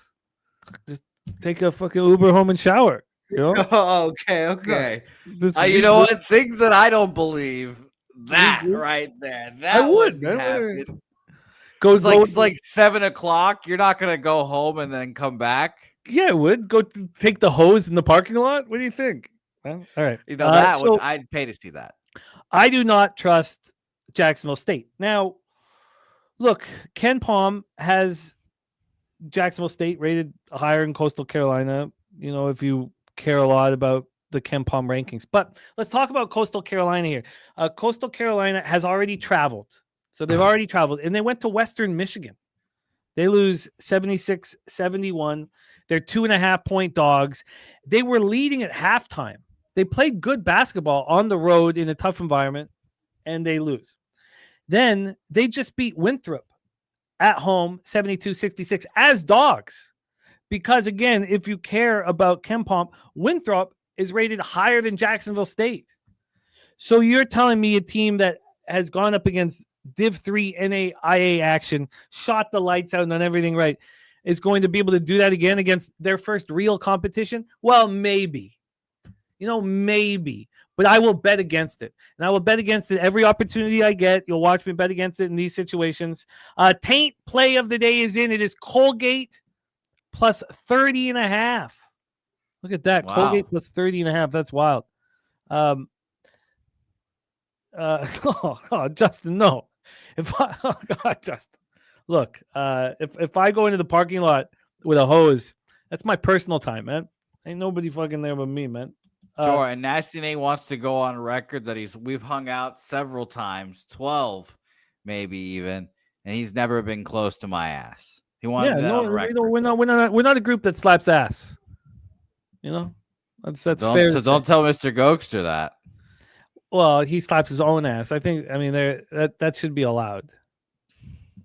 I think it should be encouraged. No, I don't think it should be encouraged or promoted. Promoted. I think we're serial promoters of it. Unfortunately, he really fires a ton of shots. How many are there? Like 28, 35 in a very short period of time. The hands up again is just so funny. Yeah, I won. I clearly won. No, you don't win that. You don't win when you do that. That's not how you win. Look, I'm on Coastal Carolina. I think they can menace in this game. We've seen them play 2 tough games. If you want to talk about what they've done against NAIA competition, well, they did the same thing. They played Virginia Lynchburg Dragons and we're up 68-12 at half.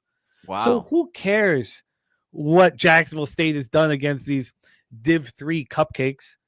Coastal Carolina has traveled and played well as a dog. They've been dogs in every game they've played. They're 1-1.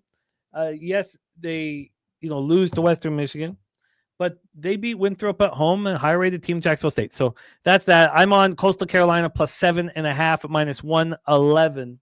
Let's roll into game 2 because game 2 is also a spot. And we haven't talked to each other about it, but it's also a spot that Spooner is on and others. So take it away, Jose. Set up our second one. Of course, the mighty Fordham versus one of old Ricky Pitino's mistresses, the Iona Gales? Question mark. They're at 6 openers at BOL here. We're looking at a 5. Got up to 6.5 at 450 yesterday, but got down to 5.5, 5 this morning here at 11:30. Shout out to them. Interestingly enough, again, where the anonymous bookie does his trade, there's a 6 there, but everyone else has 5.5. Bookmaker Heritage 5.5 here. But BOL has 5, so that's fascinating on that aspect. As for the splits in this game, we have 57% of the bets and 54% of the money on Iona in this game. Line is fallen, so Fordham does seem interesting. Jimmy, what do you think?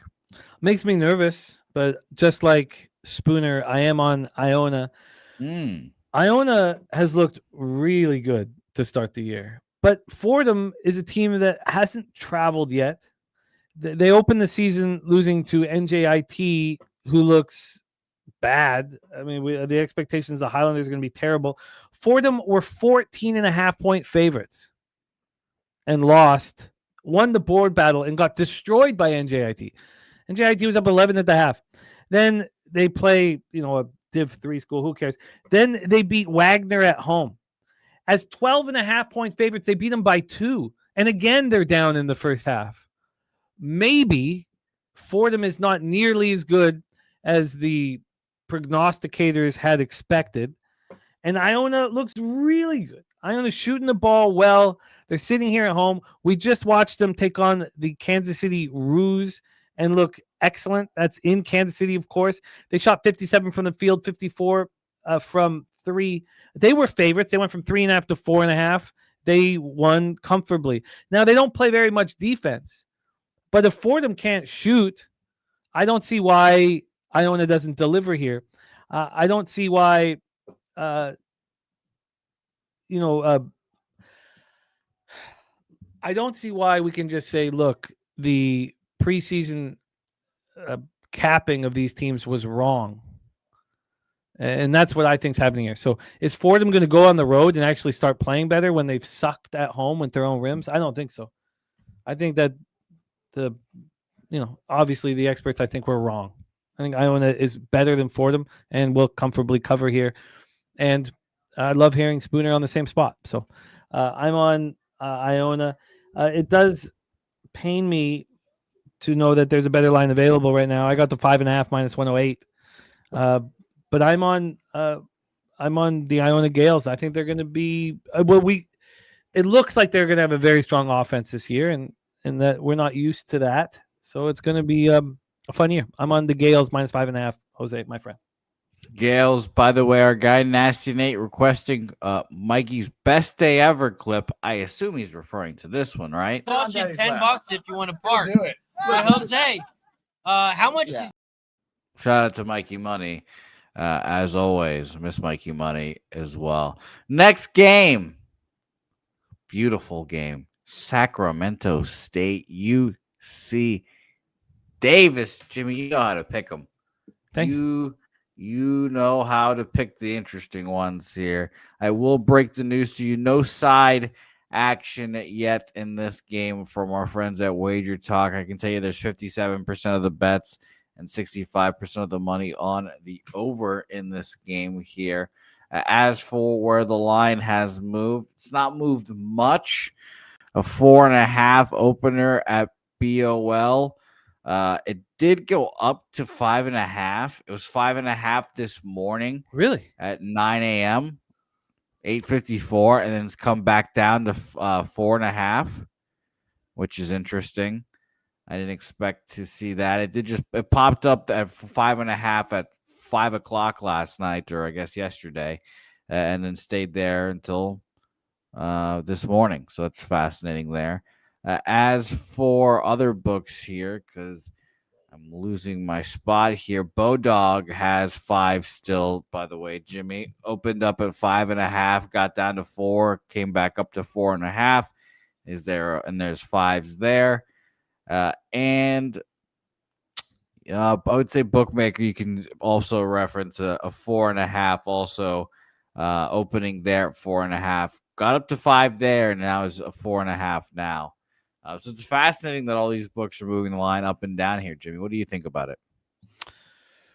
Well, I think that Sacramento State opened their first 2 games against, junior colleges. And then they played UC Santa Barbara. And UC Santa Barbara is going to be good this year. They're, a good basketball team. And they're, perennially, at least lately, being very tough in the Big West. And Sacramento got up for the game. It was packed. And Sacramento shot 53% from the field and 48% from 3. Sacramento was in the game the whole entire time. It was just really exciting. And they played well. They feel good about themselves. And now they go out on the road for the first time and face UC Davis. UC Davis, not ranked highly in KenPom, not really respected that much. We saw UC Davis play North Dakota State at home. In that game, North Dakota State got out to a great start. North Dakota State was in business. 7-point lead, 8 minutes in. North Dakota State was up 6, with 3 minutes left in the half. And then UC Davis obliterated them. They turned the ball over a lot early in the game. They didn't play very well, but their shooting took over, 57% from the field and 50% from 3. They win by 12 as 1.5-point favorites. It was an impressive performance. And then what do they do? Then they go out on the road and they play the Pilots. And Portland here, the jury's out how good they're going to be. But in this one, UC Davis got out to a good start. And then they couldn't hit a bucket to save their life. Despite not being able to score, they were up 2 points with a minute left in this basketball game. They shot 36% from the field and 21% from 3. And they should have won the basketball game. They failed. They fell apart late, but they played terrible. Got the loss. Know what's wrong. They've had 5 days off. And now they play the Hornets. The Hornets come down. And I do not think the Hornets will replicate what they just did in a game that meant a ton to them. It was their legit home opener. And the place was packed and they played great. And now they're going to go play UC Davis. And I think they're going to struggle. I think UC Davis wins and covers here. And I'm on the Aggies at University Credit Union Center in Davis, California. UC Davis Aggies. All right, beautiful. We roll on, Jimmy, to the final one on the board. And at least you made it interesting. A little Apple Cup battle on the hardwood here. Washington State here.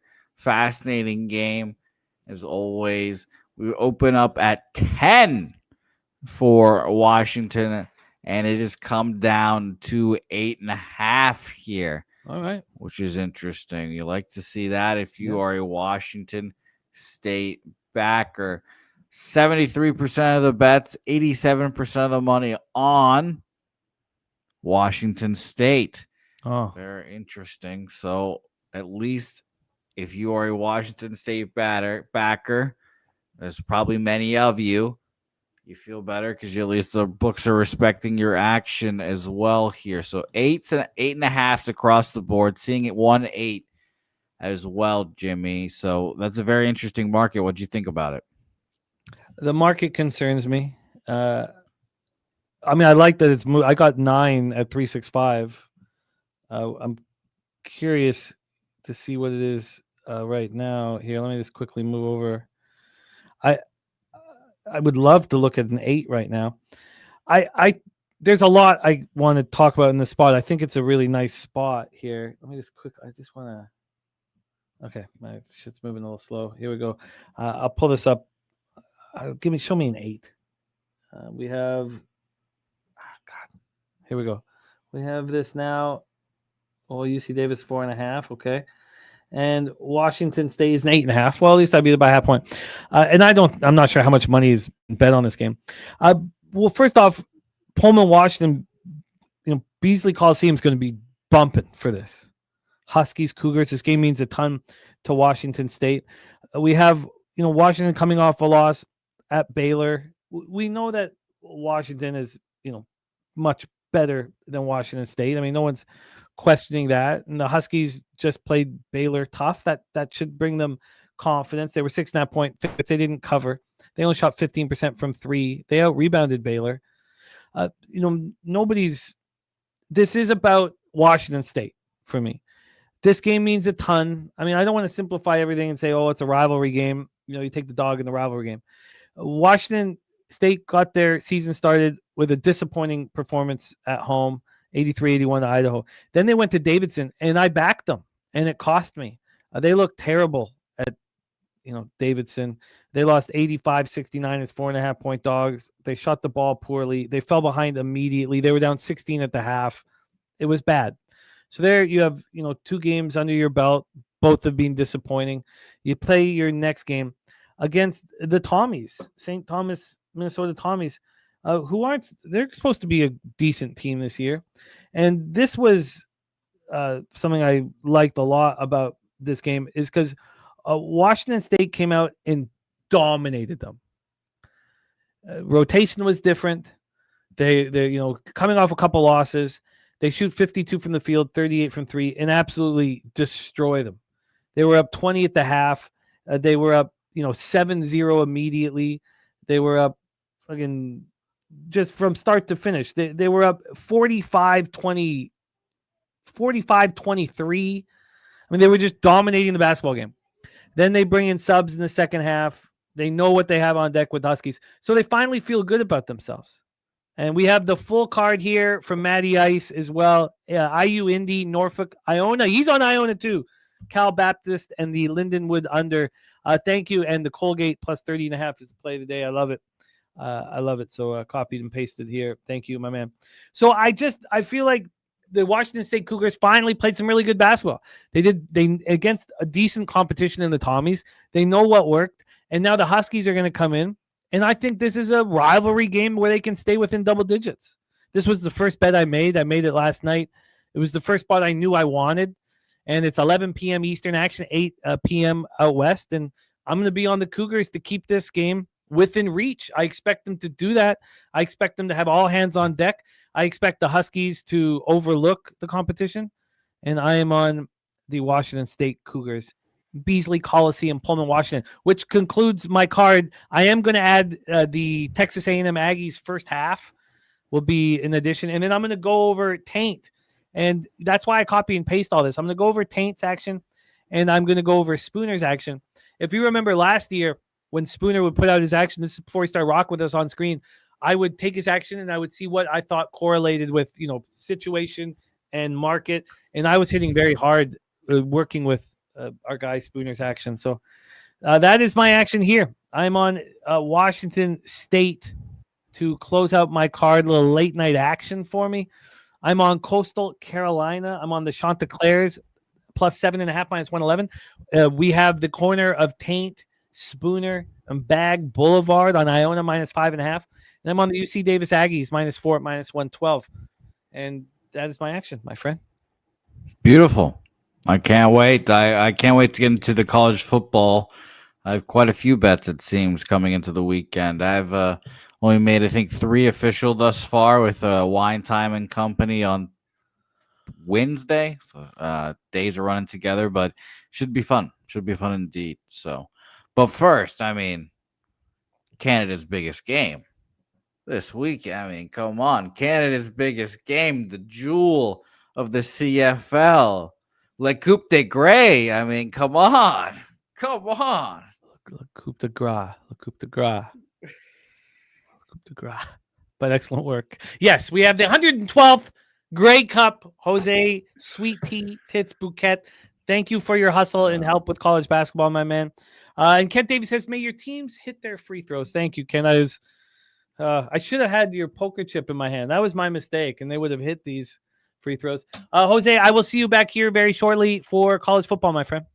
Yeah. And by the way, my last name is French, so I have my French card right here, Jimmy. I have my French card right here. I'll pull it out. No, I respect that. It is time to talk Canadian football, the gridiron up north, and it's not cold. It's not cold for our 112th Grey Cup. Let's bring on our CFL expert here. One game left for us to attack. Without further ado, please welcome from the north, the Goracle in the house. Gorky, my friend, how are you? Barcelona is making me sweat this shit out. They might blow this shit. Come on. Fuck. We need it. We need that parlay to come through for you, my friend. Let's talk Grey Cup action. The Davis Alexander hamstring is looming over all of this. I'm not worried about it, Jim. Davis Alexander is a beast. We might listen. No. I'm serious about this. Davis Alexander may not play another down of football, but he's starting and planning to complete the Grey Cup on Sunday. Now, may he tear it off the bone? God forbid, but maybe. We don't know. I'm taking the Montreal Alouettes at plus money. Thank you very much. Plus 130. I do believe that they were the best team all year. I was fading them, losing money. Now it's time to cash. Yes, I love hearing that. Let's take a look at the line situation here before we put a bow on the proceedings and then we race. We have a lot of interviews coming up right now, and the line's moving back to the Alouettes. So this opened up due to the hamstring. This would not have been the line if we weren't dealing with Davis Alexander's hamstring. 130, Jim. Yes, your money line 130. This opened up here with the Alouettes plus 1.5. Then they moved to 2. Then they moved to 3. Then they moved to 4.5. Then, and we're going to see 3 soon. Interviews started happening from what they've seen. This is from Tyson Philpott. Now, you could say, look, I don't buy any of this shit. I think Tyson Philpott is just saying it so that his quarterback will hear it. But this is what Philpott said yesterday.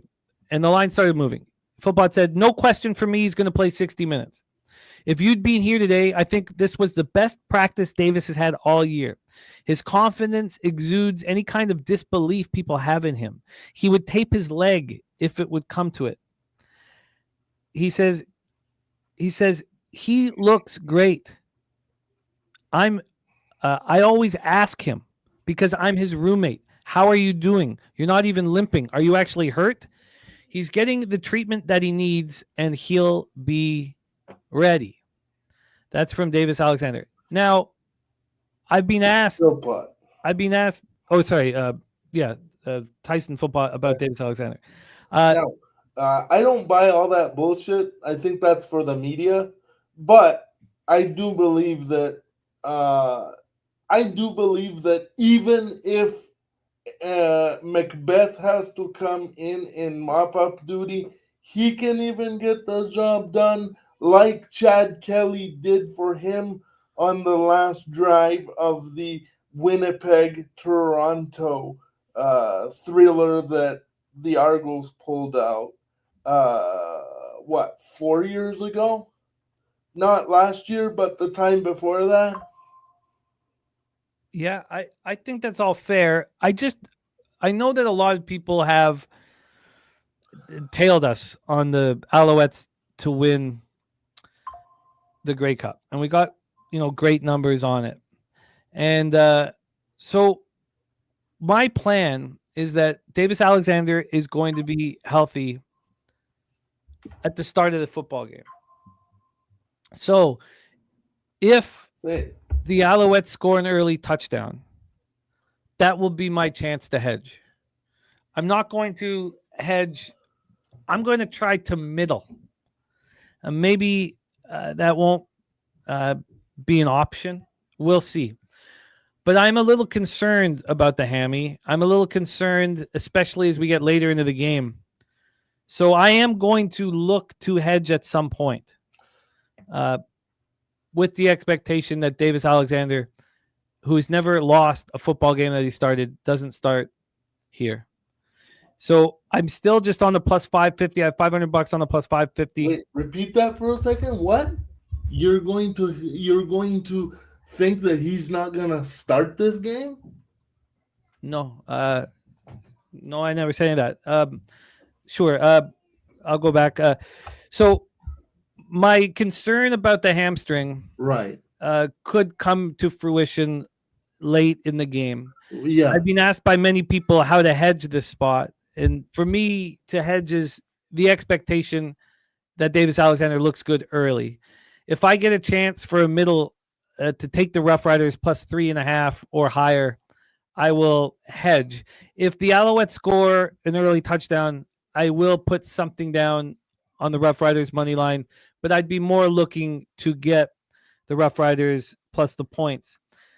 So that's the plan. I am concerned. I've watched Davis Alexander limp late in games. I've watched the hamstring attack him late in games. So just because we get through the first half, I know he's going to be on the bike every time that he's not on the field. I know he's going to be in the bike in the locker room.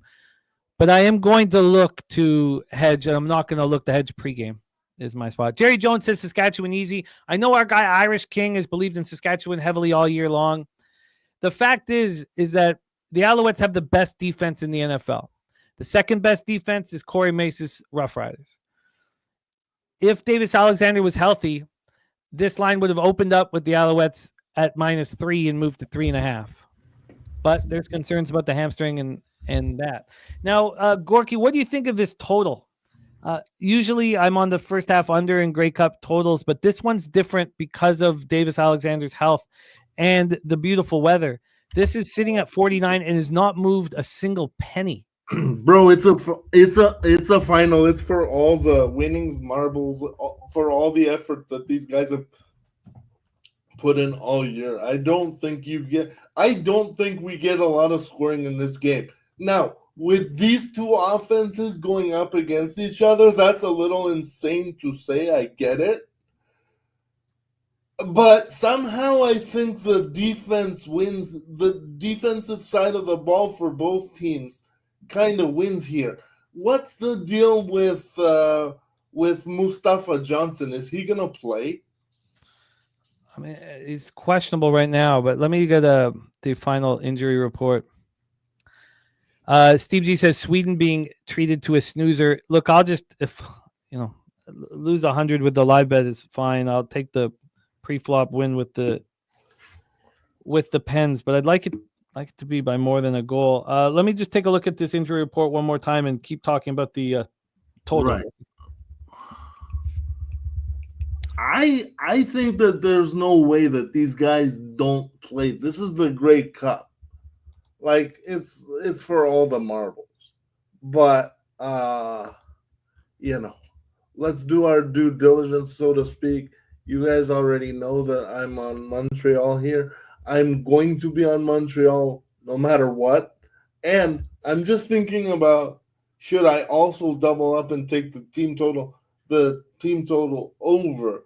But it's not at plus money right now, so I don't know if it's worth it. Jim Dewigger on the under 49.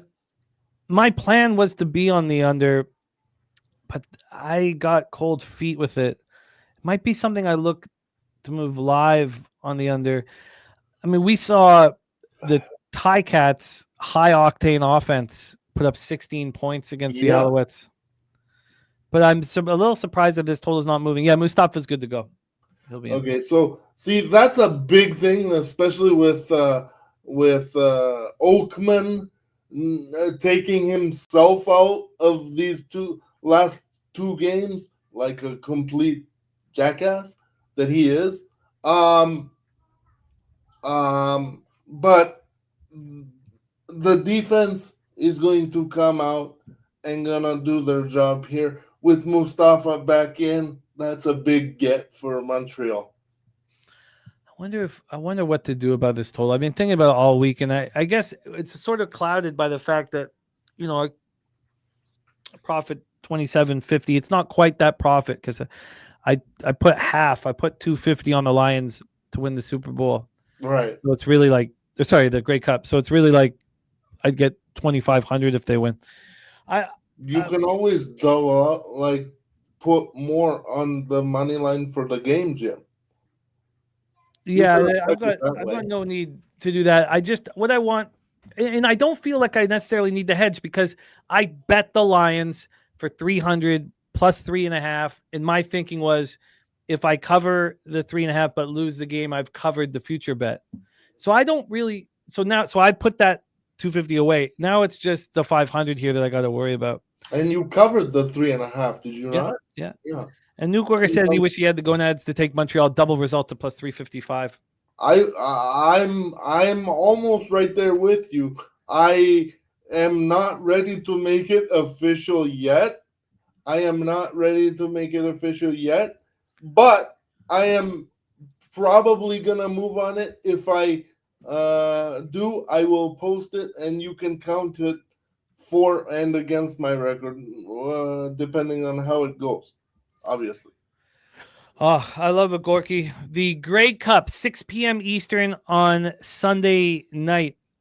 And Newkirk is saying that even if Alexander is iffy, McLeod, Bethel Thompson, as being here before and has got it done as well. Montreal plus 3.5 for him. That's why I'm taking Montreal. I feel like they have the much deeper quarterback room. Now, that's not saying that Jake Mayer is not a competent quarterback. He is, but he has not been in a championship winning situation where he's had to play for all the marbles. Like if Trevor Harris goes down, Mayer is a deer in the headlights. Also, important to note, Trevor Harris has only won the Grey Cup as a backup. This is his first Grey Cup as a starter. Yeah, no, it is important. It is important. So the Americans can watch this on CBS Sports. Is that right? Yes, sir. And also on the TSN CFL Plus network that sometimes works, allegedly, sometimes does not. That's what I've heard from international viewers. But CBS Sports Network will have coverage of the CFL final. I love it. 221 DirecTV, says Coin. Excellent work, Gorky, my man. It was a lot of fun capping CFL with you this year. Thank you for all your hard work and your insights, my friend. Yes, sir, brother. Right back at you. And I'm open to capping any sort of football that comes up in the future between CFL seasons. And I am also very much into college basketball as well. So whenever you need me to fill in for one of these guys or whatever, I'm right in the hole, brother. Thank you, my friend. Thank you. The Goracle in the house. I'm going to pop Gorky's X handle here in the chat. Support our guy, the Goracle, one of the stars of our live streams, one of the stars of Medicate Monday, and of course can be seen on the tailgate every Saturday as well.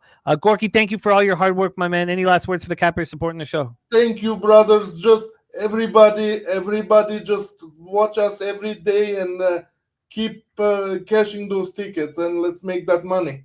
Let's get that cash. And don't forget to hit the damn like button, ladies and gentlemen. Thank you, Gorky, my man. There he is, the Goracle in the house. Before we race for our silver and gold members, we have this final segment that Jose has put together that's been very worthy. We've cashed winners. There have been 2 spots over 3 weeks that we've done this. So this will be the 4th time we've done this. 2 spots where I said to Jose, this all correlates. This is a perfect correlation. And that was Indiana +7 at Oregon. They won outright. And Kent State at Bowling Green +9, and they won outright. Now, I didn't have either of them on the money line. I just had them on the spread. But that's good money. So let's see if Jose can work his magic once again. He's picked these spots out, and we will attack him. So please welcome back our friend, Jose Bouquett. Jose, I'm excited about this. This has been working, and I'm excited. Let's roll. Let's roll indeed. I'll quickly just get the 3 bets I've made and talked about already on Wednesday. Oklahoma +6. I bet a quick market update on that. I should have had that up already. 64% of the bets, 67% of the money on Alabama here. And the line has gone. That's the opener. It's 5.5 at some places. 6 currently at BOL was a 6.5, was a 7. So I like John Mateer in Oklahoma in that game, even though I hate their university. Baylor +8.5 as well.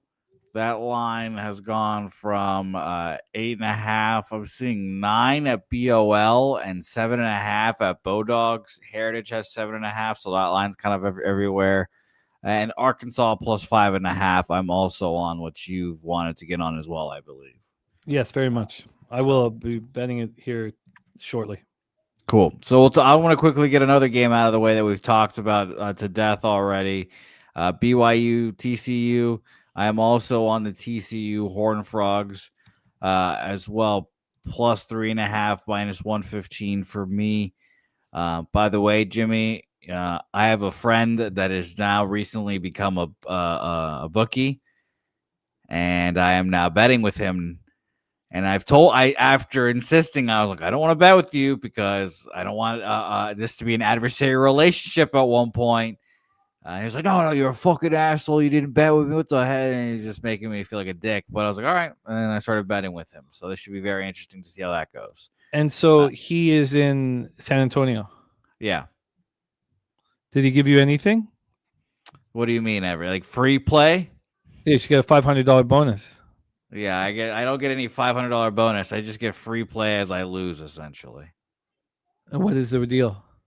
I don't get any. I'm just being a nice guy and I'm betting with him. I told him because he's just starting, because this guy said you have to make an X amount of dollars and then you can take a hold of your account or whatever the fuck.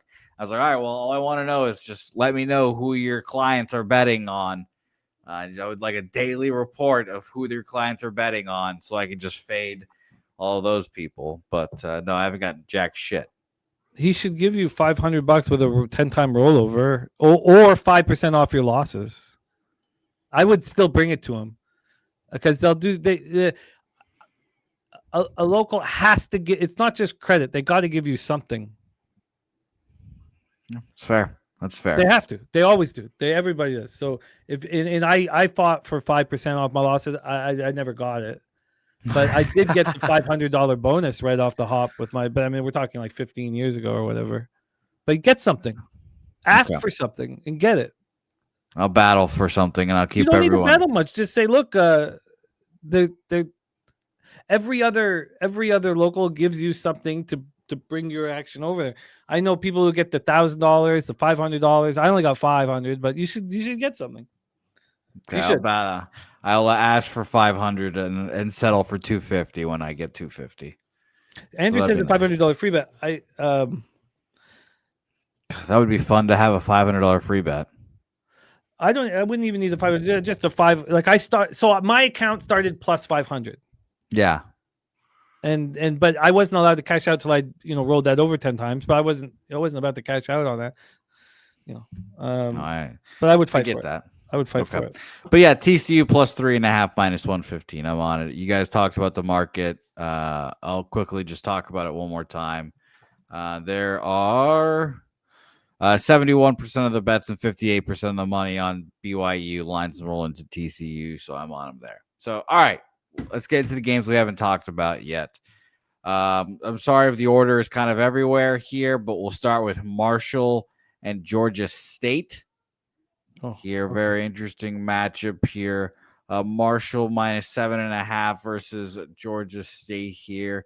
And the market, 88% of the bets, 90% of the money on Marshall here.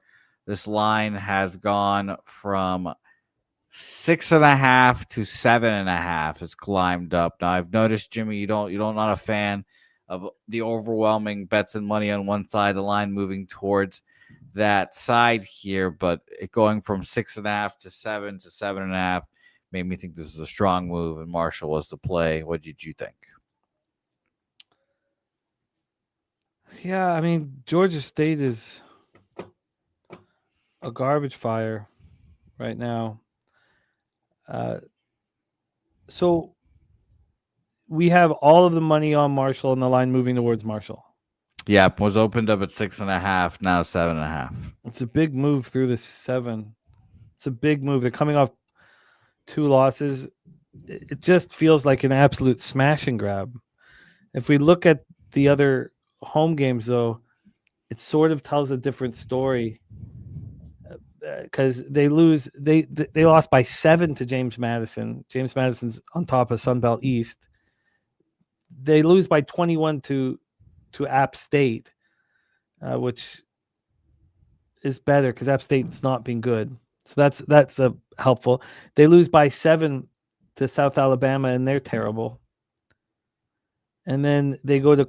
I care more about the home games. Yeah, I mean, isn't this perfect? I mean, this seems like it sucks that they're so public, but we've gone through the 6.5 to 7.5. We have a favorite that's lost 2 straight games that's angry. They still have a bowl game in sight. Now all they have to do is win, but they still have a bowl game in sight. They have to win their next 2 of their next 3 games, and one's at App State, which will not be easy. So they have to win at Georgia State, and they have to win at home against Georgia Southern. They get to play in a bowl game. Yeah, I get why you would like Marshall here. Okay, well, I have them circled right now. I have not. Look what Peanut gets. So you should get something here. Peanut gets 10% off losing weeks in free play. I got some free play last week, and I had a slight losing week, so I might be getting some percentage back in free play like that. That's nice. Okay. So I don't know what the exact percentage is, Peanut, but that sounds. So here, if there was concern about the spread or the amount or something of that nature, then you could obviously, take Marshall double result. And you wouldn't need to worry too much about it. So what was your plan on betting this? I thought about just taking Marshall minus 7.5 here. But I believe I actually have double results now, which is something that I have new here. So Marshall double result doesn't sound too bad either. Yeah, I can understand. It is really public. And the optics, the only reason why I think that the optics work is because you have back-to-back losses from Marshall. I like it. I think you're right. I think moving it through the number 7 is a clear sign from the books. I think this is a good one. I wouldn't say that it doesn't correlate like those 2 smash and grabs, Indiana and Kent State, because in those spots, the money and cash was on the other side. And the line wasn't moving towards, and that made it perfect. And they were coming up. And we have some of those coming up here. So I'll have Marshall written down here, minus 7.5 here. And I will investigate if I can move on a double result. If not, I'll probably just end up moving on them in that way. But we'll talk about one of those games. And you should also see how expensive it will be to have the 7. You should see, because if it's minus 122 or less, then I would think a lot about taking it. Okay, beautiful. Note written down there. All right, let's move on to one of the games that is very fascinating to me. Maybe they tied it up. Nashville tied it up. Fuck, of course, Forsberg at home. 1-1. Ugh. Okay. We'll see if we can't get another 2 more goals there. Go 2-2. No, there's seconds left. There's seconds left. That's disgusting then. All right, well, let's watch a little overtime hockey together, fellas. Let's do that again. But let's get to the game that I find the most interesting of the week from a market perspective. The mighty Texas State Bobcats, who I fucking can't stand, versus Southern Miss here. Now, the weeks and days are running in together, Jimmy. It felt like just yesterday we were talking about the World Series. This Texas State Bobcats team got into a fracas against I think it was Louisiana Raging Cajuns. Players suspended, the whole deal. GJ Kenny looks like an asshole. He's a good coach. And this is we've had players suspended here. Now I was like, maybe that's the reason of this line movement. However, this line opened up at -6.5 for Southern Miss. It has come from 6 to 5.5 to 5 to 4.5 to 3.5 down to 3 here. And we have and maybe it's a injury thing that I don't know. That's why we talk about these games. But this line or this market, 64% of the bets, 83% of the money on Southern Miss. So it seems like the market is indeed screaming Texas State is the side. Obviously, because of Braylon Braxton. Is this okay? So their quarterback's out. It looks like he's out. That's got to be it. I mean, it's just it doesn't make any. Yeah. So, I know, but they're not. I don't know. Maybe he's fine, but he got hurt in the last game. I guess he's not. But that would be it. It doesn't. This line makes no sense at all. It doesn't make any sense at all. You have a team that has not won a game in the Sun Belt against a team that's undefeated in the Sun Belt. Why would this line be moving towards Texas State? I mean, it's insane. I've got to sit and study this. Like I've got to sit with this one. It's a very fascinating spot. I mean, this is it's insane. When is an 0-5 team on the road travel to a 5-0 team and had the line move from +6.5 to +3.5 for 3? It has to be Braxton related, and then if it is Braylon Braxton related, then it takes the power away from the market move, obviously, right? Yes, but I'd still be interested because it's still, 0-5 team like you just mentioned, -3. Oh, it should be a little more. It's insane. So okay, I will study this spot here today and tonight and get back to you because this is going to require like a deep dive into what the hell's going on. Okay, because that was the most interesting game by far. By far, that's nuts. So we'll move on and talk about that one here later. Catch the tailgate for more information on that because I doubt any of those fuckers are going to want to talk Texas State and Southern Miss. So let's move on to a little game in Wrigley Field. Northwestern Michigan here. A fascinating line movement in this one because typically I feel like I'm betting underdogs in these line movements. We talked about a favorite a little bit earlier, but we're looking at another favorite here in Michigan. 9.5 opener for Michigan has moved up to 11. Was up to 11.5, dropped down a little bit back to 11. And it seems like the public dog, we would call it the public dog of the week, but it's a very public dog here. 67% of the bets and 79% of the money on Northwestern here. I think this will be a pretty, it's like an evenly attended game because of the allure of this game being in Wrigley Field. Michigan alums will be there. And I think Michigan opens up a can of whoop ass and beats down Northwestern here. Public road dog, public home dog, and it's not even their real home. So I like Michigan here. We got double-digit wins. It's really warm in Chicago on Saturday, which is surprising. This is a lot of points, but you're right. It's a very public spot here for Northwestern. The concern is, has Michigan gone out on the road and dominated anybody? And your answer is no. I mean, they beat Michigan State by 11, and then you could say that, well, that was a rivalry game, so is it, more, in every rivalry game, the dog has a little bit more of a chance, but Northwestern 3-3 in the Big Ten. Michigan State 0-6. You know, this is what? Okay, so let's go here. So Michigan can go to Michigan State and beat them 2-1 Nashville, and that's all she wrote. Good God, that happened fast. Well, congratulations to the Goracle. Wow, 1-0 that late. God, fucking roller coaster ride continues. Nice job, Gorky. Stamkos. So what would be the reason why they would be able to dominate Northwestern? Oh, no worries, Gorky. Happy you got it, man. What would be the like? We don't have Michigan. Michigan's won 3 straight. They're not coming off a loss.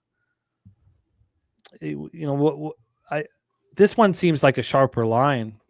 I don't think you're wrong, but why do you think? What is it that leads you towards Michigan destroying them?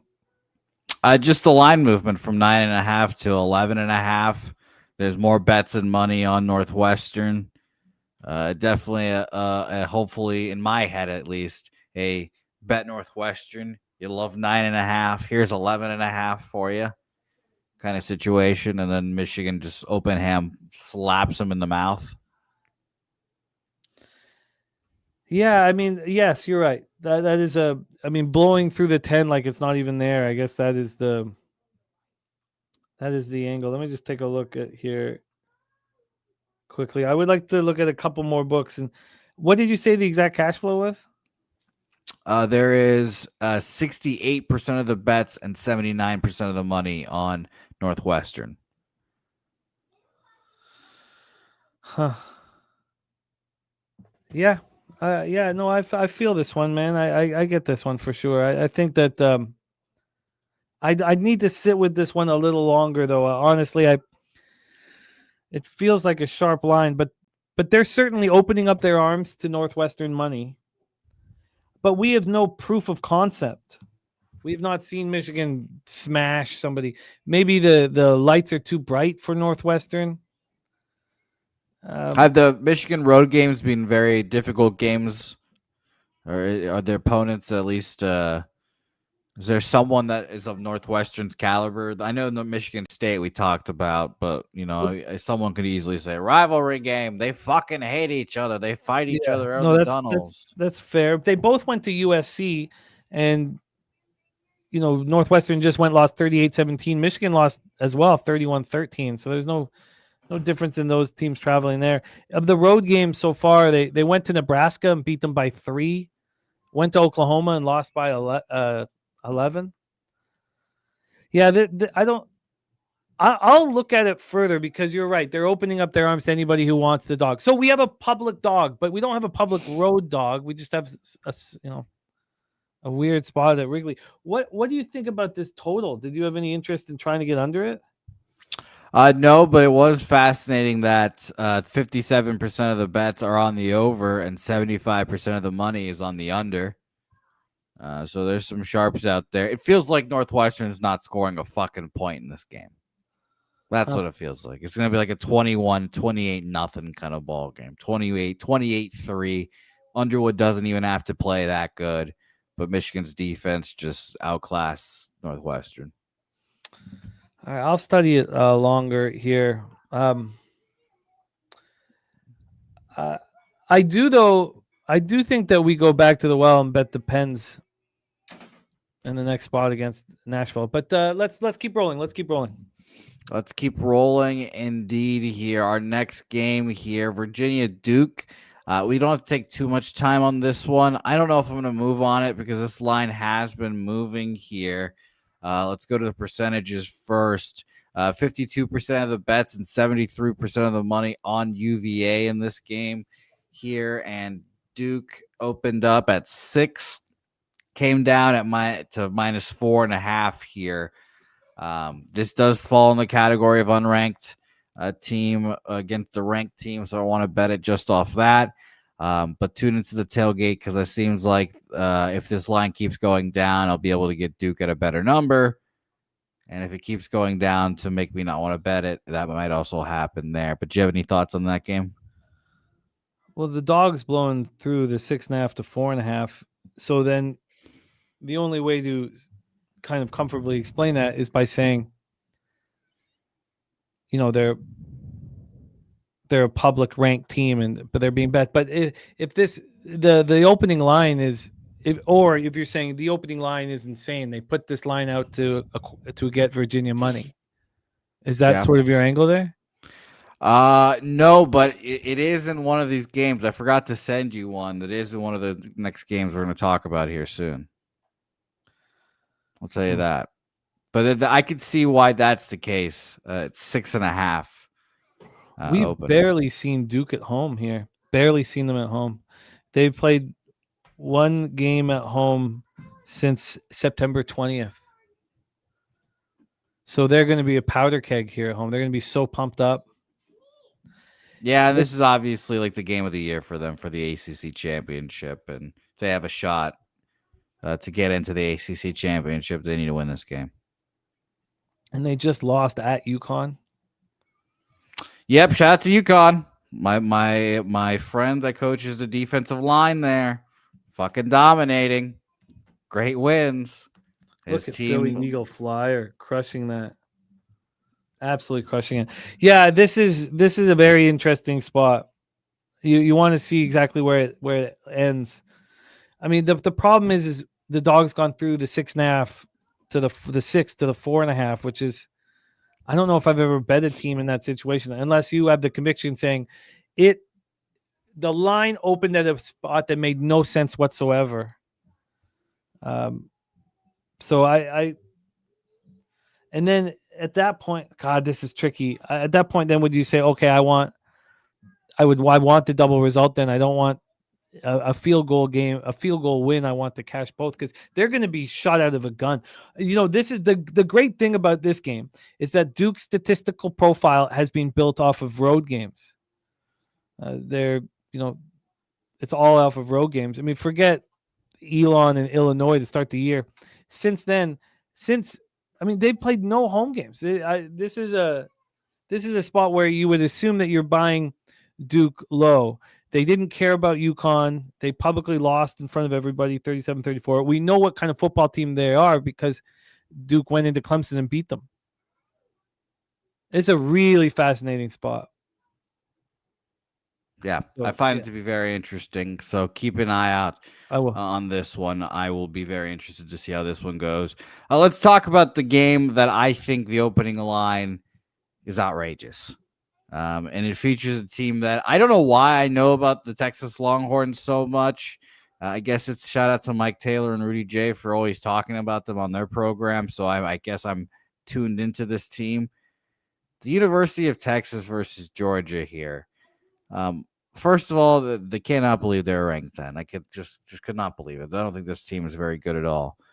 When I guessed this line, I was like, what? Georgia's going to be like 10-point favorites, 14-point favorites, 6.5? 6.5? That's insanity. This Georgia team should dog walk Texas. But when I saw that line, I was like, oh, Christ. I guess I've got to be his defender. I have to put my arms up and shield myself against Arch Manning. What a ridiculous opening line this is. I think the University of Texas actually wins this fucking ball game. That's how ridiculous I think this line is. So, Texas, 6.5 is something I was looking at. Absolutely. Now, something that I wish was the case in this game, I was hoping that there would be everyone betting Georgia. Because, I was like, under a touchdown, blah, blah, blah, bet Georgia. Right now, we've got 60% of the bets, 54% of the money on Texas. It's like, oh, God, that kind of sucks. That kind of took some wind out of my sail. But at the very least, the line is reacting to that money. A bookmaker has this at 5.5. Bet Chris, shout out to them, 5.5 as well. So I'm going to sit here and I'll plant my flag. And Justin Mcelvy, I expect a text message from you any moment, especially during the game. But I think the Texas Longhorns win this ball game. And I'm going to take the University of Texas here, plus a 6.5, because this line is an absurd line. This should be 10, 14. Texas has not been good all year. Not one game have they had a moment of being like, yes, this is the team. You think it's the Oklahoma game? They scored offensive or defensive and special team touchdowns. And all the games they've played well, they've scored defensive touchdowns or special teams touchdowns. So I'm very interested. And you watched us cap this on Thursday. Dabby Cab on Georgia -6. Nick on Texas first half plus 3.5. If this closes at 5 or 5.5, you know you're on the right side. Yeah, probably should be bet. Yeah. If it does, then I would bet the money line at that point. I think I'm betting the 6.5 now. Let me double check. I'm betting the 6.5 now. But yeah, if it goes down 5.5 in my books, I will be on straight money line as well. So let's keep rolling. What's next, my man? All right, a very interesting game in that Texas game, and I'm sorry to drag the show along here. At least, hopefully, we make some money. Let's go to their rival, A&M of South Carolina. We've talked about this game here quite a bit, but South Carolina does seem appealing to me as well against the spread. We've got here. Let me scroll. 71% of the bets. 84% of the money on A&M here. By the way, 95% of the bets, 94% of the money on the over in this game. It's just something to keep an eye out. But 71 and 84 on A&M here. And right now we have, let me scroll again as I've passed it, a 19.5 opener. It's down to 17.5 at BOL, 18 at Bodog. Some places like Heritage still have 19 here. But South Carolina seems like an interesting line because of that line movement there. Any thoughts? Yeah, it's certainly, an interesting line. But more so because it was such an enormous opening line. I mean, they're obviously at this point, they know exactly what they have in the Aggies. They're absolute monsters. So, South Carolina, a team that had legitimate hopes, are now 17.5 point dogs, losers of 4 straight. Also, another part of that made me uncomfortable is I could understand they put this at a line where they would get some South Carolina money, but we haven't seen A&M at home since the 11th of October. It's November 14th. This place is going to be bananas, and the statistical profile is based upon these 3 road games. The first one was ugly, and then they got more comfortable being on the road, destroying LSU, destroying Missouri, and now coming back home like a powder keg. This isn't like, we've been home and we're going to overlook South Carolina. I want to fade a big favorite when you think they're going to overlook the opposition. The reason why I don't think they will overlook South Carolina is they haven't been home in so long. They want to put on a show. Okay. Now, one other thing is that Nick has moved on A&M, after watching, because and the psychology behind it. He was on Missouri and he watched A&M destroy them. And this is when gamblers start hating gambling. You back a team, you watch them lose, you see the opposition shining, so then you back the opposition in the next week. And then, so I think South Carolina can hang in this football game. Notice that Dabby Cab's not on A&M. He's concerned about the amount of points. It's a spot I'll look longer at tonight, but I could understand if you move on South Carolina. What was the public ticket count one more time? That is, let me tell you right now, 71% of the bets on A&M, 84% of the money on A&M.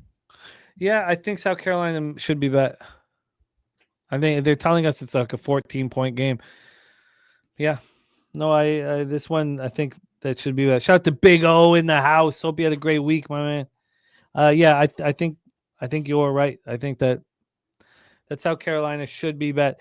Just as a reminder to you guys, Dabby Cab did move on the game. He's on Concepcion, anytime touchdown plus 100, and Reed over 37.5 rushing yards minus 114. Yeah, I like it. I think this makes sense. All right, beautiful. And let's go to the last game on the board, also in the SEC, Florida, Ole Miss. You guys talked about this game, but the line was much different when you guys talked about it. What's it now? Florida right now currently sitting at was 13, 14.5. Now it's 11.5. 11. Are you serious? Yes, very deadly. Oh my serious God. As AIDS. Almost. So this went from 13.5 on Medicaid Monday up to 14.5 when we were talking about it. Now all the way down to 11. 11. Yep. Wow. AIDS are pretty serious. I didn't move on it. Holy shit. So it's gone up, down, up, down. It's been very interesting to watch how this line has unfolded here. I was shocked to see it this morning. There's 71% of the bets, 63% of the money on Ole Miss here. Now, people in the chat, good people in the chat, let us know if there's any injury news. Is DJ Lagway getting not benched anymore? And that's why, let us know if there's been some kind of newsworthy reason for this to change. But I think Florida could stay in this ball game. Jimmy, what do you think? Oh, I'm astonished at this. Yeah, we have the injury report out. Let's see, nothing untowards, man. Yeah, it's nothing. This is all money doing this. Wow. That's insane. Wow. James says minus 11 says is too many, but I keep hearing Florida's not that good.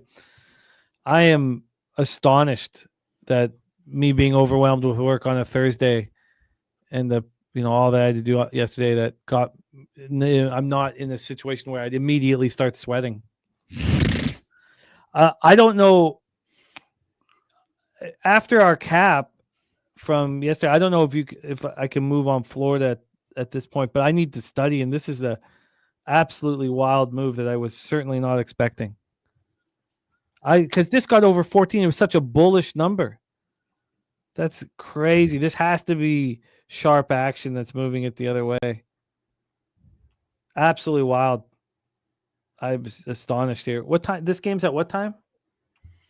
It is at 6 o'clock, 7 o'clock. Okay. Night game. Unbelievable. I'm just totally beside myself. So this got up. This was a 17-point spread. And now we're at 11.5. Good God. Wow, Jose, that's wild. Thank you for bringing that to my attention. This yo-yo up to 17 and back down to 11 is too much. There's something going on, so we need to. But it looks like it's just cash. It doesn't look like there's any injury issues. Wow. Yeah, so I will most likely be on the Florida Gators. G said this is a revenge game for Ole Miss. Florida essentially knocked them out of the playoff last season. Yeah, I mean, we talked about it yesterday. It's absolutely mind-boggling move here. And when we broke this game down, we have Nick on Ole Miss minus 14 with confidence. Absolutely wild, Jose. Great game to bring to our attention. All right, well, we got lots of work to do, man. Yes, we do. And do you know how getting started with a new book is? I'm only going to give you 250 credit to start out, and one Saturday in, we've already maxed the bitch out. So here we go again. He'll give you more. He's your buddy. I asked for more. No, ask for 250 more right now. God, I'm going to ask. This is absurd. Just ask for 250 more right now. Yeah, I'm going to. I need to figure out what I've bet and what I haven't bet yet here. So, what are you betting in the college football? Well, at this point, I don't mind. I'm going to see if I can pay for at TCU. I don't mind that the lines. I'm more concerned that the books have told us what's going to happen. I'm not going to leave money on the table, and I've been doing that lately. You guys saw me do that with that the Bears Giants total. We talked about it on Tuesday, how that both teams have just played to 65 points. The wind was going to be an issue. That's why this number is the way it is. It was at 47.5 or whatever, and the money was coming in on the over, and it was not moving. And then when we get to our show on Sunday, it's a 45. And I'm like, look, I know what's going to happen here, and I'm not going to leave money on the table. The books are telling us what's going to happen here. So I don't mind, missing the line here. Now, you're not going to have the ROI of someone who's not missing the line. But so here I expect to be on TCU. I expect to be on Arkansas. I'm going to go over a bunch of action here, and then I'm going to go over all the games that we just talked about. Okay, beautiful. I am on, and I've got to figure out what I have to bet as well. So I've only not bet 2 games that we've gone through here. I bet Oklahoma +6 -110, Baylor +8.5 -115, Arkansas +5.5 -110, TCU +3.5 -115, Texas +6.5 -115, South Kakalaki +17.5 -105, Michigan -10.5 -110, Florida +11.5 -110. Marshall and Texas State are the only things I have not bet yet.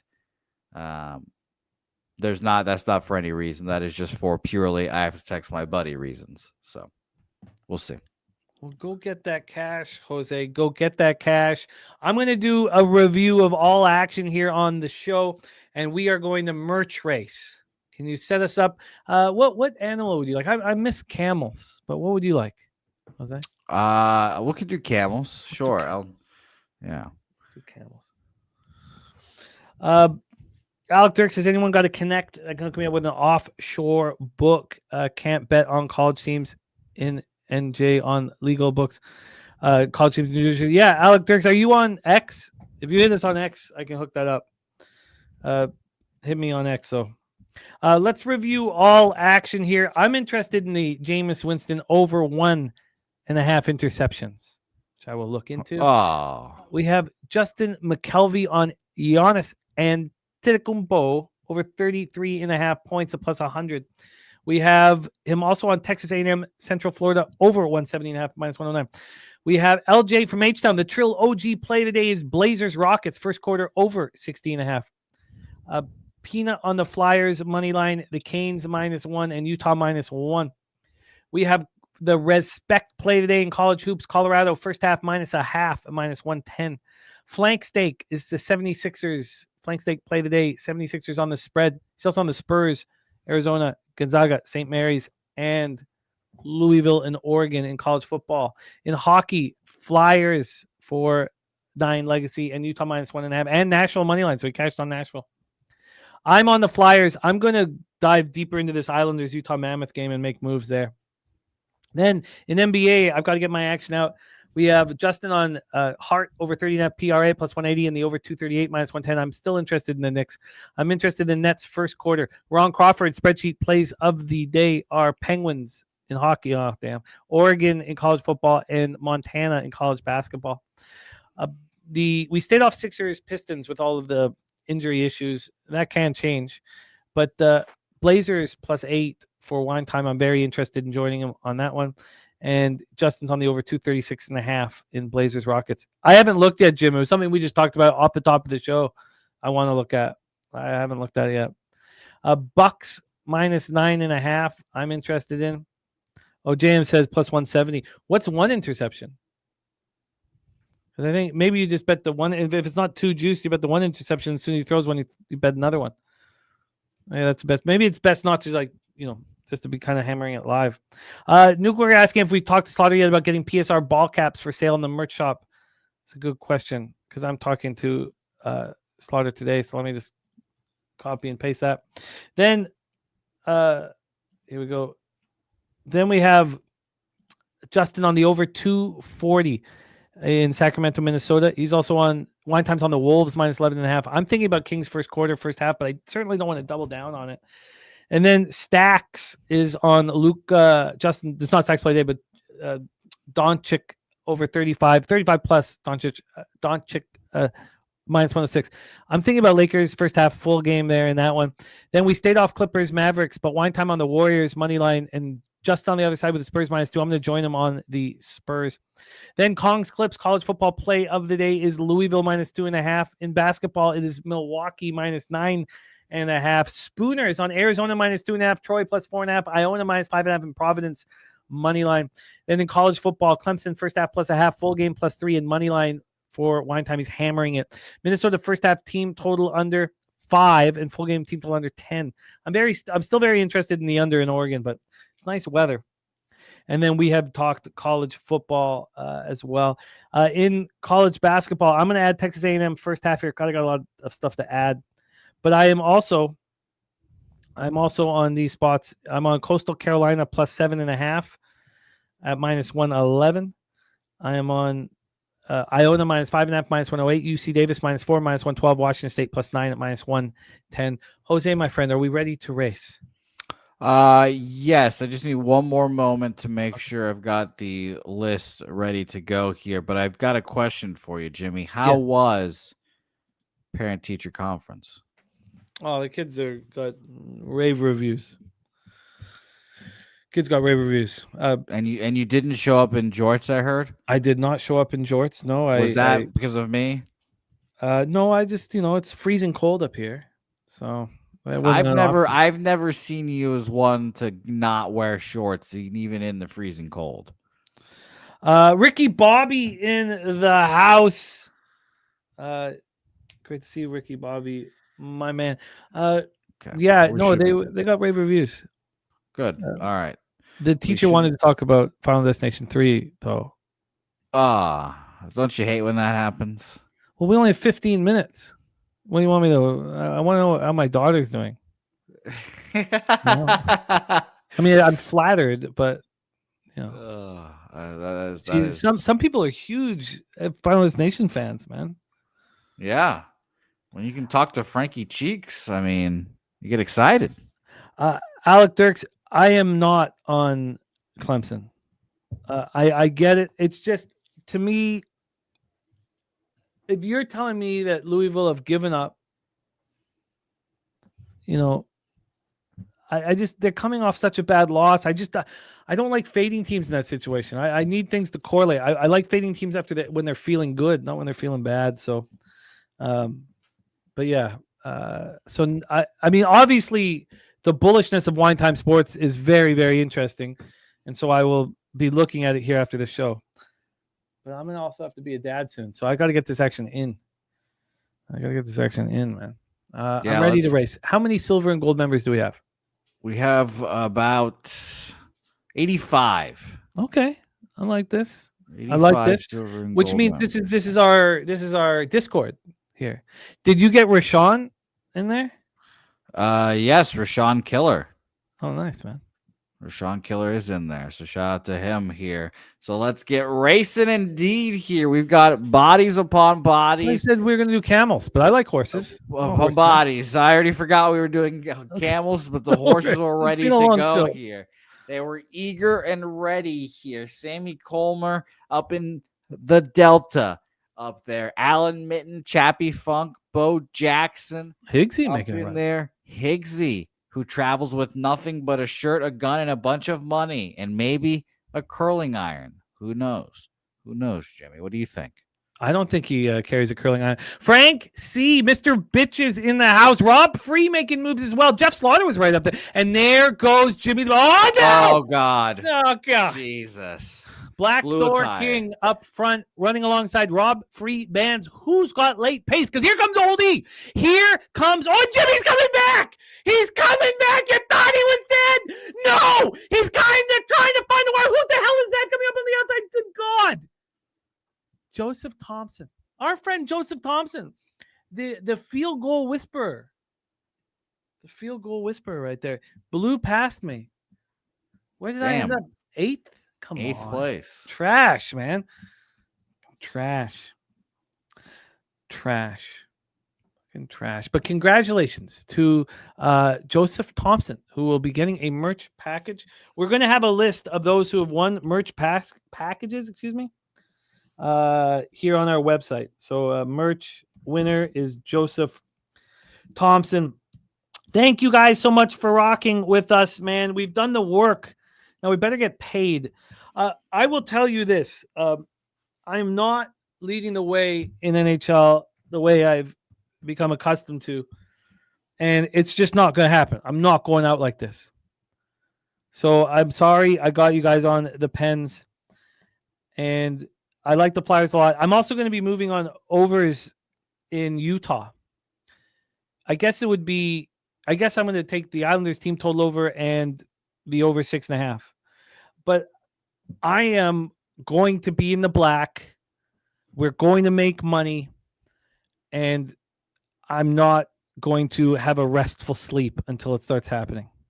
And I'm going to that's going to be my number one focus right now, is getting to me where I belong, getting us where we belong in NHL. So I just want to say that. Thank you to everybody here in the chat. Wager Detective, Jim Dewigger, JM, Ole E, The Godfather, G. Thank you guys. Gorky, Alec Dirks, Turnsy, Franco, thank you for the very kind words, my man. I'm very thankful to be part of this community, and it means a ton to me. I don't take this opportunity lightly. I really want to succeed for my life and for all of ours. Thank you guys so much, man. Just love being a part of this squad. Thank you, Dav, Fen, always having our back. Saturated, got to keep them saturated. Big O, thank you. Justin McKelvey, thank you for all the hard work, man.